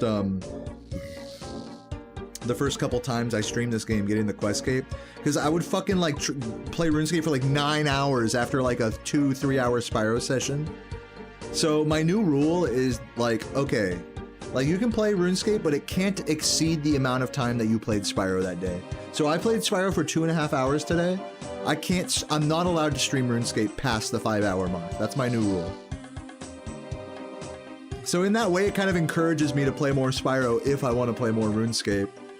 And then it doesn't feel like, dude, what the fuck, Deo's like giving up, he's not even playing Spyro that much anymore, he just wants to play RuneScape. You can't say that, I feel like, if I'm like balancing the time investment. And it feels better that way for me anyways, not to like overdo it. So, that's been my strat. I'm only allowed to play as much RuneScape as I play Spyro. On stream, I mean. Off stream is a different situation. But I haven't really been playing this game off stream at all. Even though this is like the perfect activity for like off-stream grinding. I'm just kind of like, meh. Damn it, I did a frame imperfect glove switch. Idiot. Let composer bask in the glory of world. I think they have been. I think they definitely are basking in their records at the moment.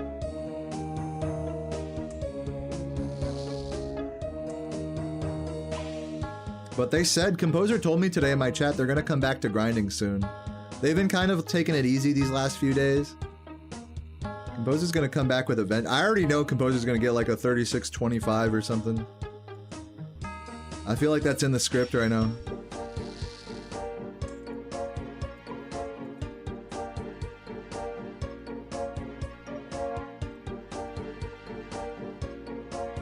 I'm glad you look at it that way too, Lou, because to me 2 hours is like, compared to other full-time streamers, that's like nothing. You know what I mean? But I can't think of my Spyro grind in terms of like what a full-time streamer would play a game that they're grinding for. Because it just really depends on the game, you know? Like if you're playing a fucking MMO or a new game that you just picked up, or you're trying to accomplish a particular, you know, thing in the game, I mean, you could just play for like 6 to 12 hours a day. And that's like the norm for competitive gamers on a particular, whatever their game of choice is. So I'm glad that you look at like, that you see that speedrun. I think people that do follow me a lot see that speedrunning is kind of like this, for me, is like this thing that I don't want to like overdo it. Otherwise, I'll just be playing like shit anyways and just be sad, you know? And sometimes you gotta, I want to say this like straight up, sometimes you gotta force yourself a little bit. Sometimes you gotta know when it's like, all right, let me push it. Let me see if I can do like 5 hours of Spyro, 6 hours of Spyro. But those days are few and far between for me. Like, most days are just like, all right, 2, 3, maybe a little more, maybe up to 4 hours at the most. And that's like plenty for me. But yeah, that definitely doesn't square up with like, with what other high-level gamers do. So I will admit some insecurity about that. But it's like, what am I gonna do? Should I do what other people do, or should I do like what works for me at the end of the day, you know? So there's that element too. That's more important than anything. I think with this whole hobby in general, speedrunning and streaming, it's very easy to look at what other people are doing and then like compare that to yourself and be like, well, since I don't do that, that's why I fucking suck and that's why I'm a failure, you know? Since I'm not doing a subathon, since I'm not doing a fucking 12-hour grind stream, since I'm not doing this or that, since I'm not playing other games, that's another example of that. Since I'm only really playing Spyro and RuneScape, which is a game that my majority of my audience doesn't really care about. Like, you gotta be playing games that like your audience actually likes, you know? That's like the creator brain, you know, the live streamer creator brain talking. And that goes against like, you can't listen to that part of your brain until you square it with what you want to do. You know, you square it with like, well, I just want to play Spyro and some RuneScape, so I'm just gonna do it that way. You know, the way I like. You have to do what you like first. And then like worry about like what you should do after. It's only when you don't know what you want to do that you should start looking at what you should and shouldn't do. If you're already doing some shit, just do what works for you, man. And it doesn't have to make you like fucking rich or famous or world record or anything. Successful, not. Like in this racket, I define success as like, I had fun, I tried my best, I had a good time, you know? I did some shit. That's success to me. Like, it's not like, oh, I got this many subscribers or this much money a month or something, you know? This much ad revenue. So why should I worry, like, you know? There's no need to. So yeah, thanks everyone for watching on that note. I have to chug this beer one more time. Cheers. Let me read what you guys are saying.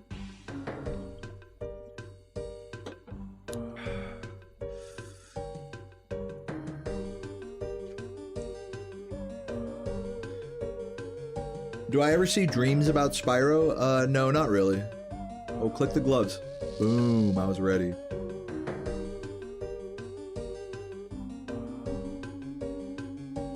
Every day can hold the spark for such 5-hour Spyro grinds, and if it doesn't, it doesn't. I mean, that's really well said. Every day has the potential to spark a fucking, you know, monstrous grind where you're really trying for 5 fucking hours straight. Every day presents the opportunity for you to feel like that. But the truth is even if you take really good care of yourself, you're not gonna feel like that every day. And that's just the problem.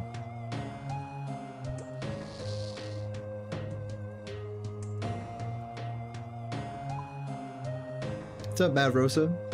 Welcome. You think part of the reason you watch me and not other streamers? Wow, already with a strong glaze. I'm just kidding. Besides coincidentally finding me is because you aren't doing what other streamers are doing. Yeah.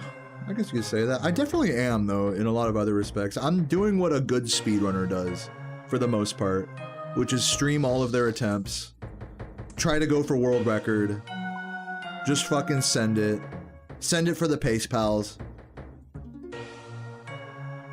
I'm not, like, really unique, that very, very unique in my content in that way. I think over the years, though, my YouTube channel has created a pretty unique persona for me, where I don't just speedrun, but I'll do like challenge runs, and maybe make videos about like just the vibes of the game, like make more casual centric. I think that's like my biggest like accomplishment in terms of breaking out of the speedrunner mold, is making videos about just anything and everything about Spyro. And that tends to be the way that speedrunners kind of break out of their, you know, their mold of just doing runs every day.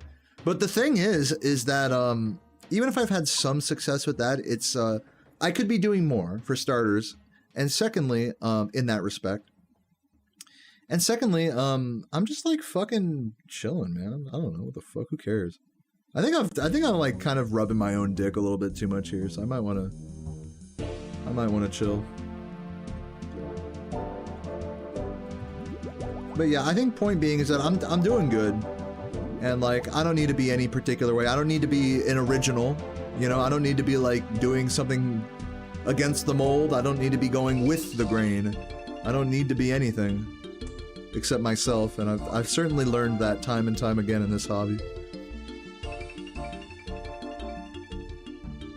Speedrunning and streaming.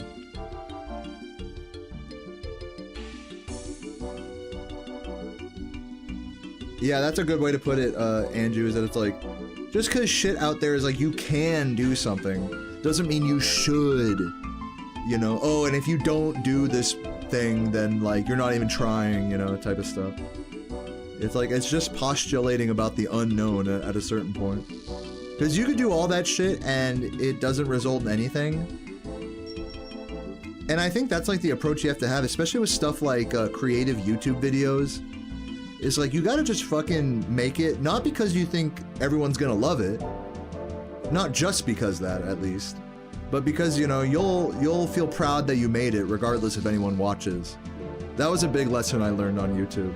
It's like, if I'm gonna make a video, I want it to be something I'm just proud of, I'm just happy with, even if no one gives a fuck about it. And that's like such a fucking good mentality to have when it comes to video making, especially. Not so much with live streaming. With live streaming, it's more about just like being, I guess kind of the same thing, just being happy what you're doing, and not necessarily going with what you think you should be doing all the time. But, you know, in all honesty, if I'm being so fucking honest with you guys, like, I do the same fucking shit every day. I really don't shake it up that much, you know? sometimes I'll talk about different things or different subjects, but at the end of the day, like if you watch me a lot, you'll see me like rehashing the same topics and questions and thought processes over and over and over. And so in a way, I am kind of stuck, you know, like I am growing. I like to think that I'm growing and becoming smarter and wiser and having this like this overarching like arch. Having an arc. That's what I mean to say, an overarching arc through my speedrunning that like makes it interesting even though I'm just doing the same shit over and over. I like to think of myself that way, but whether that's actually true or not, I don't know if I could speak for every viewer in that respect. That enough people are going to be watching me. It's only the diehard people that watch me that like really are aware of such an arc, you know, that I'm like learning and growing emotionally as a gamer as I'm going through the same run over and over and over. But I think for like just the average Joe just kind of popping by and seeing me do runs for like the same exact title for like the last 12 years or whatever, Spyro Any Speedruns for world record. You know, I'm very much like a creature of a habit with my stream. Which definitely is, I think if I'm being so honest, I think that's part of what stops me from wanting to try something different, try racing Composer, try, you know, doing someone said, hey, when are you gonna do another Spyro 3 race with Hypno, or who knows, maybe like come up with some like, you know, co-op mod bullshit with some other, you know, person, like, you know, you just, I don't know. I just like doing my runs and playing some RuneScape after, and I don't need to do anything else besides that. I think you just kind of you kind of trip out because you know there's so many options of shit that you can do when it comes to gaming and streaming and making videos. Like there's truly an endless amount of things to do in that sphere. And so you can kind of like, you get lost in the sauce really easily, I feel like. Of like, oh, I should do that. No, I should do that. But maybe I'll, you know, hold on, and I got to invest the time and effort, and maybe I should commission someone for this. And you just get so lost in the sauce. I was definitely lost in that sauce when I was messing with my clips yesterday. I was like, I should edit this down all the way. Then I was like, no, I should just leave it whole. And I was like, no, I should just start it here. Or no, I should take this kind of thumbnail. It's just constant like I should do this, I should do that.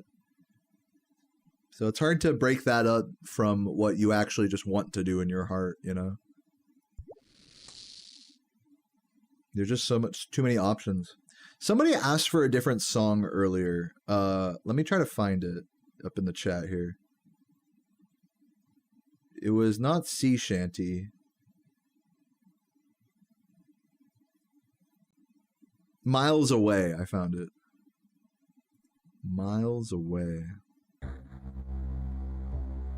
The M, H-I-J-K-L, no wait.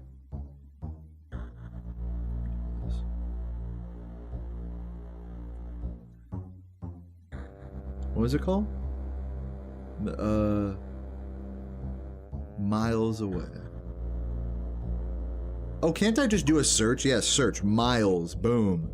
Why am I using the fucking scroll bar, dude? Idiot. Alright. Oh, I know this song. This song's great. What area does this song play in? I forgot. It's like Yanil or some shit.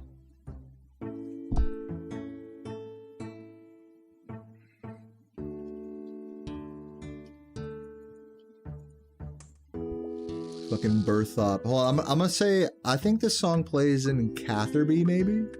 Or Berthop? I'm gonna say Berthop, final answer. I'm probably wrong, though. This is Falador? No way. No, because Falador is Fanfare, I believe. Oh, I gotta collect the bars. Shit. Oh, this is like around the crafting guild. No, you're right. Down in that area. South of Falador. Right, right. Oh, wait. Grab the bars.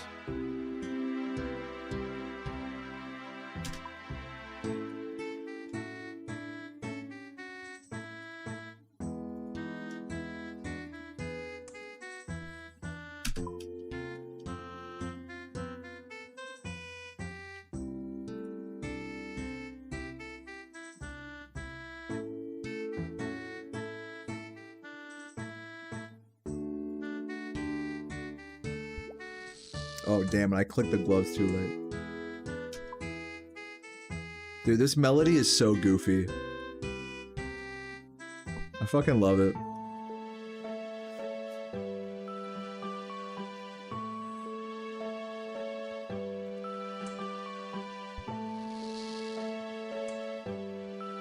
And then literally just the fucking newbie melody. The fucking RuneScape theme. It's so funny.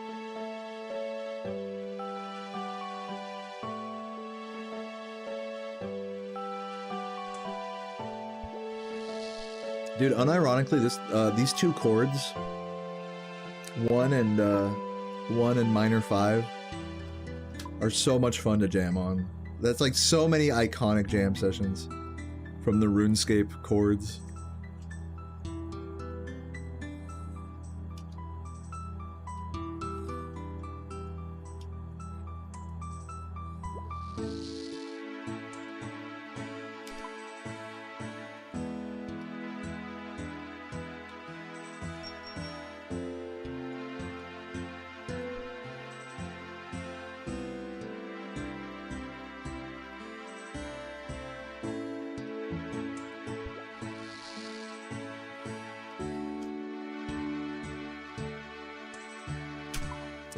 Doing 3 hours, 40 minutes. We're doing good. Again, I have to be done by the 5-hour mark. I'll probably be done before that, in all honesty. I'm not trying to go super duper crazy. It'd be cool if we get one more smithing level, though. Let's see how close we are. Dude, we are right there. 58,000. Yeah, no, we're going for 85 smithing today. No, for sure. I didn't even realize we were that close.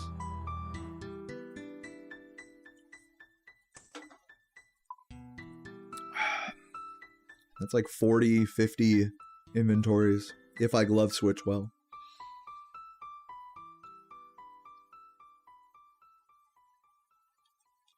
Oop, I forgot my fucking ores. So grab. Oh, the fucking farming guild music? Yo.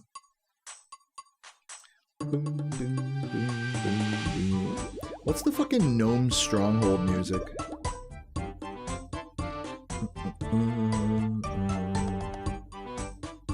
Anyone know that one? It's like gnome something.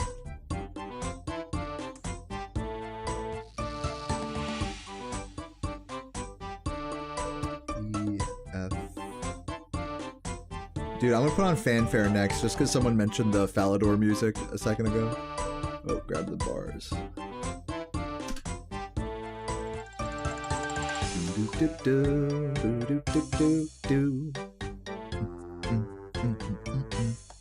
Anyone who has 99 farming knows this song too well.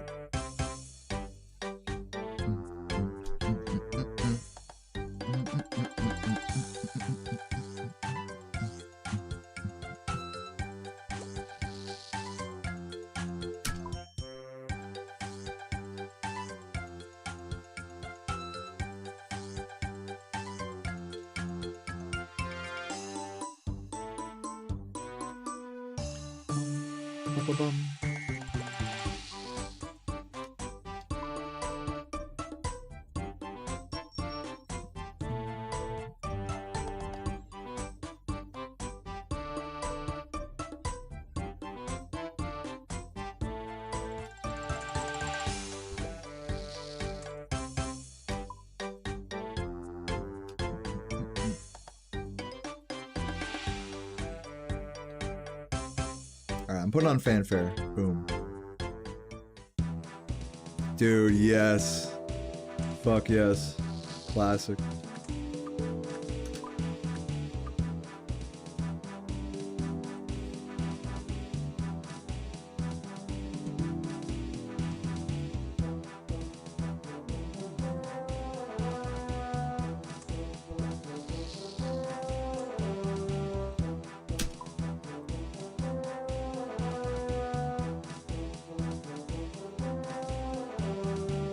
What's up, Iron Magni? Hope you're doing well today, man.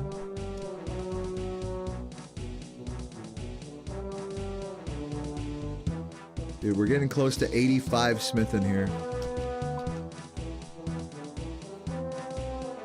Nope. 2 thumbs and taskbar issues? Well, I guess me, because of mine's right down there. I'm too lazy to hide it. I used to hide it, like, I'm like, eh, whatever.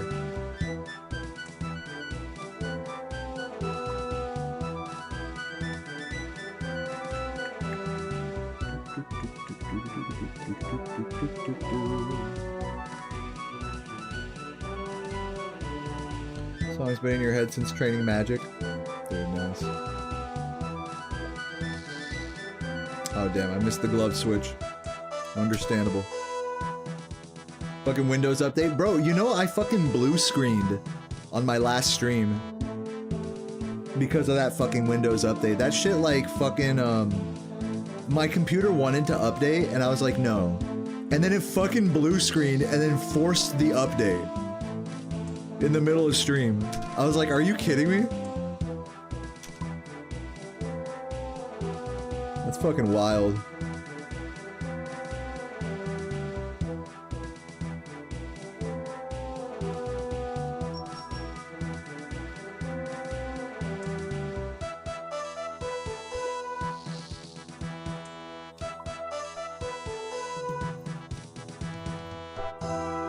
To be fair, I don't know if that's what caused the blue screen.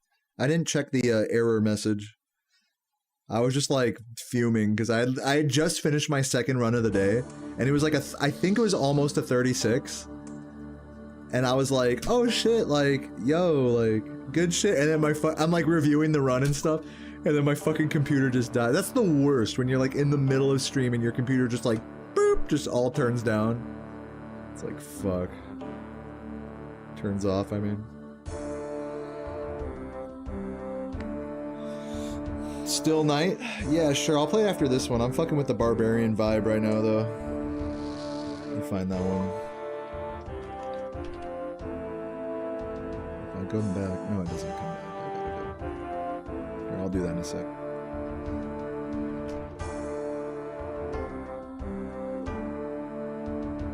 I clicked something? Dude, you might be right. I definitely have clicked something. I've clicked more than a thing or two in my day. So anything could have caused that blue screen, in all honesty. But yeah, Windows sucks. Windows sucks, but it's like by far and away like the best operating system for me to stream on and do work and stuff. Which is annoying, but that's how it goes. To be fair, I haven't really given Linux like a good shot. I'm just scared. I'm just scared of trying to use the command prompt to like actually do shit.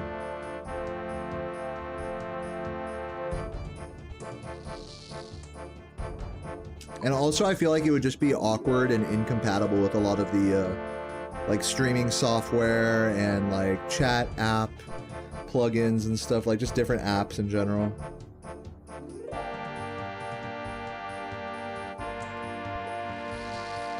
Yeah, this is Runescape.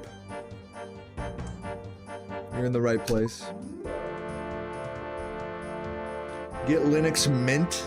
You have to get the mint flavored Linux for the good UI. Is that what you're saying?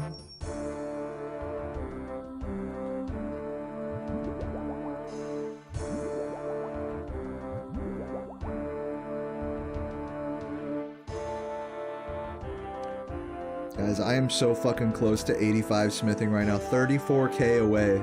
XP. I'm gonna be balling. Fucked up the running, but I got the glove switch.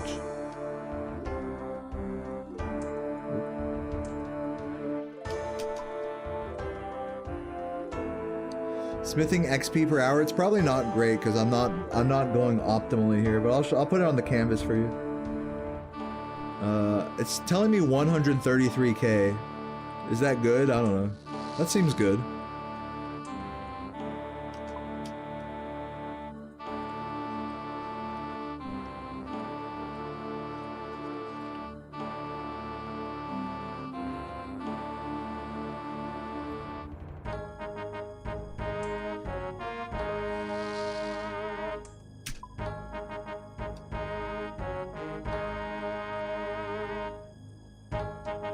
Cheers.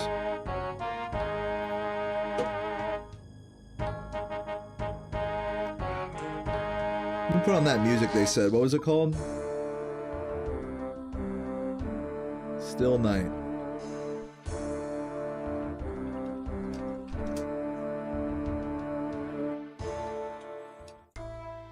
Oh, dude. Yes. Where does this song play? God, I fucking love this song.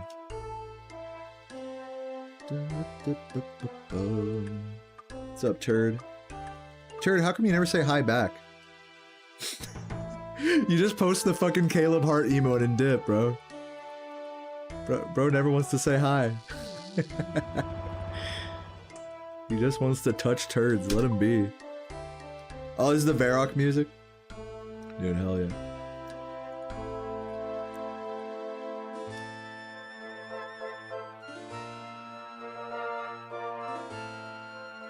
It's okay, Turd. You don't have to say hi. You're good, bro. You're good in my book. I do like that Caleb Hart emote. That is pretty funny.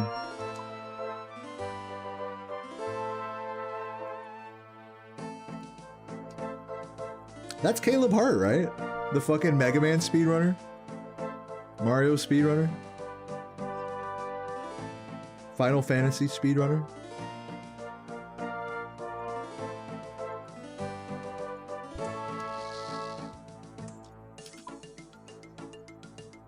Check out Dofus.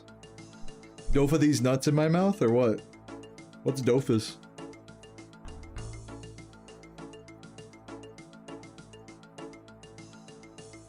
Glad to see me giving Spyro bread. Yeah, I'm thankful that you guys are down with me playing RuneScape. I know obviously I'm not breaking any like records here. You know, I'm not getting any I'm not getting any new viewership records here playing this, but I'm quite enjoying myself just kicking back. And especially if anyone has any I try to open up the floor like this every time I'm playing RuneScape. If any of you guys have questions for me about the grind or about Spyro or my life or feelings, stuff, if you want to get kind of deep, now is a great time to ask them.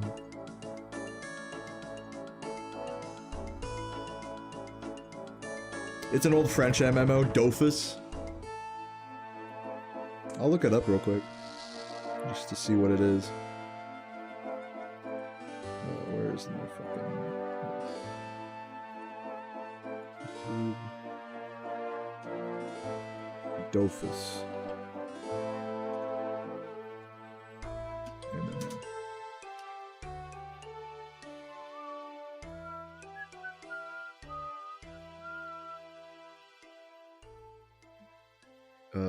I'm gonna look up Dofus gameplay.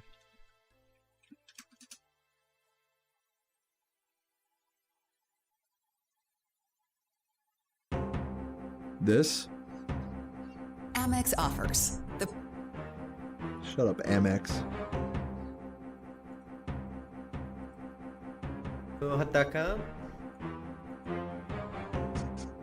Oh damn, little cute anime girl. Run around. Isometric. Looks alright. Is it turn-based? It looks turn-based. Yeah.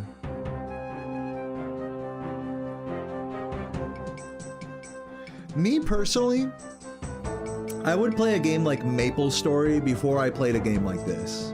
Me personally. And I don't really play Maple Story much anyway, so that's not really saying much. But it looks like a cool game though.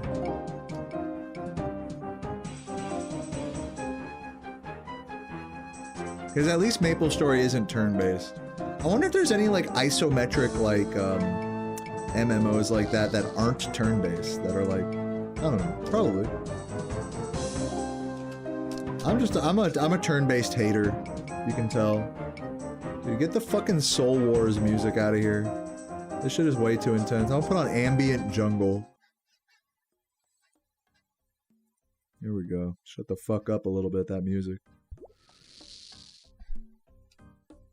You mean to not play Maple Story? Let me guess, you've like made some toxic relationships on that game. Oh no, just because you wasted a bunch of money on it. I guess you could say the same thing with me in RuneScape, though. Ragnarok, I've heard of that game. Never played it. I'll look that up in a sec. Let me clear out all my bars here.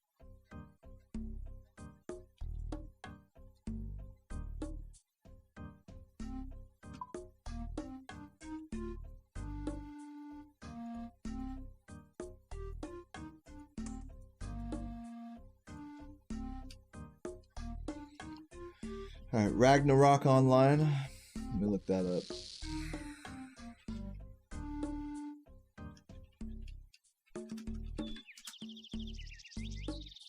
What the fuck? Ragnarok gameplay.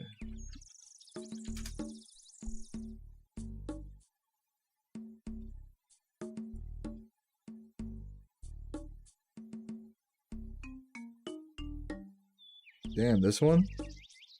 Yo. Damn, this is like some old school MMORPG shit. This is that old shit. This looks like EverQuest right now. Ragnarok Online 2. Everything was just a WoW clone back then. And WoW was just a clone of all these games. This shit probably came out before WoW, I bet.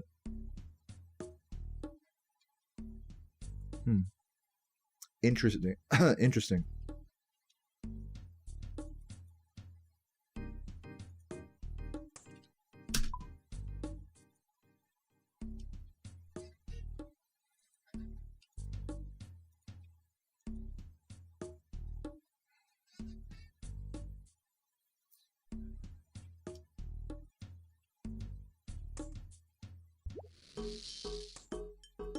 I gotta be getting close to this fucking level. I'm not gonna check the level anymore. I'm just gonna keep going until I hit it. I want to surprise myself.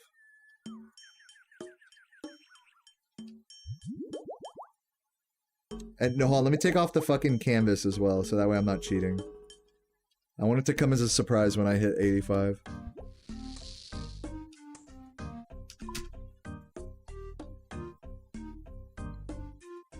You played WoW for 24 hours, you didn't quite get it. Yeah, I did. I had a similar experience. I got like a character to like level 10, level 12.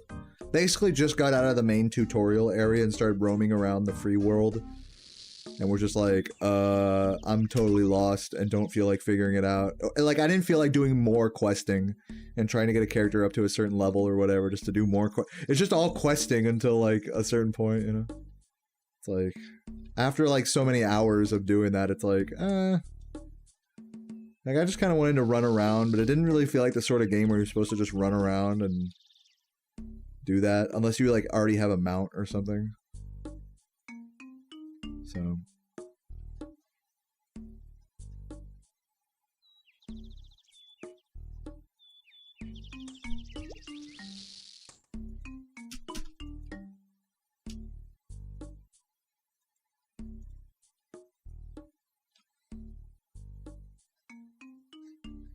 Go to Goldshire and get a girlfriend. I should have spent more time at some of the more social areas of the game and just hang out at like the what is it called, like the trade house or whatever, stuff like that, just to see what the vibes are, you know. I didn't really get a good touch on the community, like the in-game just vibe of the community. Auction house, right?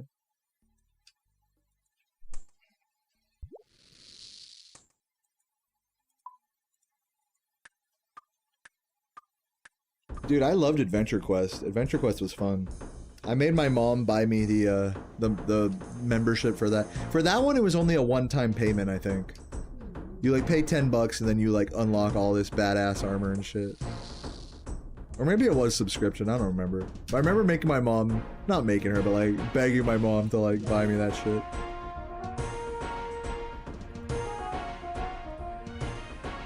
That's some fucking Alker hid right now. Bangers.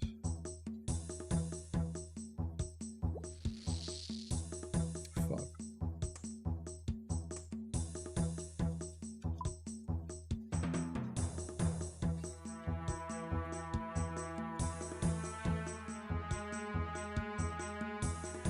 Dofus felt fresh to you? Dude, that's awesome. I'm glad you like that game.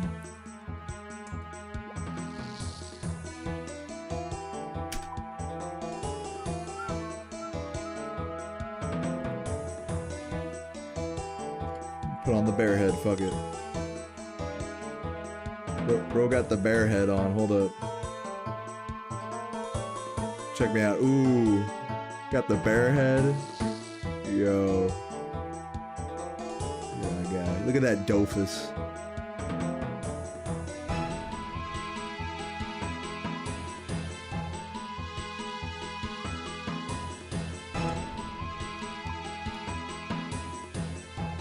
Dude, do I have monk robes in my bank? I want to see if I can dress up like the cosplay I got.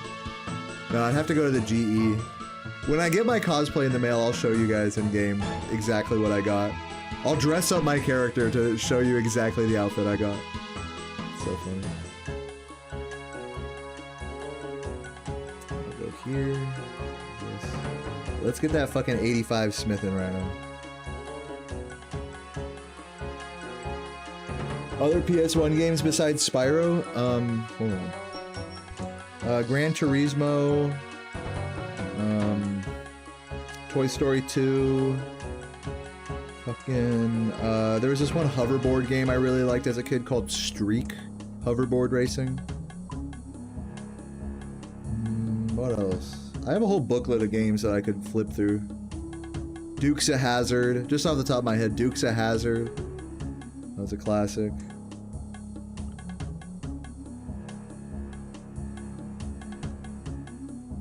I definitely, in general, liked more of the action, wrong gloves.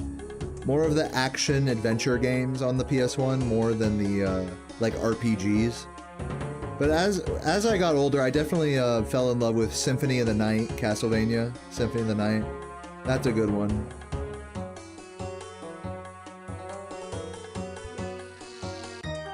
Oh, there we fucking go, dude. Smithing 75, where are my chuggers at? It's just that easy. It's just that easy.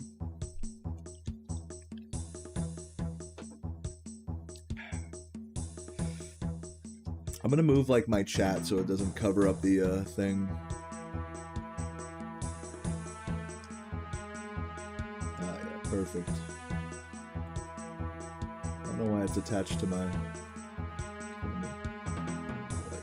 Perfect. Fucking perfect, dude. Chuggers, man. We did that shit. Alright, now how much longer till... 338, that's not bad. We're not even at like 500k a level yet. We're chilling.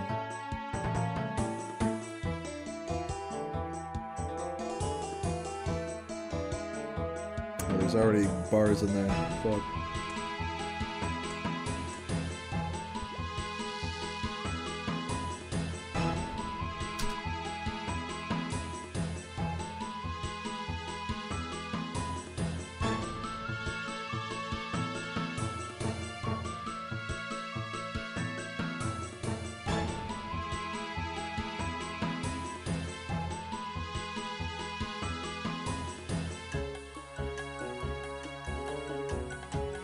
Grab a little stamina pot. I'm gonna keep it moving for now. I'm gonna try to make a dent in this 330k or whatever. See if we can get under 300k before we... Oh, I forgot to grab my ore. Before we go offline for today. And I'm also gonna go pee. I will be right back.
Guys, I have to show you this. This is pickled red cabbage. And I just eat it straight out of the fucking jar. I make it myself with, you know, vinegar, water, sugar, salt. It's so good. Pickled red cabbage. Look at that shit. That shit is good for you. It's delicious.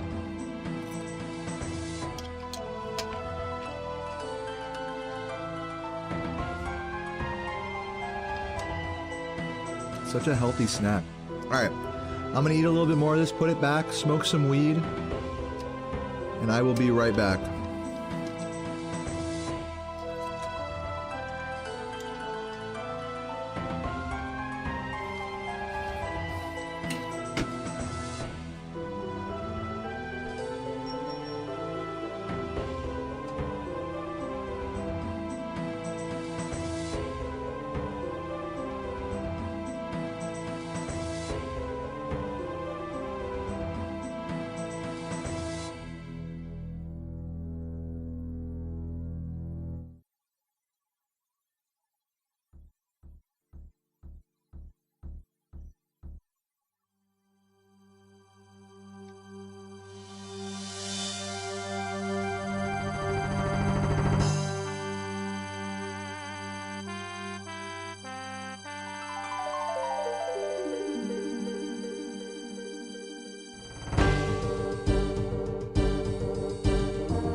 How you guys liking this loud ass music right now? I'm loving it personally. Let's get it. Come on, baby. It's loud on purpose, because it's meant to wake you up and get you into the grind, you know? Alright. It's meant to be a jam like that. You can't listen to that song, like, quietly. That's not an option. It's very, yeah, it makes you feel like a hero. True. Alright, let's get into this.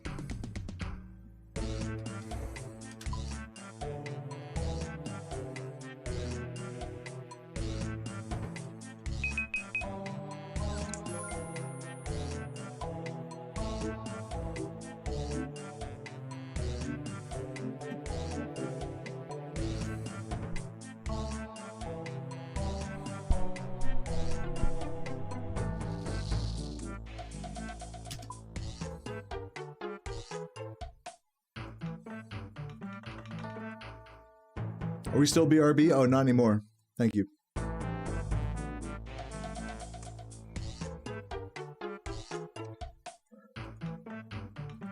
Oh, got it. Come on. Fucking conveyor. There we go. So yeah, I got like half a beer left. It's my last beer, by the way.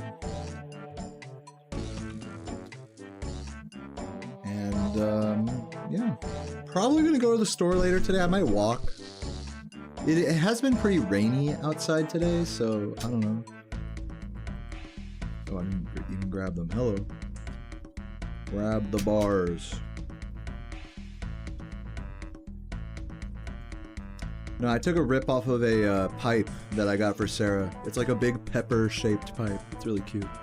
Because she's been growing peppers for me lately. Of course, not many have been growing lately because it's not pepper season.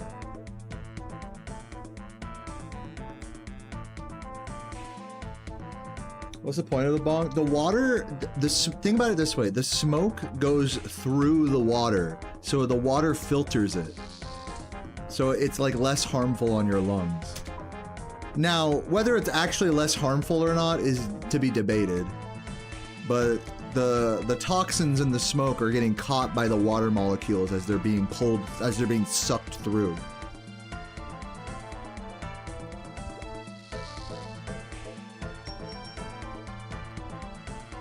But really what ends up happening as a result of that is you just end up taking a bigger hit. Because more of the hit is filtered out, you end up just taking a fatter rip. Especially because they have those big, like, mouth suction points, you know? Like big circles where you gotta like, you know? So you just end up taking fatter hits on a bong, kind of counterintuitively. Compared to like a pipe with like a small mouthpiece or a J or something. Where the smoke is a little thicker.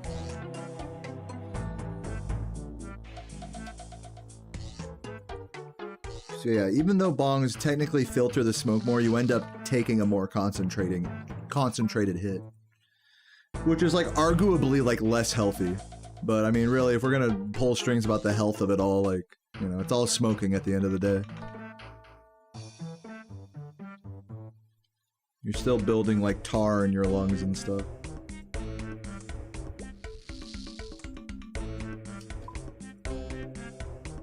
And yeah, sure, it's not as bad as nicotine. Like, it's not... The tar isn't as carcinogenic, but it is still hurting your lungs with time.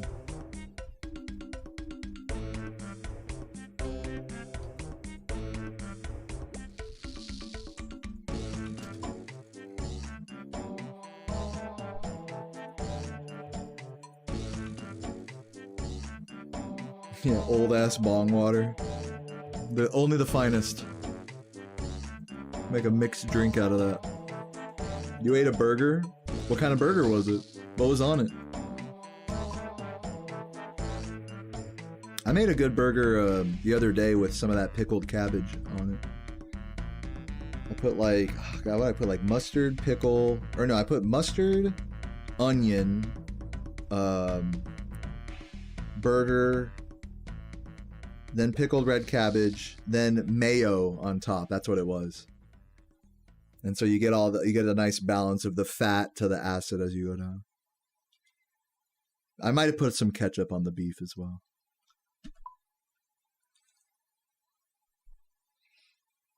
Yeah, got a spare burger to share? I'd take one of those. Fuck. What do we got? Beyond. Oh yeah, it's this one. No, let's put on Baroque. I'm feeling Baroque. Yeah, keep it classic. Oh shit, I missed the glove switch. Classic. Talk about classics. Caramelized red onions, tomato, lettuce, home-cooked patty, medium rare, brioche bun, Korean barbecue sauce. That sounds amazing. Nice. That actually sounds so fucking divine. I would have gone to town on that one. So yeah. Glad you had a nice big old burger. Yeah, that's some cooking mama shit right there. That's what I like to see. Some gourmet.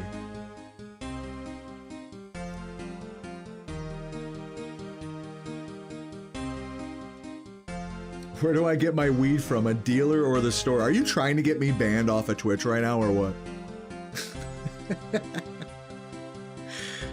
No, I buy weed legally from a store. But if I wanted to, I could try to get a medical license in Virginia. You need medical for Virginia, so I drive up to Maryland for weed. Where it's legal to buy.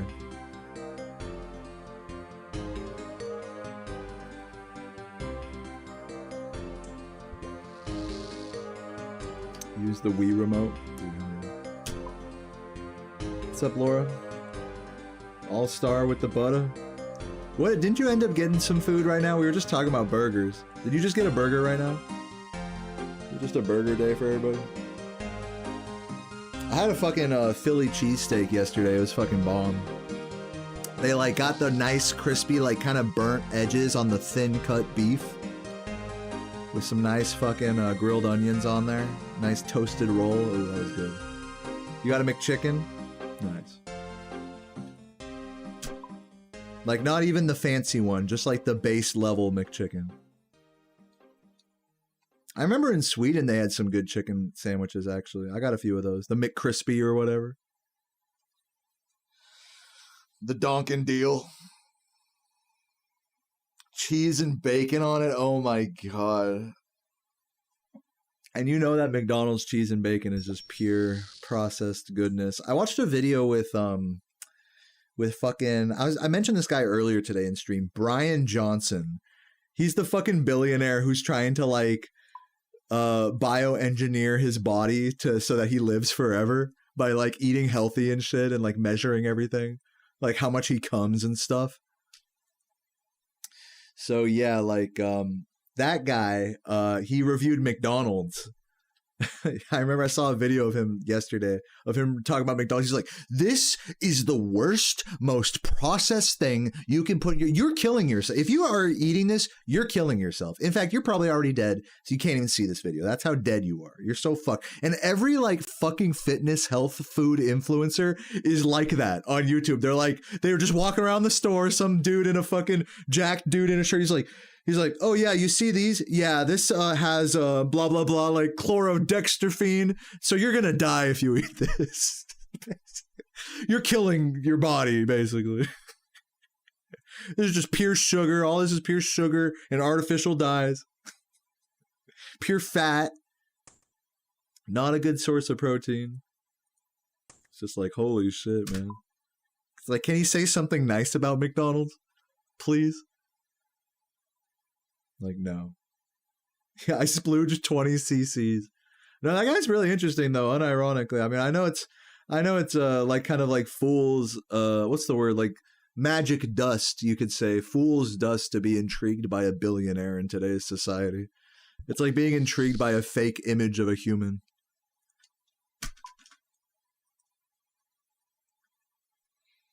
What fucking music do we have here? I'm just gonna put on random. See what... Attack 3 it is. I'll take it. Also, this guy just DM'd me in game. What up, frat? Yo. Oh, he went offline. Rip. That always happens. People will DM me in this game and I won't see it till like 20 minutes later. And they're already offline.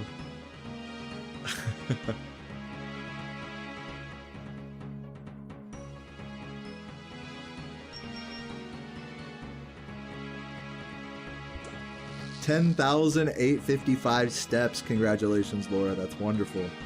I love that. I need to measure how many steps the fucking walk to the bar is. I actually don't know off the top of my head. It's got to be like 7,000 or 8,000. I don't think it's quite 10,000.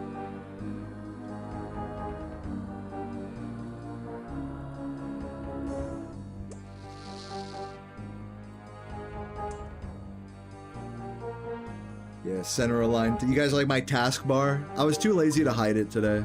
You guys just get to enjoy it.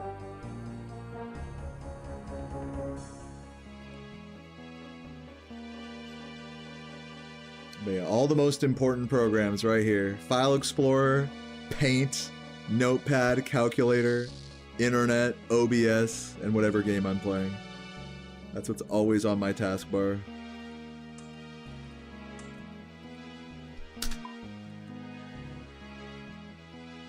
And also, shout out, you guys might not know about this, but contrast themes.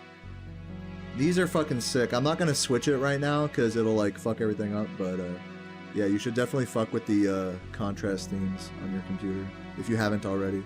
They're a lot of fun. Because they'll like recolor like whole programs and stuff. Doing a high contrast mode instead of just the default themes. Which is really nice because I use like ancient ass Vegas. And so that'll be like really a really light color if I don't change the actual high contrast theme. Dude, look at all these fucking ants running, man. These peons. Holy shit. Every one of these people just grinding in solidarity. Probably a lot of them bots, in all honesty. But it looks like a lot of them probably real players as well. Probably a mix of bots and real players.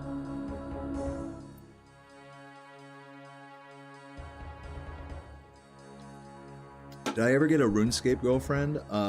Yes, actually. When I was a little kid, I traded to someone in Lumbridge.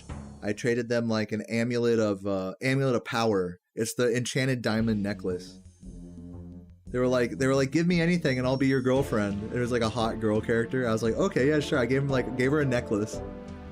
And she was like, thanks. Like, and I'm like, are you my girlfriend now? She's like, dude, hell yeah. Hell yeah, I'm your girlfriend. But wait, if you want me to keep being your girlfriend, you need to give me some more gold. Like whatever other jewelry you got, whatever other gold you got, if you want me to And I was like, the moment she said that, I remember I was playing and my friend Jalen was sitting right there. Shout out Jalen. He was sitting right there watching me. And we were like, oh shit, we're about to get like this hot ass online girlfriend right now. And then she was like, yeah, give me more gold. And he was like, he turned to me and I'll never forget the look on his face. He was like, we were in like 2nd grade or something. So, like, I don't know, we were in elementary school. He was like, you just got fucking scammed. Oh my God. Like we were both just like floored. And he said that to me, to my face. And I was like, oh my God, Jalen did. And I was like, dude, you're right. I'll never forget his like astonishment at being scammed in this game, at me being scammed. So yeah, that was the only time I ever trust traded someone in this game. Was when I was like first starting and I like gave away like a 10k amulet.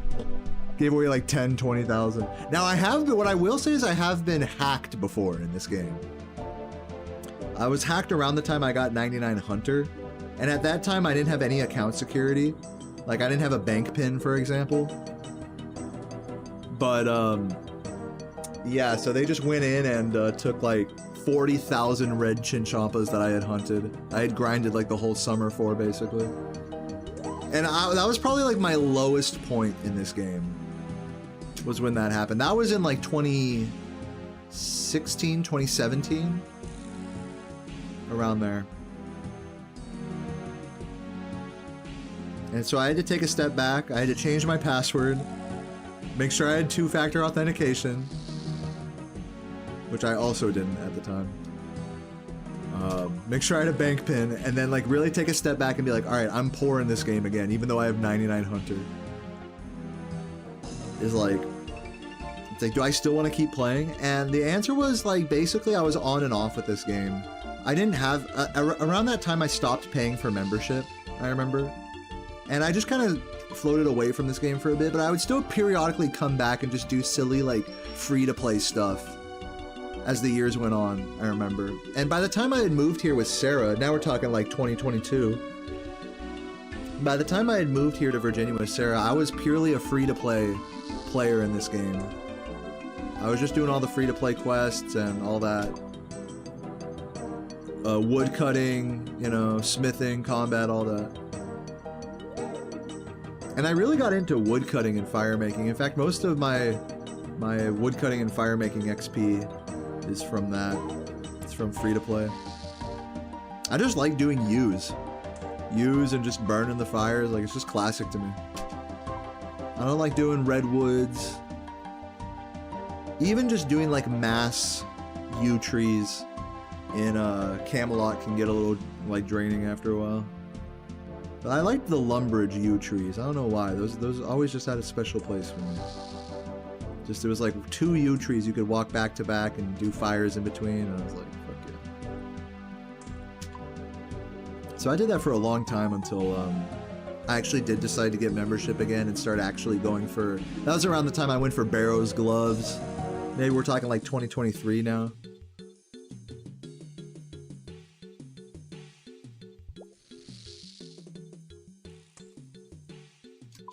And then, of course, as time went on, you just end up kind of doing more and more quests and whatnot. And now I'm finally got my fucking quest cape.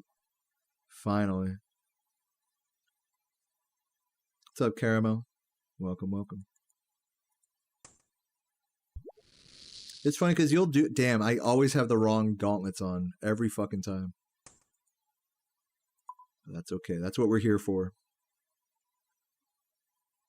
Pay to play, you can escape bots. I wouldn't really say that, but I would say bots are everywhere, even pay to play as well in this game. But for me personally, my hot take about bots in this game is that they don't really affect the gameplay experience for me as much as they do for other players like that. They don't bother me. Like the fact that bots are running this mini game like over and over and over, and like inflating the economy with gold bars. So my gold bars are probably like worthless. You know, it's like, first of all, I don't really think that all of these players here are all bots. I think there's like I think it's like a 50-50. Like anytime you click on someone's like, are they a player or a bot? And more likely than not, they're going to be a player. Now, there was a big botting problem recently, but you know, it's always a constant struggle war with Jagex and bot farms. You know, like the two are going to always exist, and the game is always going to exist with some degree of botting. So like, I'm used to like the concept that shit is just inflated, and you know, it's not like I'm keeping my money in expensive items that are going down in price because of botting. Which maybe at this point I am with all the armor and weapons I have, but that's beside the point. Like, it doesn't matter whether your bank value goes up like, you know, a few mil or not, just because of some shit you can't control, like how many people are botting the game at any given time. As long as they're not literally getting in the way of the content that I'm trying to, you know, accomplish, then I'm good. I don't really care about botting, to be honest. I'm not like an apologist for botters. I'm just saying, like, the way I play the game, it doesn't really bother me that much.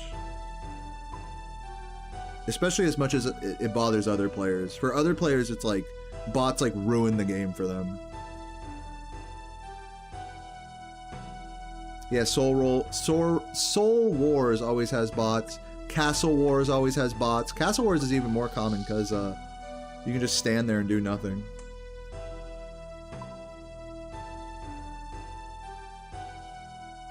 Soul Wars. Yeah, that's how I pronounce it. Yeah, you can just go to Soul Wars. I've actually never played a game of Soul Wars before. I don't do any PvP mini games. Oh yeah, RuneScape 3 leagues just dropped like today or yesterday, right?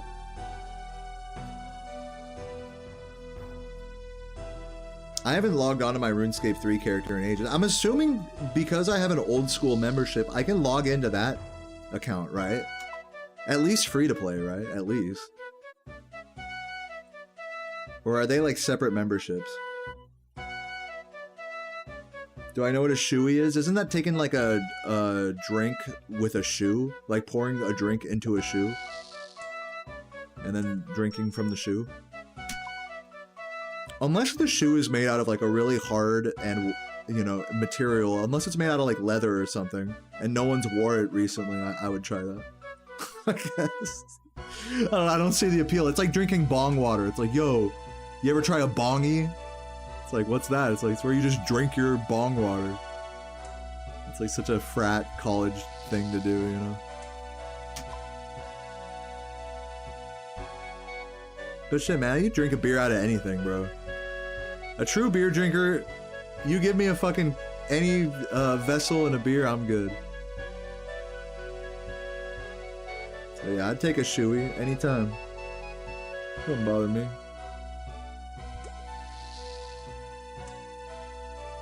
Stream's still going. I said I was going to give myself to the 5-hour mark. We're at 4:30 right now. I hit level 85 smithing, which is legit, and we're back under 300,000 XP remaining. So I think I should probably like call it here in a minute. I'll give myself a few more minutes. I have until the 5-hour mark. We're at 4:30 before I have to go offline.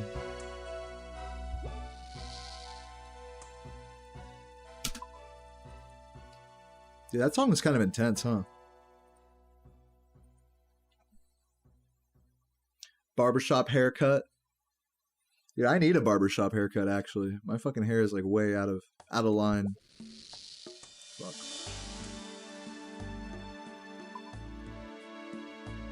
I should like, what I should do when the Renaissance Fair comes up is I should just shave this entire top part of my head so it's like fully like shiny bald on top, and then go get my hair like styled in the back for it to like match nicely, like get it all kind of cut up nice. But like just do that shave, you know, and then go somewhere.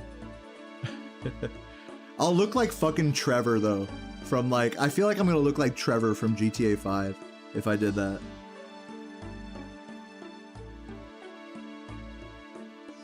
But yeah, I want to like look like a fucking monk or something. Maybe I'll just give, if I did that, I would also cut my hair super short as well, and just do the monk do. Oh, I forgot to grab the. I don't know. We'll see. But either way, whether I cut my hair or not, I'm getting that fucking monk outfit. It's gonna be sick. I'm hyped for that. With the party hat. Monk outfit, amulet of glory, and a party hat. That's gonna be my outfit for the Renaissance Fair.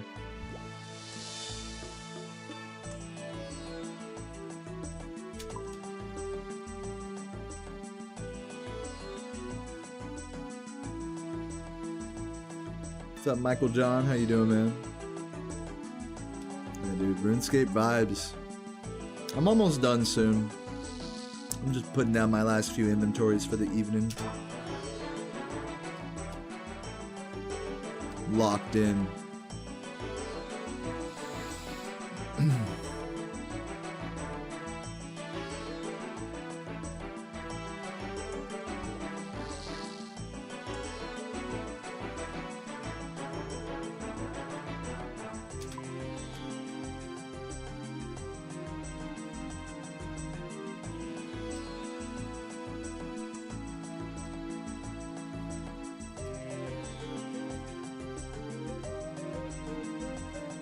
Oh, no, I did the incorrect gloves.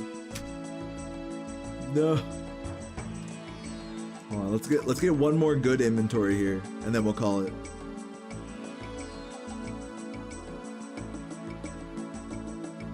Oh, I'm about to run out of run energy. Fuck. That's fine.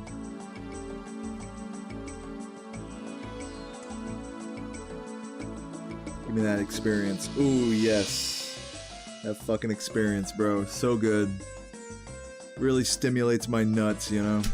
Getting 1,500 experience from that. Put this away, drink some staminas. What?